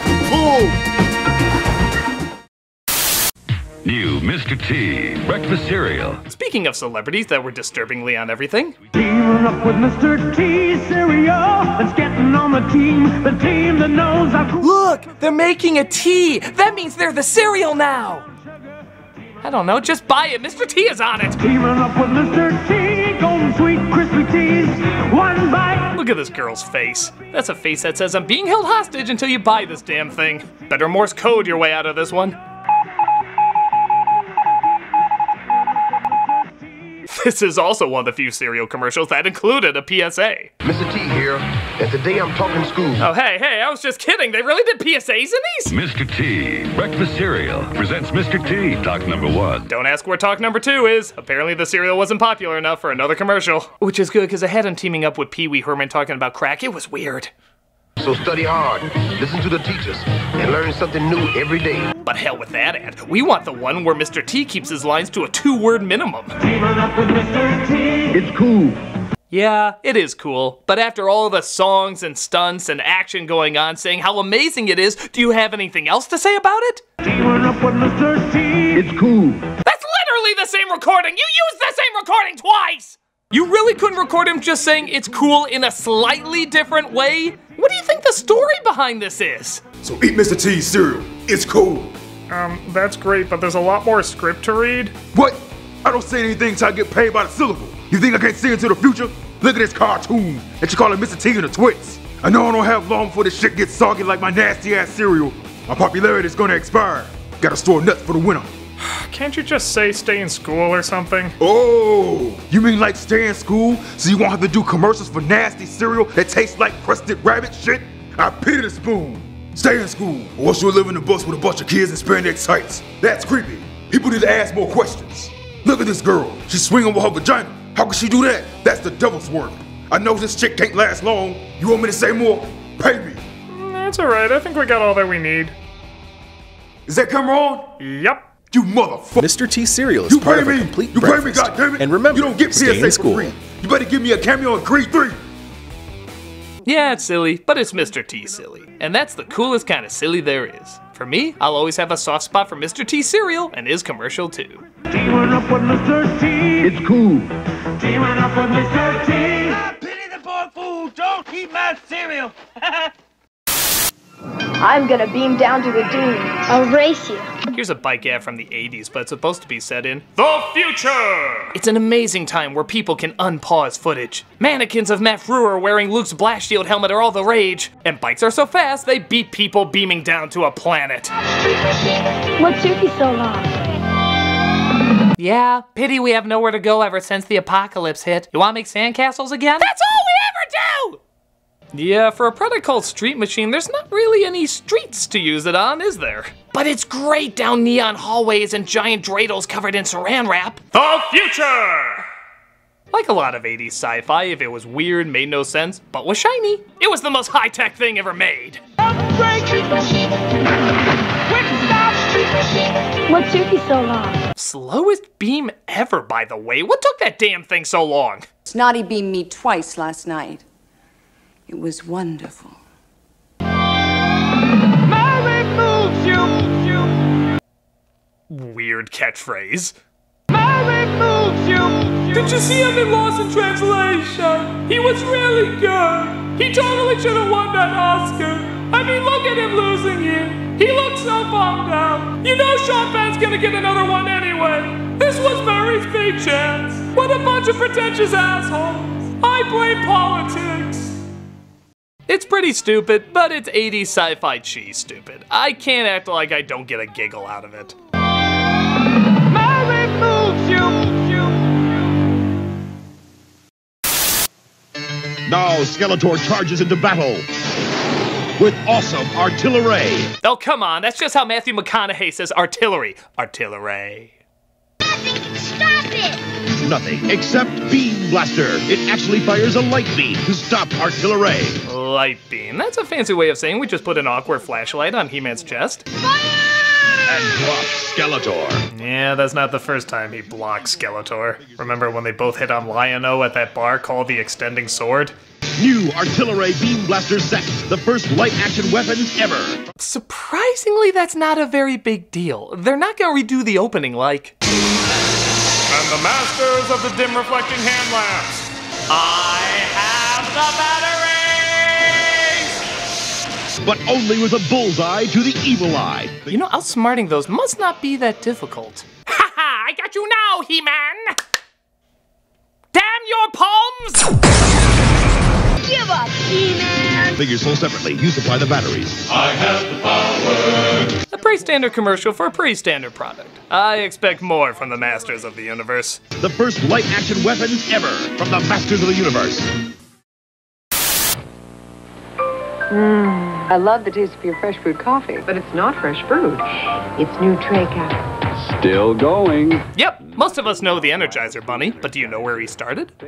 It was actually a parody of a Duracell commercial, which had a bunch of pink bunnies with batteries going out, but showed Duracell lasted the longest. Well, Energizer shit on that noise, saying they weren't even invited to this test, and not only does their battery make the pink bunny go longer, but their pink bunny has shades. That means he's in cahoots with Attitude! Attitude! They keep going and going. Stop the bunny, please. And going and... It soon became a running joke as it brilliantly interrupted other commercials. Yeah, you thought you were watching something else, but suddenly, still going. Into an amazing world. Still going. Nothing outlasts the Energizer. Yeah, you never knew when he was gonna pop up and ruin a product that maybe you wanted to buy. Tension headaches this bad need a pain reliever this good. New extra strength Darnitol. No, really, Hey, that sounds like it might be very helpful. Still going. God damn it, I wanted to buy that! It soothed my head from your dumbass drum! This bunny is rude. These people are just trying to do their thing and he keeps getting in the way of it. How would you like if you were just going along your everyday life and suddenly... Still going. Nothing outlasts the Energizer. They keep going and going and... Eventually they start hiring assassins to take him out. Shit, this battery business is hardcore. Oh, Mr. Energizer Bunny, your hippity-hoppity days are over. They're pretty funny for a while, but suddenly Darth Vader couldn't even take him out. What the shit is this? There is a great disturbance in the Force. Get his battery. All too easy. Why does the Empire even need his battery? Is it like the Force because there's a positive and a negative side? This is stupid. Get his battery. That seems kind of trivial. While you're at it, close down B. Arthur's Cantina and give Han Solo a name. We are the Empire!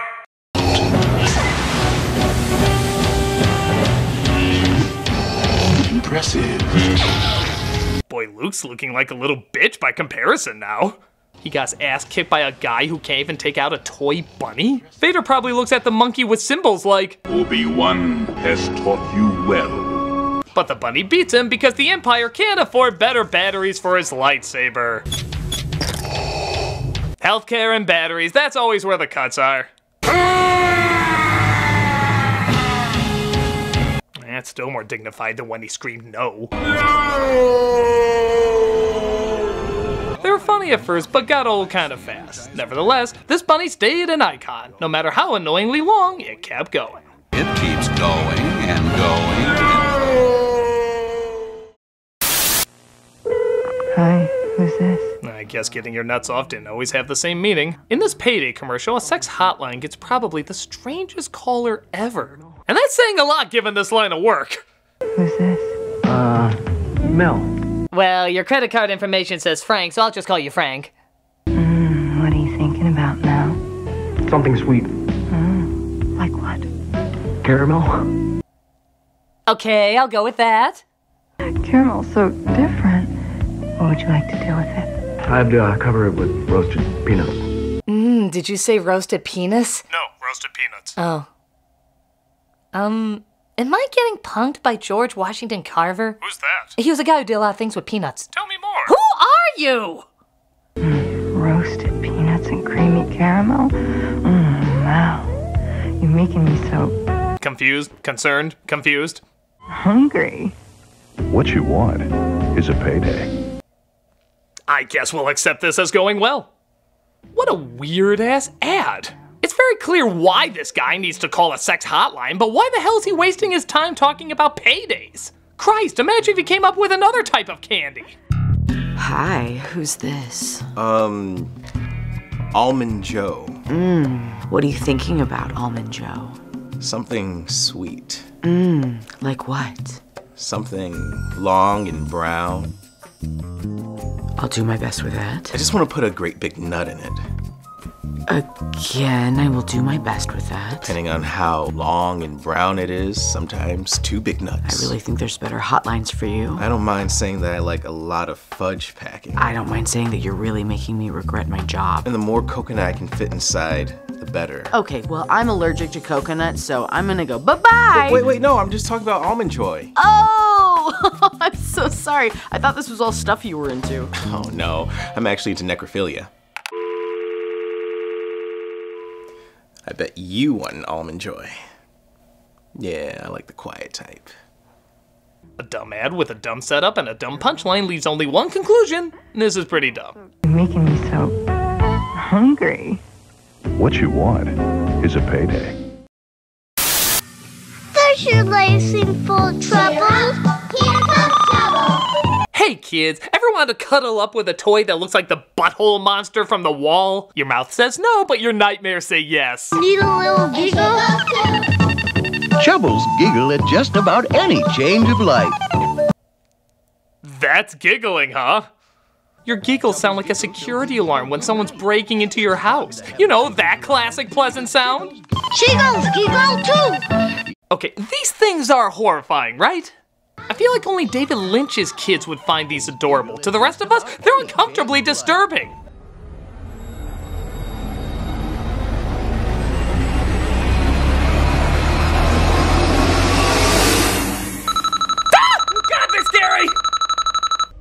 what Nell sees when she's trying to sleep in The Haunting of Hill House.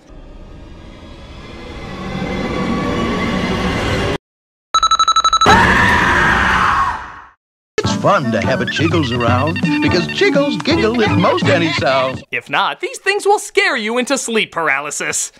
Chubbles and Chiggles, perfect friends for you. Cause when Chubbles giggles and Chiggle, Chiggles giggle too. Chubbles and Chiggles are also 2 STDs you can get if you're not careful. I don't like these things at all, and the ad doesn't make them any less menacing. Just get away from this shit as quickly as possible. Chiggles giggle too. Each sold separately from Animal Fair.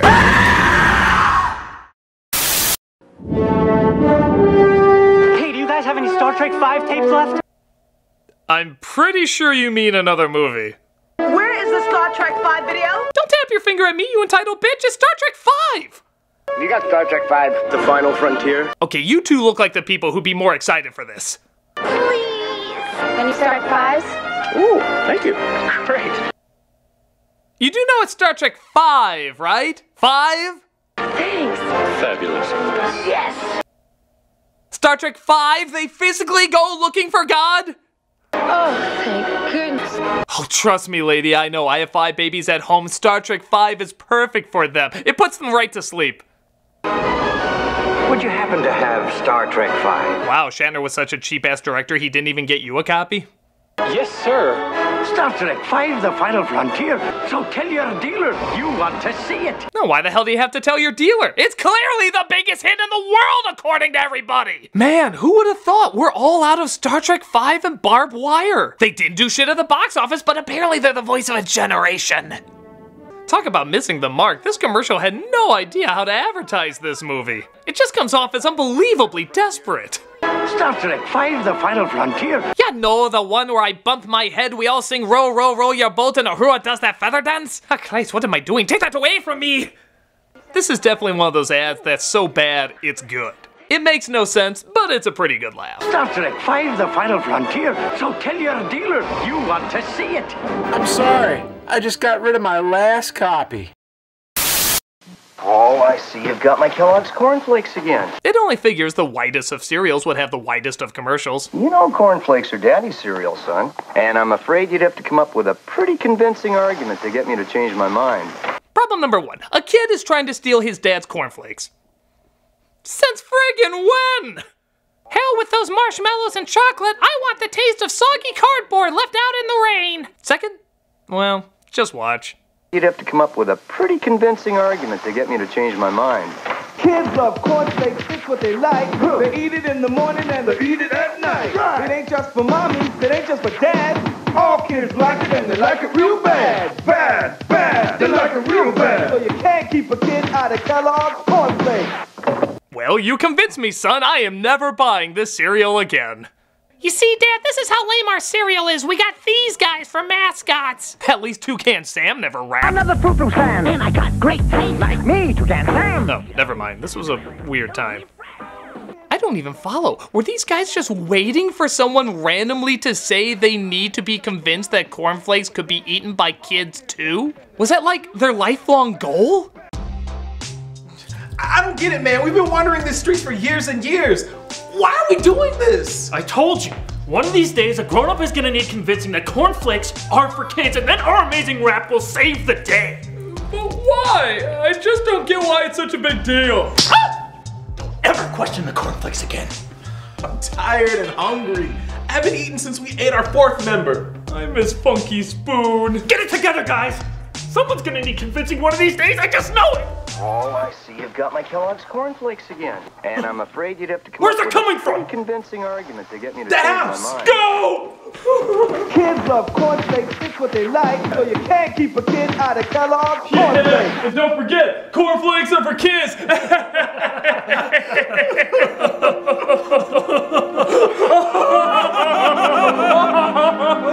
Oh my God! It finally happened! After years, we finally did our rap. It's out there!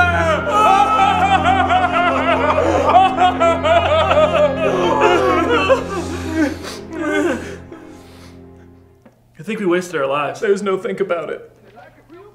totally crazy and dated in all the wrong ways, this is a lame way to wake up to a lame cereal. Well, that was pretty convincing, son. Setup joke about reviewing a nostalgia commercial, that's a real commercial here. Punchline! We love these songs! Oh yeah, these damn things. They are good to us! In the early 2000s, Quiznos tried something hauntingly different by introducing the Sponge Monkeys. They were photoshopped acid dreams that looked like villains from Wonder Pets. If you feel they look ungodly and unnatural, fear not, their heavenly voices will win you over. The Quiznos songs! They are so good we need them robot-eating roast is barbaric!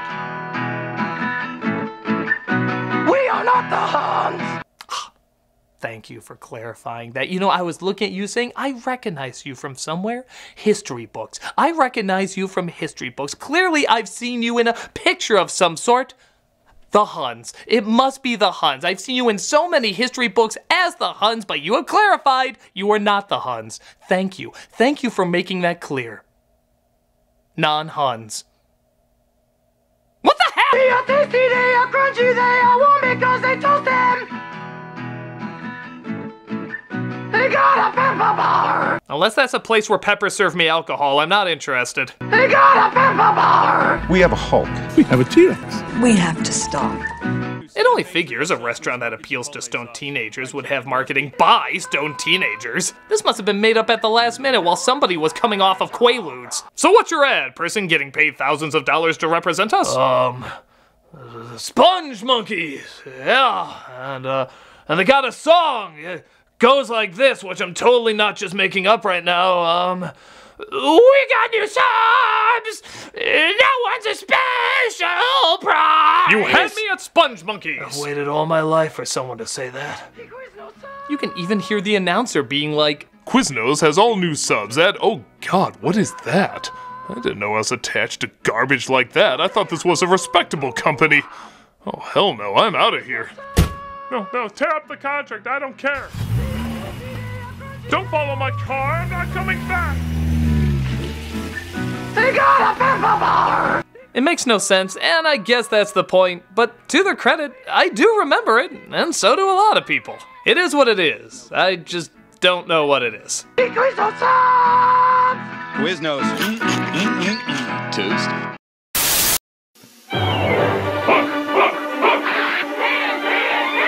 Like any hit movie, Hook had action figures to sell, and they had commercials to go along with them.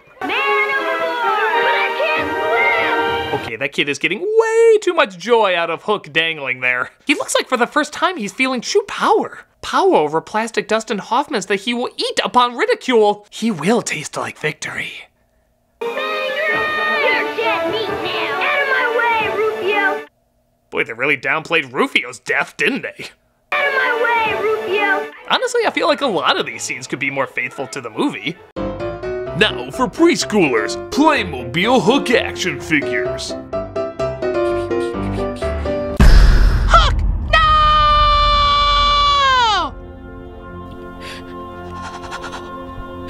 You know what I wish? What? I wish I had a dad like you.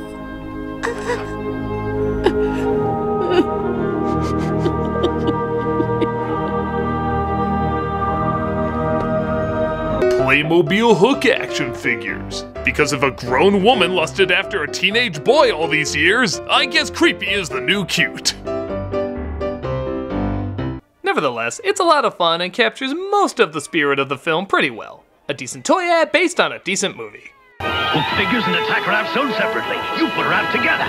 New from Mattel. You man! You stupid man!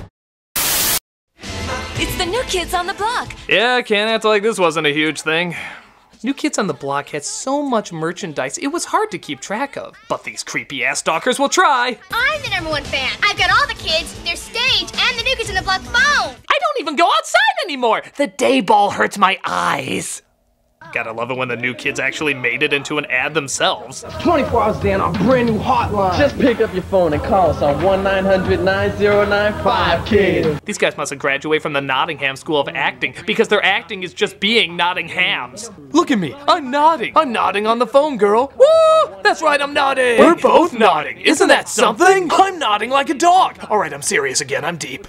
But the best of these ads are the ones that pin the fangirls against each other to see who's the scariest. Who's their #1 fan? I'm the #1 fan. I've got all 5 concert kits with all 5 personal interview cassettes. I am. I've got all 5 concert kits with their cassettes and the new kids stage. I'm the #1 fan because I'm gonna pay for all their unemployment bills when they're not popular anymore. That's not just dedication, that's practical. Seriously, how far can these obsessions go? I'm their #1 fan because I've collected samples of Johnny's hair to add to my voodoo doll. He'll go out with me if he doesn't want his testicles in a blender. I'm their #1 fan because I've collected enough of Danny's blood to make several clones. Soon my army of Danny's will rise!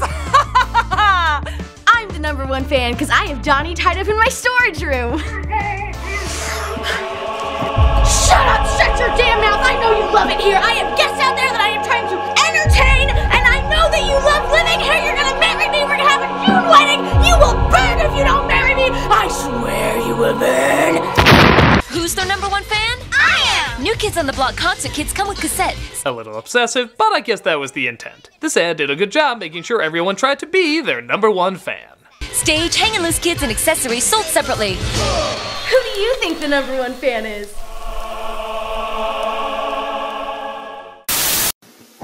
Terminator's back.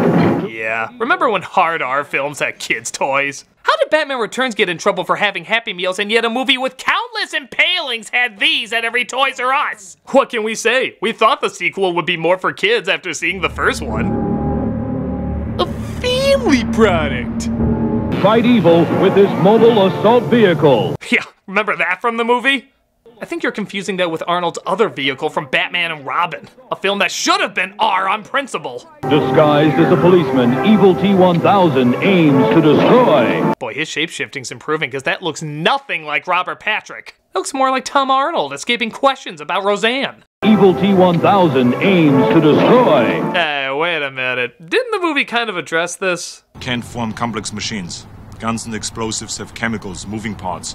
It doesn't work that way. Bullshit! Kenner disagrees! He can totally do that now! I think it'd have to be, seeing how his stabbing weapons look like a melting Washington Monument.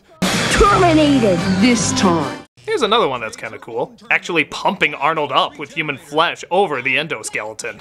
Battle damage. Add flesh compound. Terminator created. There is one drawback, though. Terminator. I'm back. I don't think you're ready to fight yet. Arnold still got clothes before kicking some ass. Granted, you might be looking for a lot of these looks, but you know, with that package, I don't think you're gonna get much. I'm as anatomically impaired as a kendo. No, well, despite not being a ton like the movie, the commercials are still pretty creative and capture the tone of an R-rated gore fest. Seriously, this is so weird. The party's over, T-1000. Adios, amigo. Or wait, was it? He said something in Spanish. I don't know. Nobody will remember it. When you're a toy company, you have to ask the question, what are girls most likely to play with? Dolls, fashion, a wizard in a bubble that can predict the future? The usual! What was that last one? Ask Xandar. Wave your hand and he speaks. Ask Xandar is a dating game. No need to rewind the video, I'll repeat it. It's a dating game about which boy likes you. Ask him, ask him. Ask Xandar. This game clearly understands every girl's need to talk relationships with a warlock. Xandar, am I going to the prom with a geek? Please say no. Excellent chance. You're going to the prom with a geek? Lord knows there's no geeks in this room. Ask the wizard another question. Do I have a secret admirer? Absolutely. He knows everything. Is there a future for me and Bobby? That's a definite no. Hello, Bobby? It's Melinda. I think it's time we broke up. I really thought we were going somewhere too, but Xandar told me there was nothing for us. Xandar, a magic toy wizard that predicts the future.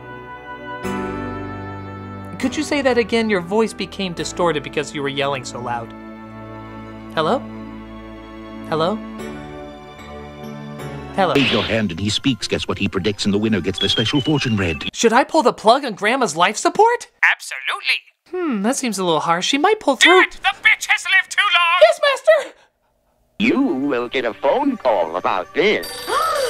Look at this girl's face. She isn't amazed the phone rang. She's amazed she stayed in this room so long with two nutballs listening to Plastic Gandalf. It cuts before she bolts out the room, slamming the door. Excellent chance. It's ridiculous ad for a ridiculous toy, and my prediction is this will be found at a lot of garage sales. Ask Xandar, the talking wizard game. Definitely.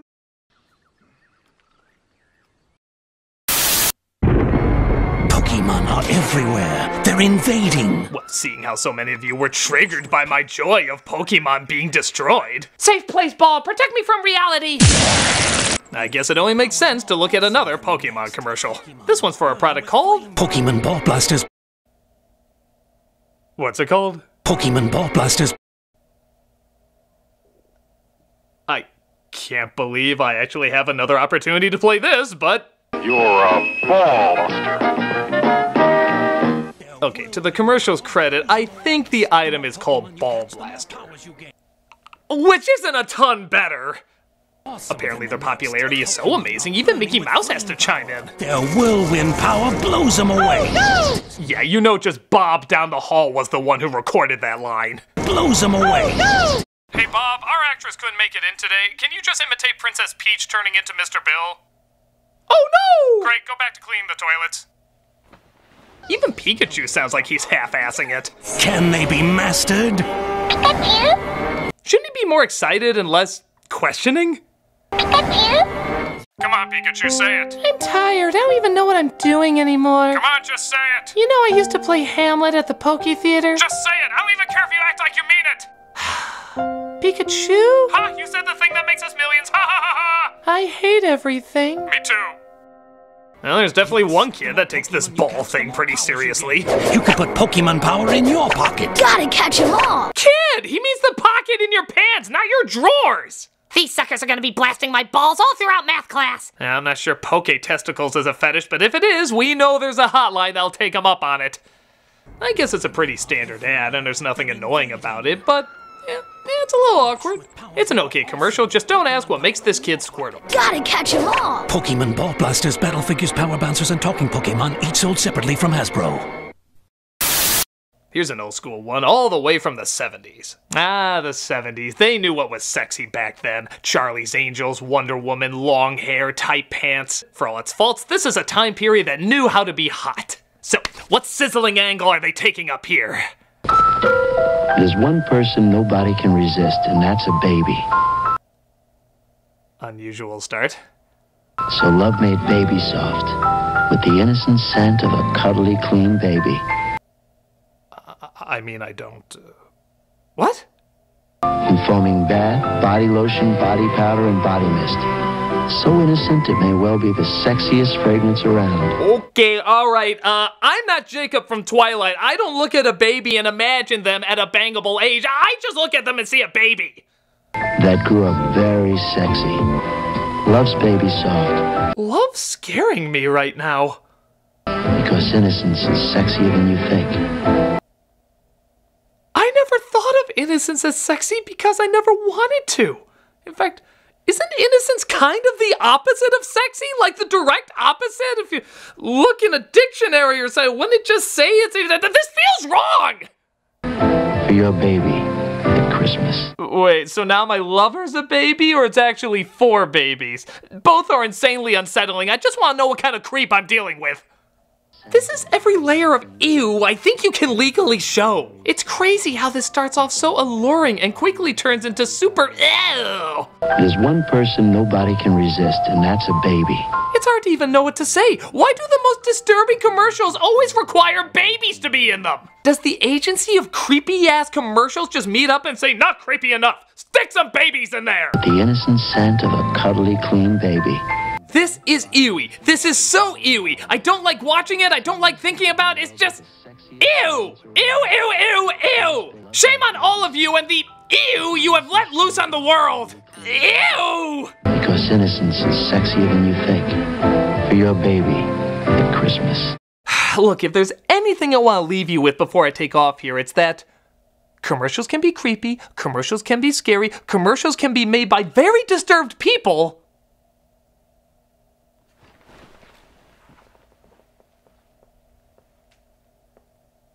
This episode brought to you by commercials! After these messages. After these messages. After these messages. After these messages. We'll be right back.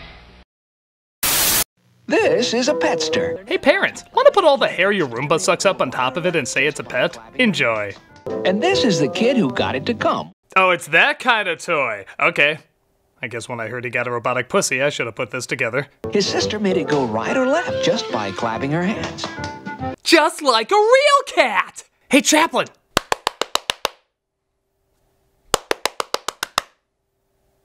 Fun!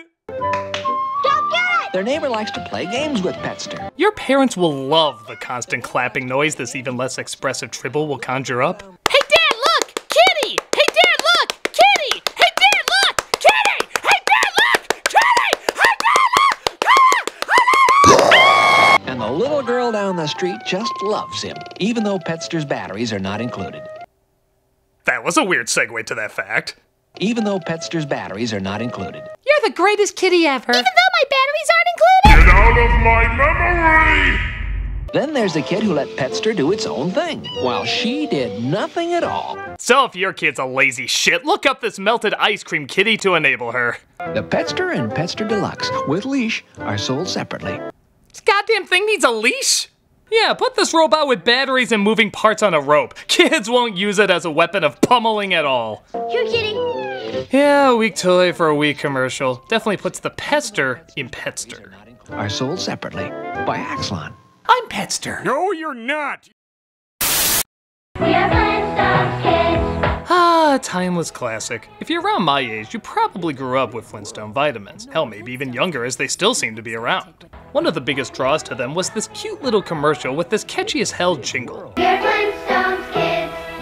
10 million strong and grow. Preferred by more moms than any other children's vitamin. Most dads would agree, too. If he ever came back home, he just went out to get Flintstone cigarettes, right? Flintstone tastes good like a cigarette should.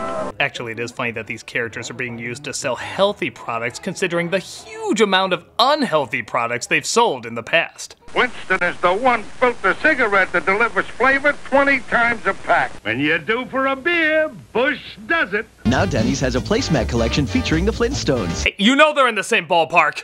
Ooh, there's a lot of Bush gonna be sold. Regardless, this is still a nice commercial with a nice song that's sure to stay in your head.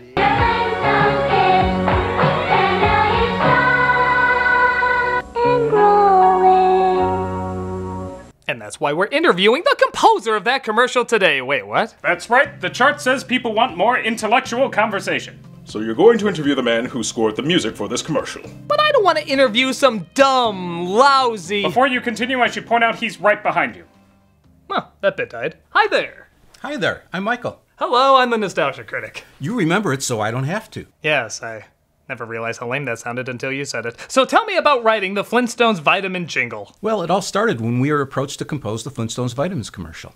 No kidding. Well, it wasn't just me. It was me and Marty O'Donnell, and we actually co-wrote it. Honestly, the majority of it was his idea, but we still collaborated together. Anyway, I asked what the project was. He said it was the Flintstones vitamins commercial. I told him at the time that I didn't take Flintstones vitamins. He assured me it was mostly for children. That made me feel a little better. With that in mind, I decided to make the focus mainly on kids, with kids singing the song. In fact, the little girl who sings "And Growing" at the end, do you know who she was? That was my daughter. Yeah, my daughter. I remember she was so nervous about singing the line, but we assured her there was nothing to be nervous about. So guess what? After I told her there was nothing to be nervous about, she found absolutely nothing to be nervous about. That's fascinating! But you know what's even more fascinating? What? If you told that story to our Blu-ray shelf. You see, he's a character on the show, and the biggest Flintstones vitamin fan. Really? It just looks like an ordinary Blu-ray shelf to me. It's not. It's like the most popular character on the show, even though all it does is stand there and be quiet. And people watch that? It's the internet. Ironic non-humor. There's probably a 4-hour video of it just standing there or something. Get talking! Okay. Well, anyway, so we were thinking of putting the Flintstones characters into the commercial, but then we thought about it, and thought about it, and thought about it, and decided no. Woof! Next commercial.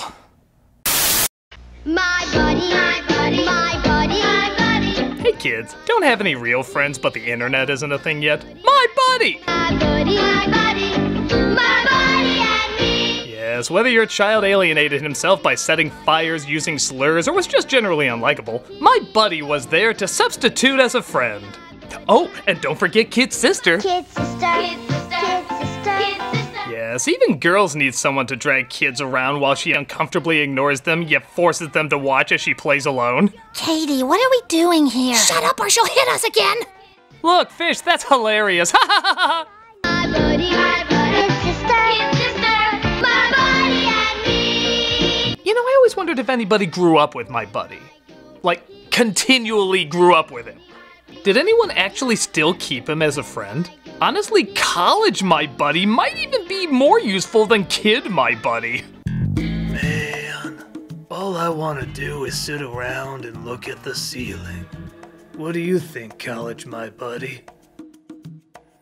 Yeah, you get it, man! You get it. College My Buddy comes with actual buds. It's still a catchy song with an innocent feel, just for a weird, even, kinda creepy product. My Buddy and Kid's Sister, each sold separately. Give me the power I beg of you! From Play School.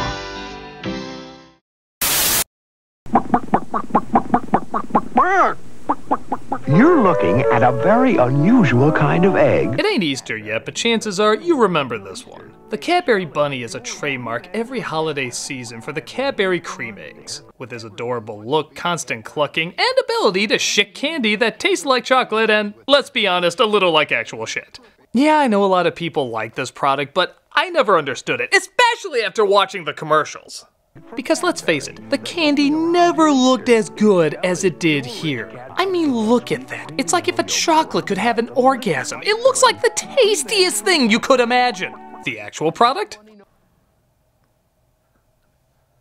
Well, I'll give it this. It does look like an abandoned pregnancy. Even when you try to do it delicately to get that slow, gooey look.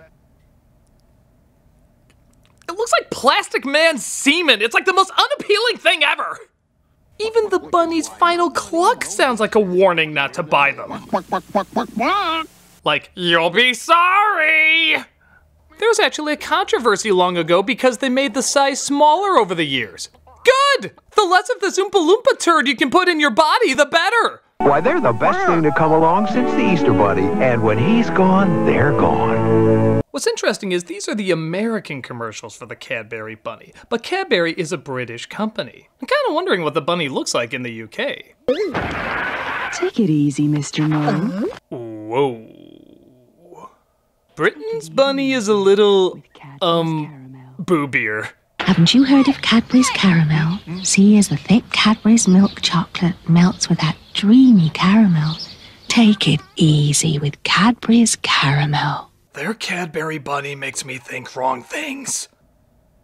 Things I shouldn't do to bunnies. See how the thick Cadbury's milk chocolate melts into smooth golden caramel. For years, all Americans had was Space Jam to quench the growing bunny sex thirst. There was this treasure trove for a select audience the whole time? Hey, Mr. Beaver, why are you beavering around? That was not a mistake. None of this is by accident. I'm late for a very important date. Hey, Mr. Rabbit, why are you so twitchy? Oh, you make me want to grow genitalia to explore. You just have to take everything really easy. That mole is going to replay that 1 second in his mind every day until he dies. At ease. Here. See how the thick Cadbury's milk chocolate. This is so sexualized, yet she's talking so soothingly. She must have a sex hotline as a side job. What are you thinking about? Humans, I am thinking about humans. Why don't you take it easy and think about Cadbury chocolate? Okay. You like chocolate, don't you? If you say so, yes. Just imagine the sexiest lady in the world covered in chocolate, melting all over her body. Okay. Isn't she sexy? Yes. She's a bunny. Oh, come on! Sorry, she was a bunny. You like rabbits now. It's the law. Why did they ever pass that law? Whether it's a cute bunny who likes to cluck or a cute bunny who likes to... Happy Snowman! These are interesting commercials, to say the least. Take it easy with Cadbury's Caramel.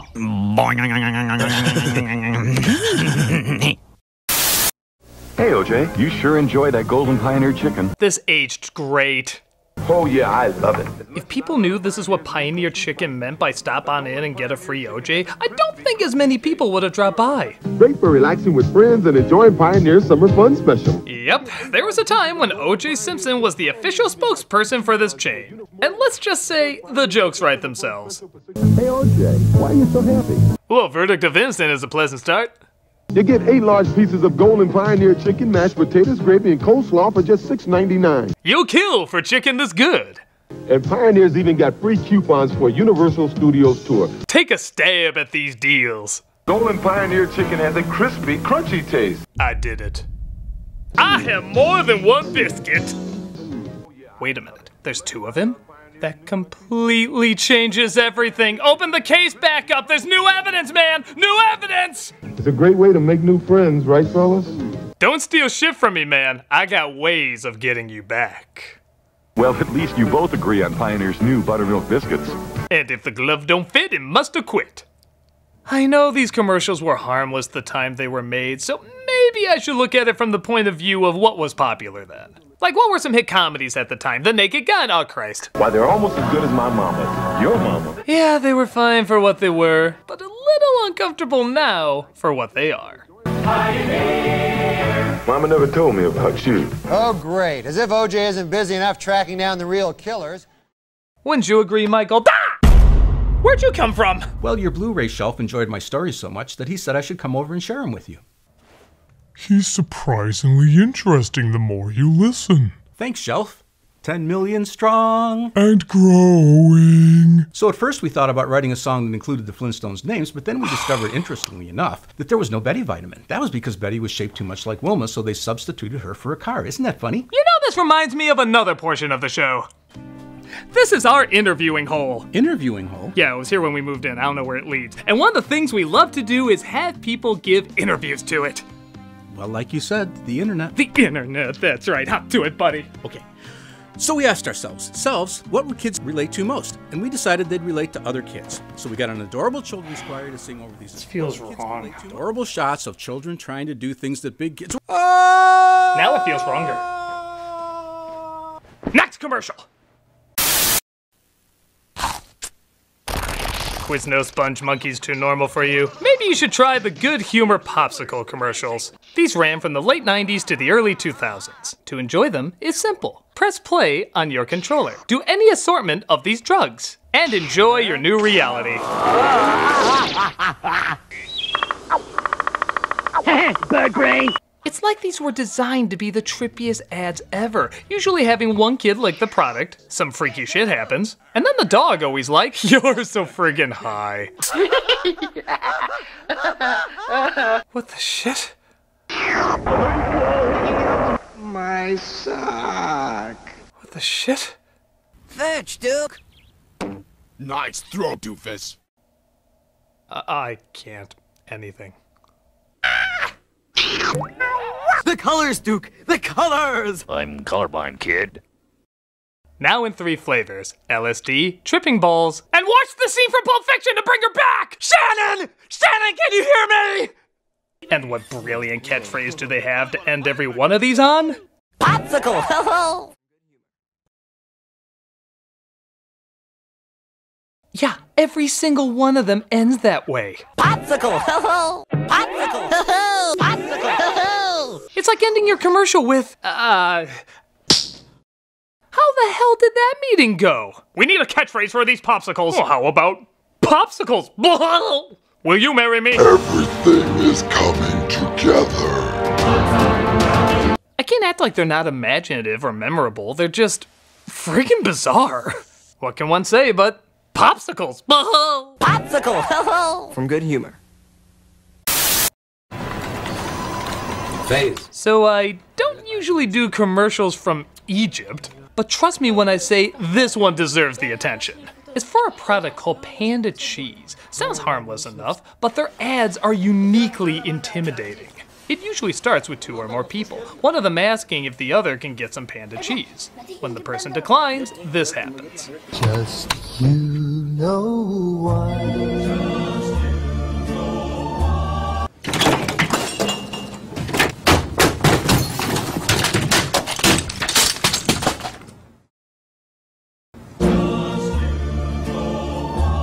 باندا ما يتقلهاش لا.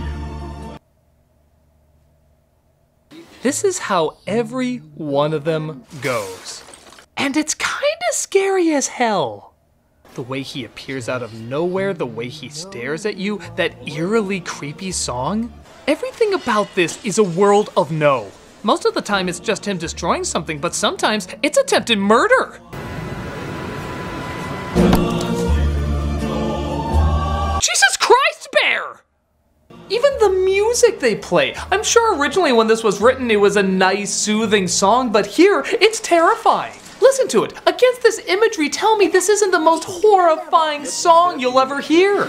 Just you know why. And so yeah, even the music's creepily uncomfortable.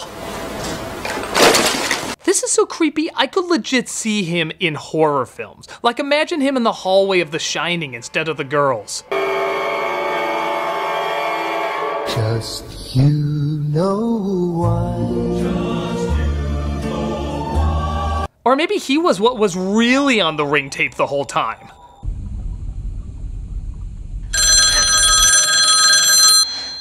Just you know why.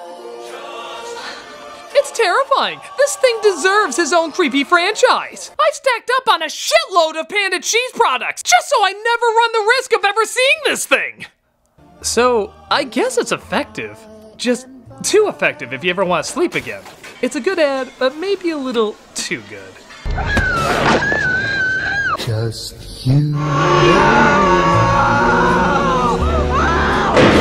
باندا ما يتقلهاش لا.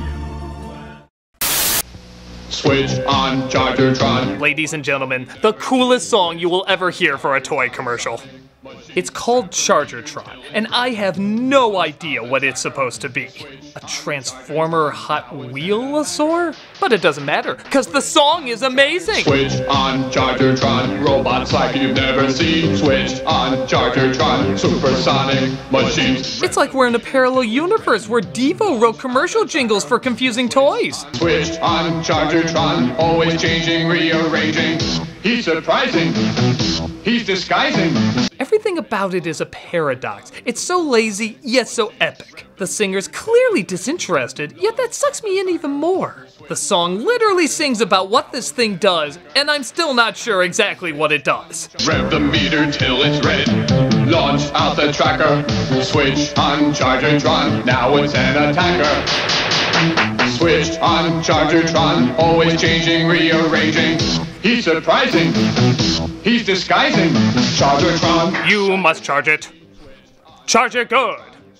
What more proof this was a weak Transformers knockoff? Listen to their names. There's Protagatron and Antagatron. Yes, right next to the Autonots and Deceptonauts. But it doesn't matter. That song is phenomenal. It could be played for anything and it would sound amazing. You could do everyday activities and it would sound epic as shit. Clean out the vacuum now. Set the table with nice plates. Answer the door right now. Smile nice for your date. Make sure he does not find out you have been stalking. Stop the bastard at gunpoint. Make sure he's not talking. Bury the body now. Nothing's creepy, nothing's jarring. Quite alarming. This is scarring. Chargertron. This was an ad for Chargertron. Sorry for the confusion. A cheap toy, an okay ad, but one hell of a cool-ass song. Each sold separately from Buddy L. I feel like you would know being a songwriter. How? Amazing how that hole led to a kingdom of mole people who were nice enough to bring me back. He's surprisingly interesting the more you listen. Thanks, Mole. 10 million strong. And growing. So anyway, when we wrote the Flintstones Vitamins commercial, we thought there was concern that people would think it was a tie-in to the show Flintstones Kids.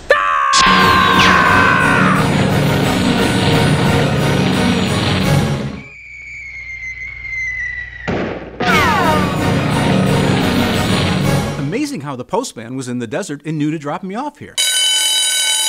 So anyway, there was a concern that people would confuse our Flintstones kids with the show Flintstones Kids. Have you ever seen the show Flintstones Kids? Actually, yes. Well, I haven't. Anyway, we thought it wouldn't be a big deal, so we decided to go ahead with it anyway. People would confuse our Flintstones Kids.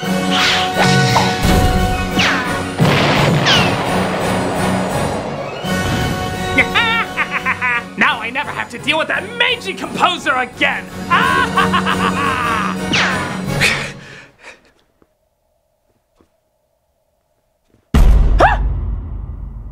Huh, weird. Nice commercial.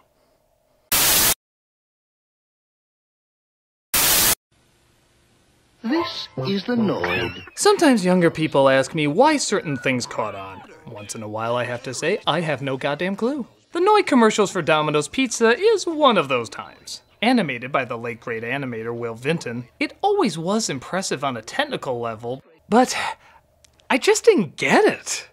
What was the Noid? Why did he want to ruin pizzas? Why is he dressed like he's ready to lure children into his van? And obviously the biggest question out of all the pizzas to ruin, why Domino's? Isn't that already pretty ruined pizza? A Noid hates hot quality pizza. He loves to make your hot pizza ice cold. So he doesn't need to stop by this place often. I mean, if your pizza's glowing, there's clearly something wrong with it. Or, again, it's just Domino's. The Noid's a wicked wizard who makes pizzas old and cold. Nevertheless, his popularity exploded. With t-shirts, action figures, there was even a Nintendo game on him. What was the plot? Caused the fatality of Little Caesar? Why the hell were we celebrating a pizza terrorist? Was the idea that because he was trying to destroy Domino's, he was a hero in the pizza world? Maybe he was hired by the True Neapolitan Pizza Association. The Noid just can't beat the best. Domino's Pizza. Domino's, named after hard objects you're not supposed to eat, but accidentally did at some point.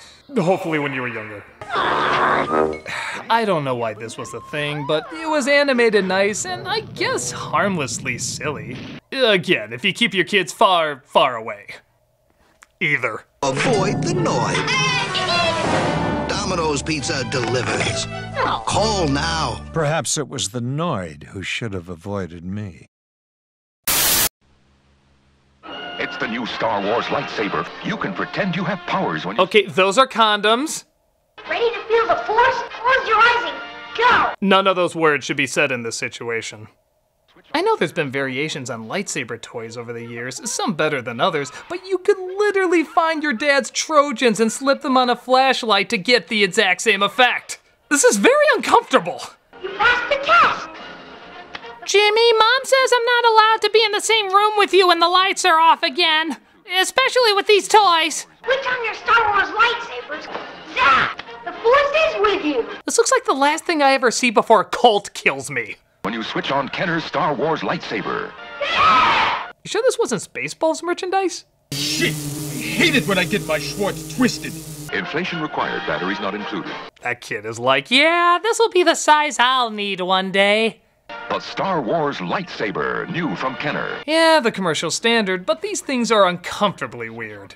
Kinda like how Star Wars would become the more I think about it. Star Wars lightsaber, balloons not included. The Force is limp with this one.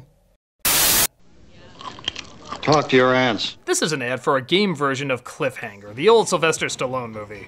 You wouldn't think you could do anything that crazy with it, but it gets pretty out there pretty fast. So, I hear your grades stink. You don't look healthy. Eat a roll. Eat a roll. Eat a roll. As anyone who's seen Cliffhanger knows, all conflict is 100% role-based. I will not settle for discount clearance Kaisers! It ends with him out of nowhere swinging on a chandelier and shouting one of my favorite out-of-context lines. Eat this, you gravy-sucking dog! There is no argument for not loving this. It's super short, but it goes batshit so fast, it's hard not to get a laugh. Eat this, you gravy-sucking dog! I think I like to see Stallone Stallone say this line not just in Cliffhanger, but any movie where he finishes a guy off. Eat this, you gravy-sucking dog! Eat this, you gravy-sucking dog! You killed innocent people. The means to an end. You started a massacre. I caused the revolution. Eat this, you gravy-sucking dog! But they would all have to end with an old lady being force-fed a roll. It just feels naked without it. Pretty silly, but pretty funny too. This is always a good combination with anything Stallone-related. Cliffhanger from Sony Image Show. Sure, it's just a game. It's an alien. No kidding. Where? If anyone is wondering who came up with a sitcom around a dick-nosed moldy Muppet, it was this guy. The colors, Duke! The colors! The thing is, Alf was a weird creation, and he's made even weirder by these kids' reactions to him as a toy. All of them just look uncomfortable. He's debonair, and yet fuzzy. Okay. I mean, this whole cat thing's been blown all out of proportion. What he did to the cat, how many kittens are his, it doesn't matter. My parents just don't understand our relationship. What are these kids doing with this doll?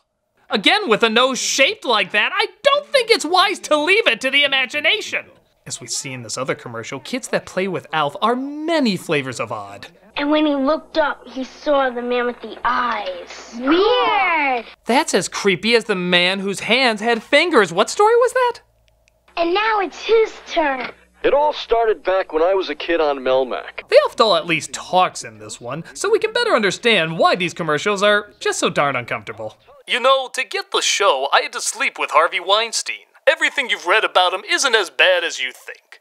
It's light years worse. It's not that you want to prostitute yourself for money. It's that God gave you no other choice. But the lowest point is when I thought I was eating a cat, but it was really a dead-eyed monstrosity called a petster. I was so drunk, but I ask myself every day, would I do it all again? No! Let's be honest, it would explain why everybody was so off in these commercials. They're weird and awkward, but I guess I wouldn't expect anything else from Alf. Storytelling Alf. Extra cassettes sold separately. Batteries not included. New from Coleco. Kill me! This is an ad for a protein drink. Can't you just tell? I guess this is a banana-flavored one, as it keeps insisting that we stop eating the monkey's food. Bananas are for monkeys. Stop eating the monkey's food. This is obviously referencing The Ring, and honestly, we've seen that imagery so many times, it's not really that scary anymore. Hell, I even showed clips of it earlier to prove a point. So, yeah, give me what you got, terrifying ring girl. Humans, you must stop. Yeah. You must stop. Now. Yeah, long hair, backward movement, seen it all. Stop eating the banana after working out. Stop eating the monkey's food. I have to admit, I expected to see more out of this idea by this point.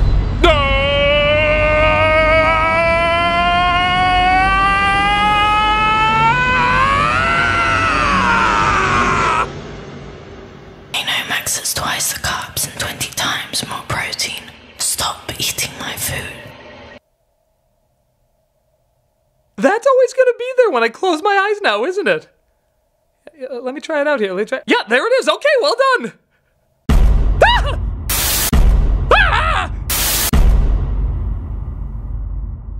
Okay, I'll just let you leave when you're nice and ready.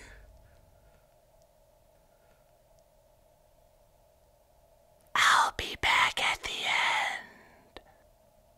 Of the commercial? Of you. Enjoy Gainomax. Will it heal my scars? No. Okay. If you disturb easily, warning, these are from Britain. Yeah, Britain's PSAs in the last few episodes I've done have gained quite a reputation of being unpleasant, to say the least. So let's see how this latest batch goes over. If you hit me at 40 miles an hour, there's around an 80% chance I'll die. Charming.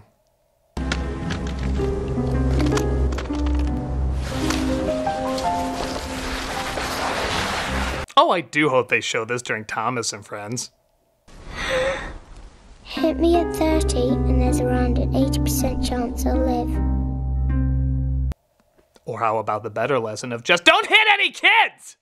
Jeez, a good message, but man, how about a positive way to get the idea across? Okay, a cute cartoon. This should be better. The boy who didn't stop, look, and listen. Of course that's the title. He loved to play football all day, but the boy didn't cross in a safe place. A car hit him at quite a pace, and now he cannot play football, because his leg broke in more than one place. Bottom line, you can never have fun with a broken leg. It's British law. We were gonna kill him to get our point across better, but our dartboard of human innocence is running out of room. Oh, and don't worry, there's a sequel. The girl who didn't dress bright in the dark. A car drove right into her guts and covered her with bruisey cuts. That's right. Even what you wear can kill you. Enjoy existing, kids. Again, I give credit trying to get a really good message across, but man, these are messed up. Which I know is the point, but man, these are messed up. Ugh, I'm gonna see if their neighbor Ireland has any more chipper PSAs. She's got a smile that it seems to me Seems more pleasant. now and then when I see her face, she Is this even a PSA? It looks more like a car commercial. memories were everything. Yeah, I think it is. Certainly feels more like one. A bunch of kids playing outside, a parent coming to pick them up in a shiny vehicle, a kid holding a toy of that vehicle. Alright, I can review this as a charming little car commercial. It's honestly very soothing with a nice song and cinematography. Oh my god! Oh my god!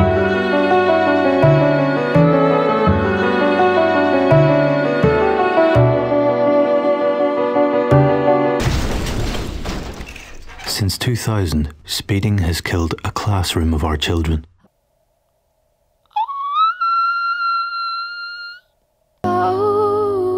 Shame on you. Shame on me! I didn't do anything, and you gave me pancake kids! I thought that was a car commercial, but it was the waving of a bloody skeleton finger!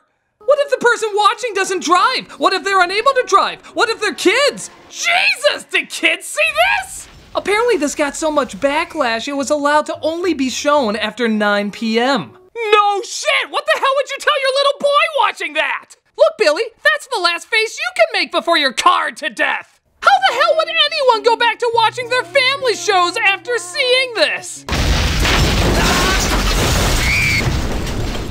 We now return to the wonderful world of Disney. There's no coming back from that. It's just too extreme. It's too intense. Stop making me watch you, you well-meaning psychos! Shame on you. That's it! That's it! Ireland is the new Britain! The order now is Ireland is the new Britain, and Britain is the new Canada. So now the question is, who's gonna be the new Ireland? Who's gonna be the new Ireland? Do you have any idea? Ah! Amazing that life was discovered on Mars the moment I landed there, and they were nice enough to fly me back to my home planet. Thanks, Perplex. 10 million strong. So anyway, what I was telling you before. Okay, stop! Stop! Stop! Nobody cares about your damn vitamin commercial that you wrote or co-wrote or whatever! So you wrote a catchy jingle. Big deal. You're still a stinking nobody that nobody in the musical world will ever remember. You are nothing. A no one. Another word that begins with no. You are the bottom of the barrel of any form of caring. You hear me? I didn't know you felt like that. Well, I do. Everybody does. The whole friggin' universe does. Whenever incredible musical accomplishments are talked about, nobody will ever say the name Michael. What's your last name? Salvatore. Nobody will ever mention the name Michael Salvatore.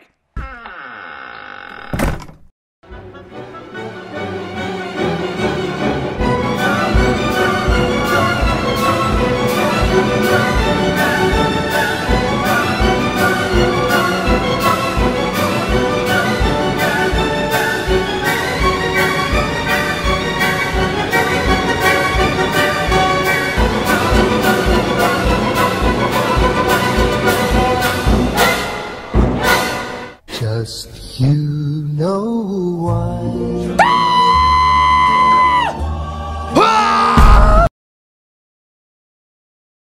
Hello, I'm the Nostalgia Critic. I remember it so you don't have to. Well, I'm back in my commercial garb. That must mean we're talking about commercials, but not just any commercials, Christmas commercials! In the Pepsi Nintendo... Oh, you thought mass marketing was insane? Try mass marketing around Christmas time. Many of these commercials are so popular they repeat them every year. How crazy is that? An ad campaign you don't even have to change because people love the nostalgia so much. Well, I love nostalgia too, and that's why we're gonna count down the top 12 best Christmas commercials ever. Why top 12? Well, I'll tell you. In song. The first reason that... Assholes.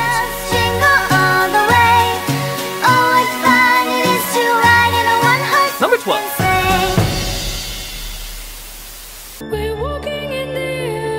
Most of us are familiar with the classic animated short The Snowman. It was surreal, whimsical, and beautifully animated. Well, a UK drink called Iron Brew did their own take on the classic short, and in this one, it isn't just magic that brings him to life, but the opening of the refreshing drink. It goes just like the original, even down to the singing boy's voice. I'm sipping on an iron brew. That is, until the snowman wants a drink of his brew. I tell him once again, the iron brew is mine. The snowman gets more and more pissed off until he decides he's just done with the little snot. Now I'm falling through the air. I wonder where I'm going to land. Not only is the commercial funny, but the way it replicates the original short, from the animation to the music, it's definitely a loving parody. One that brings laughs as well as the nostalgic feelings of why we love the original. Unlike some other Christmas parody commercials. I want a Motorola C139 with texting, games, and graphics. Still run the bill up, kid. Yeah, that sucks. He nicked my iron brew and let go of my hand.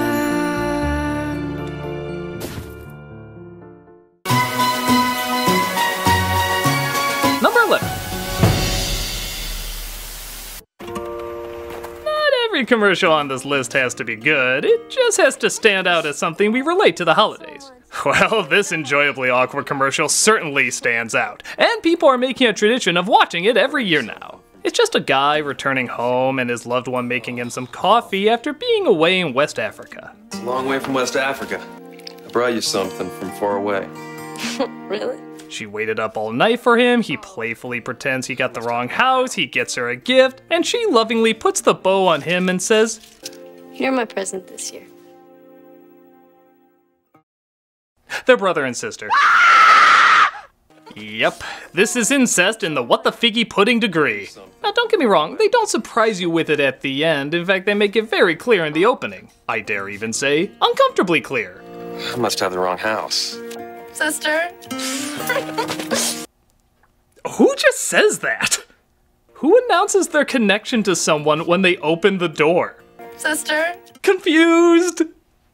But even knowing that going in, and yes, you can take that in a different way, their body language, the way they talk, and just the all-around mood indicates that they're a couple. It's beyond creepy. Don't believe me? Just watch it with this music. What are you doing? You're my present this year.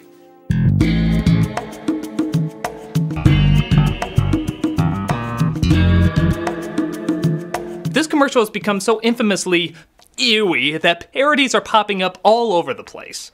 People love to mock how incestuously bizarre it is. Brothers and sisters don't look at each other like that. Okay. Whether you find it charming or... Ugh, it's sure to get a reaction every Christmas. The best part of waking up is Folgers in your car. Number 10. The taste of nuts and honey, Mr. Scrooge. Ebenezer, of course, hates Christmas and says humbug to the choir outside. But it's the great taste of honey and nuts that snaps him instantly back into the Christmas mood. I said, did you say honey and nuts?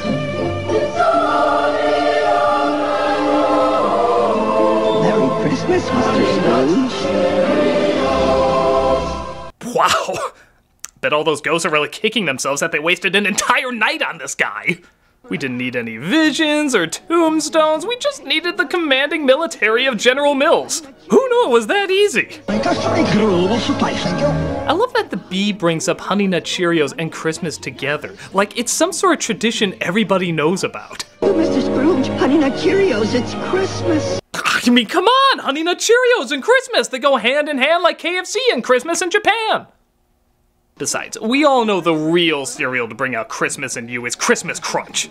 It's Yuletide crack, I tells ya! It'll make the roof of your mouth bleed for a week, and we love it. It's still a really great ad, though. With great atmosphere and cold colors, it'll charm the dickens into you. Merry Christmas, Mr. Scrooge.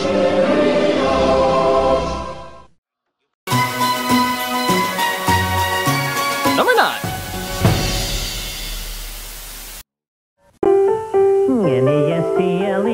Oh yeah, can't forget these scary sons of bitches. I don't know how many people remember this ad, but while most kids were dreaming visions of sugar plums, we had these little hell spawns dancing around in our heads. Not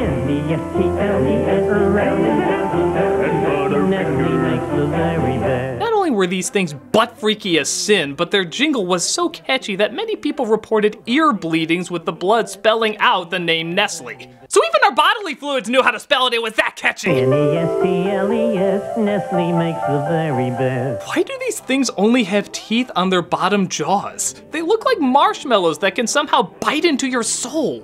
And don't look directly into those eyes. Mike Myers' mask has more humanity to it.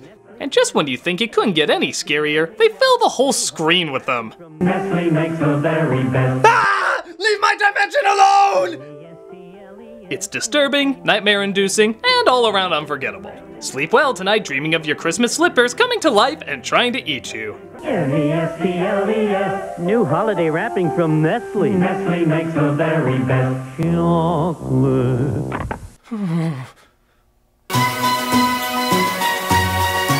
Number 8.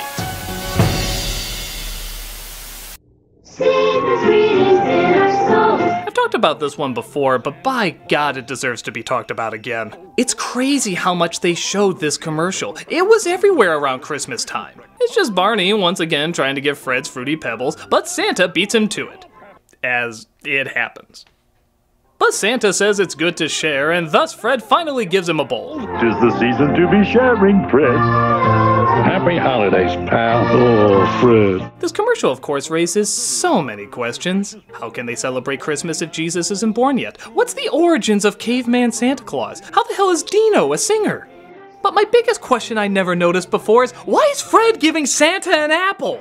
That in no way makes sense. First off, it's cookies and milk, but okay, let's say he switched it out and made it Fruity Pebbles. What the hell is an apple gonna add to anything? You're giving him that with grounded Fruit Loops. Is the idea that there's so little actual fruit in it that giving him an apple will somehow make up for it?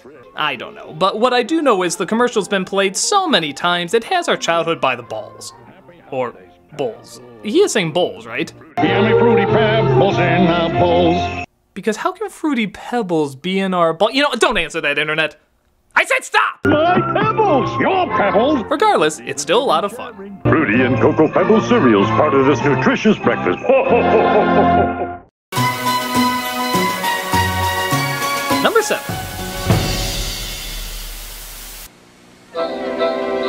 McDonald's has had a lot of great Christmas ads. One with the girl talking about running away to McDonald Land, another with a star that needs to be put back in the sky. Even a Santa Claus the Movie tie-in. That must have paid off! But the one people seem to enjoy the most is the skating one.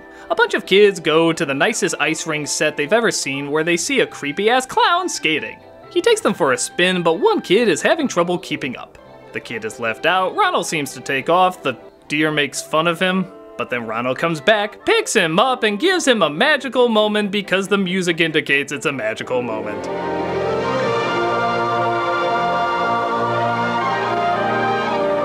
I think it has the biggest impact because there's no talking in it. It's nothing but music, visuals, that bored-looking deer. Seriously, what's his story? Because of that, it makes it a bit more universal. Anyone can watch it and immediately know what's going on and feel the warm, special feeling when a stranger in clown makeup picks you up and doesn't let you go. The commercial makes it sound a lot nicer than I do. It's a good ad that continues to bring a smile to a lot of people's faces. Happy holidays.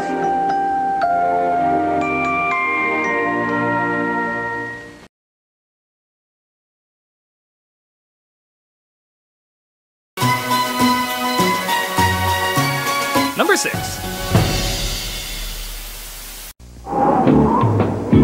Another ad I've talked about before, but certainly deserves a spot on the list. In many respects, it's not even really a Christmas ad. Christmas is never mentioned. But the idea of a snowman coming in from the cold and getting warmed up by soup, how can this not lead to a lot of warm fuzzies that connect you with the holidays? I think what makes it work is the contrast. It's not just cold, it's sideways snow cold. And the inside isn't just warm, it's someone throwing a Norman Rockwell painting on the fireplace warm. The two extremes brought together equal the perfect mix that leaves an impression on your nostalgia. Plus, that damn impressive puppet. I mean, they did a really good job on that thing. The only question I ever had was, how did he actually eat the soup? It always cuts away before we could see it. Do the rocks open up? Do they form an open mouth? Where does the soup go when he needs to take a piss? Again, internet, don't answer that! A great ad to make you feel nice and cozy every time. Let it snow, let it snow. Number 5. This one just came out this year and already people can't stop talking about it. It's one of the oddest Christmas commercials to ever come out, and that's saying something. We see a man in the mountains recording something on his iPhone. He seems happy, hanging pictures of in-jokes on his wall when he suddenly gets up and goes down to the village. In a bizarre twist, it's the Frankenstein monster! Got us? But that's not where it stops. He goes in front of the town tree and puts 2 Christmas lights in his bolts. Clever? But it doesn't stop there. He starts singing There's No Place Like Home for the Holidays. Oh, there's no place like home. But then one of his lights goes out and everyone looks pissed. Stupid Frankenstein monster. I am so not impressed by anything. But then a girl goes up, fixes his light, she starts singing, and then everyone starts singing.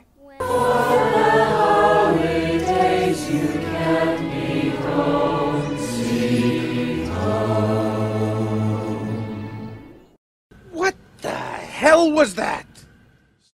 This was so strange, so random, so bizarrely mixing whatever emotions we can't describe in a pot of I don't know. It's so out there that in a strange way, you have to admire it.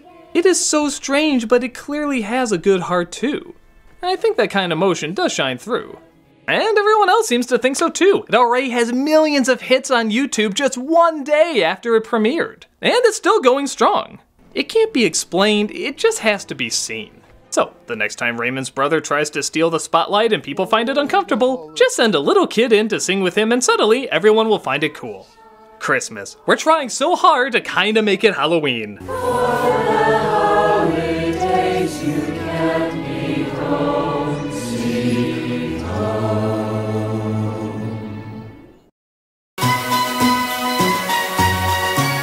Number 4.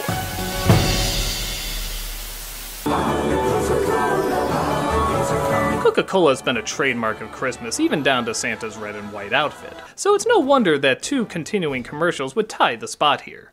One is the Santa Packs. It's just a dark, cold night when suddenly the Santa Packs jingle is heard. People who put all their love of the holidays in sugar liquid syrup rejoice as the Santa trucks light up the night. One boy is sad because I don't know.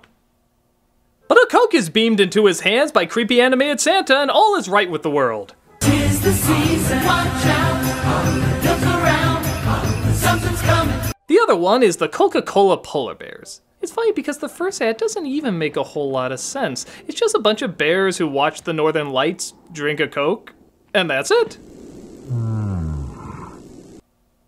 Inspired! But the imagery was just so relaxing and so, for lack of a better word, cool, they had to keep bringing them back every year. Each has a story that usually went nowhere but just looked so damn awesome going nowhere. They were visual spectacles then, and they're still visual spectacles now. So that's why today, both Santa and the polar bears are seen on the Coca-Cola bottles. Both have nice winter colors that make you feel the cold, but also appreciate it at the same time. Seeing how these ads are still going today, Coke definitely means it when they say, always. Holidays are coming, always Coca-Cola.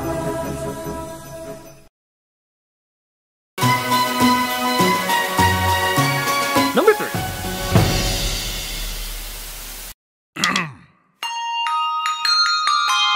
If not out of nostalgic obligation, it's perhaps out of pure stubborn dedication that this one makes the list. The Hershey Kisses ringing Wish You a Merry Christmas is Hershey's longest running ad, debuting in 1989 and still going strong today. To make the story behind it even more interesting, the brand manager, John Dunn, was tasked with making several whimsical Hershey commercials but was told not to do a Christmas one. But he liked this idea so much and knew it would be a hit that he did it anyway. And we're still thankful. In hindsight, it's not much. It's disgustingly simple. But maybe that's why it lasts. It is simple. Anyone can see it, giggle, and feel good afterwards. It's not trying to be too big or too sentimental. It's just a little happy moment. Not unlike a little Hershey Kiss chocolate. It makes perfect sense. To say any more would ruin its simplicity, which honestly speaks for itself. So we'll just leave it as it is.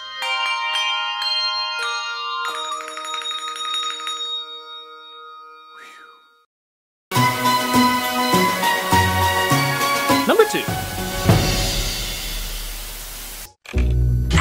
Another one that makes the rounds every Christmas, and another one that seems so disgustingly simple. The M&Ms are setting up red and green M&Ms for Santa, which seems cannibalistic the more I think about it. When Santa appears and they both pass out. He does exist! They do exist. The M&Ms were always popular commercials, but they hit it big when they were given individual personalities. Suddenly, the M&Ms were as popular as Disney or Warner Brothers cartoons. We knew who they were and loved them. Thus, we look forward every year to seeing them interact with Santa the same way. It's just a reminder how far marketing can come, turning hard-shell chocolates into classic cartoon characters. We never get tired of watching them, and we look forward to seeing this one several Christmases more. What can you say, but you don't mess with a classic. Santa? Now before we get to number 1, here are a few runners-up. The Budweiser horses. Some connect this to Christmas, so why not? Etika. A grandpa tries dying just to get the family together. That's pretty ballsy. But not as ballsy as Kmart's Jingle Bells, just for the shock that they got away with this at all. Santa on a Norelco razor, an oldie but a goodie. Amazon Prime's commercial where a real priest and a mon meet for tea, showing unity in religions.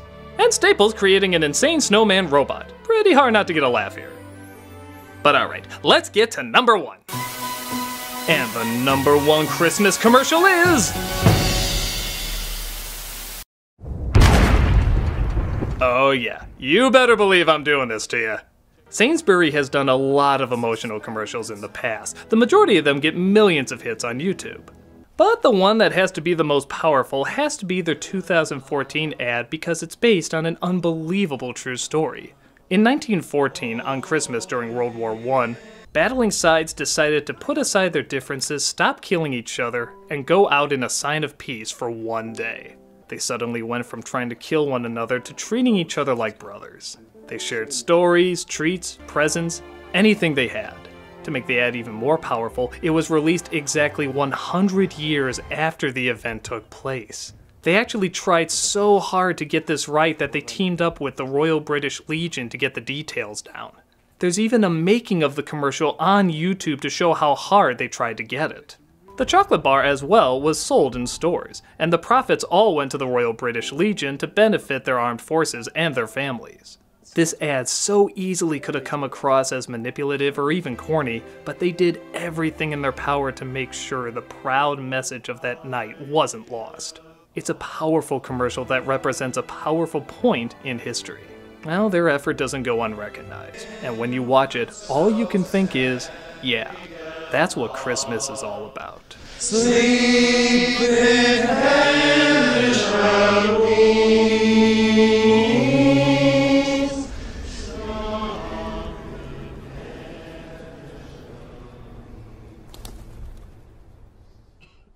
I'm the Nostalgia Critic, and let's remember together.